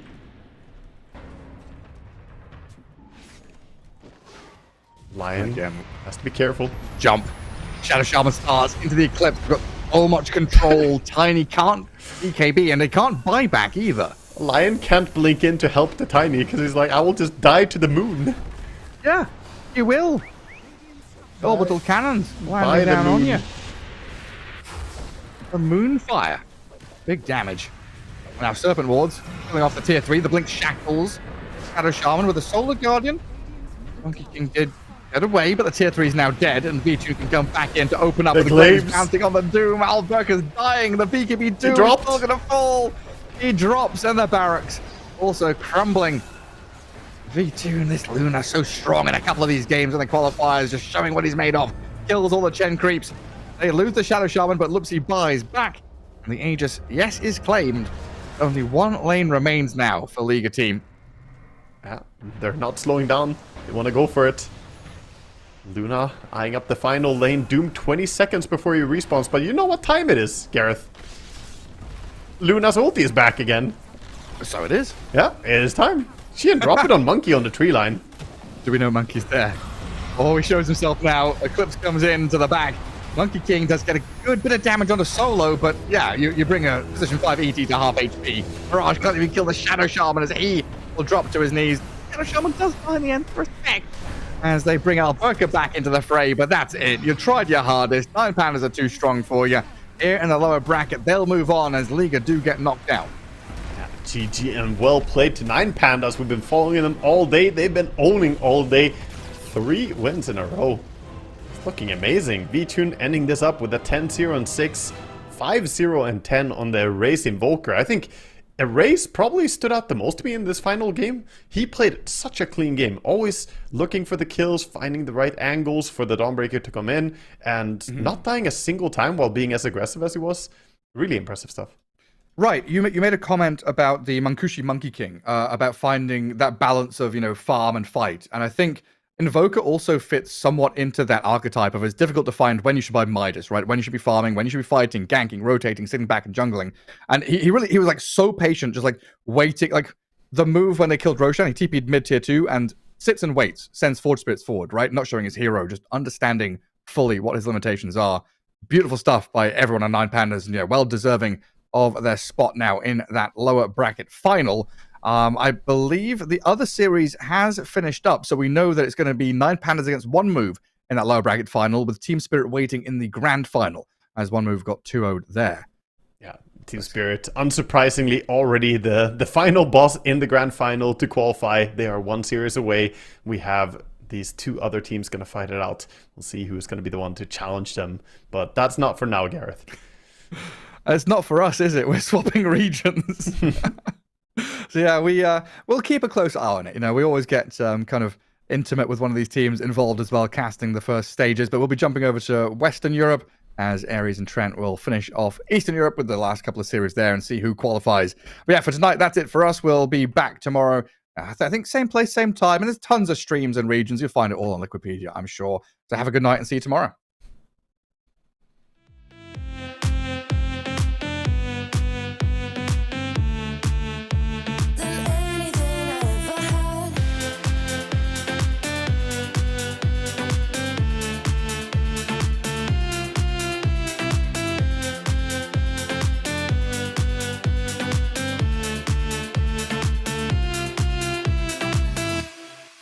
Every time I start to doubt if I'm good enough, looking straight in your blue eyes makes me feel better. Better than this, better than that, better than anything I ever had. Better than this, better than that, better than anything I ever had.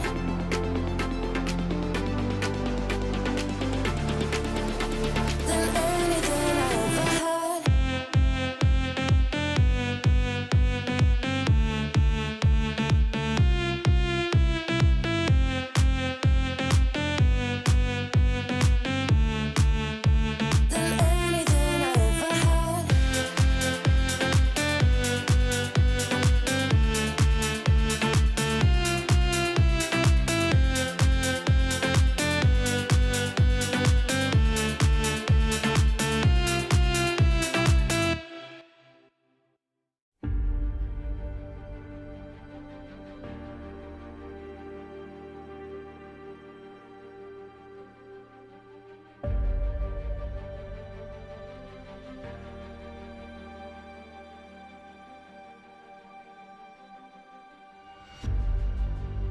Earth is suffering, trouble is rising, mountains are melting, there's gonna be nothing left to breathe.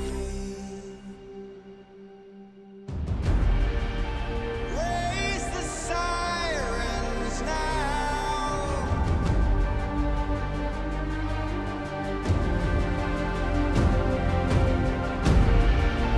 Break the silence now.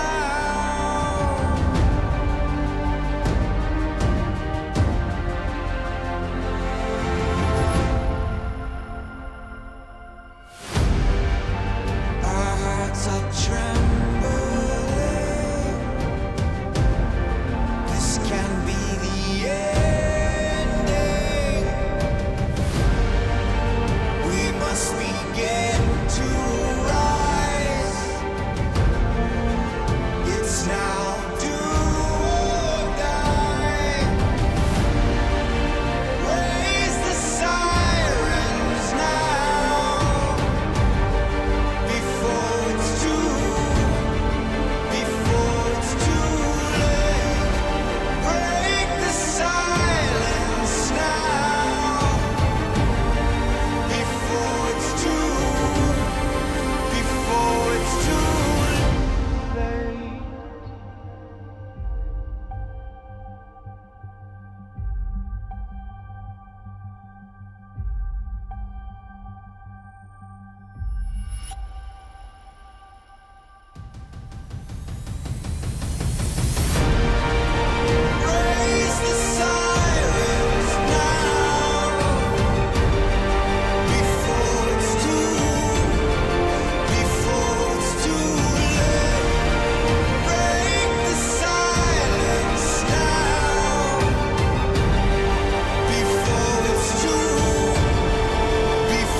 can feel it, so alive, floating high, I can finally breathe.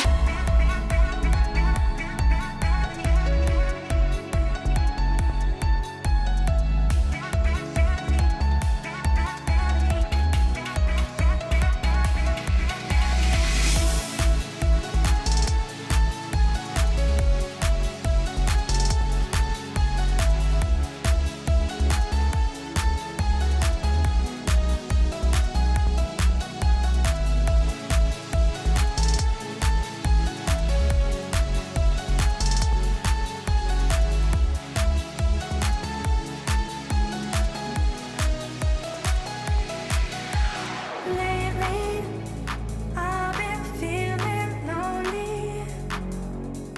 Want you to call me, promise me you'll always be there. I've been getting so high, I can feel it.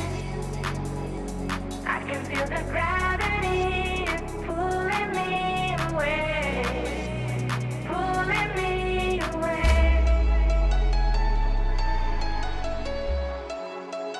Pulling me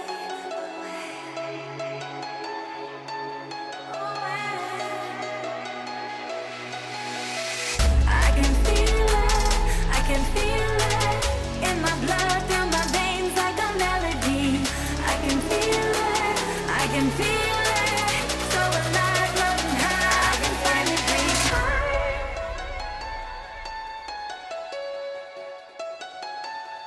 I can feel the ground.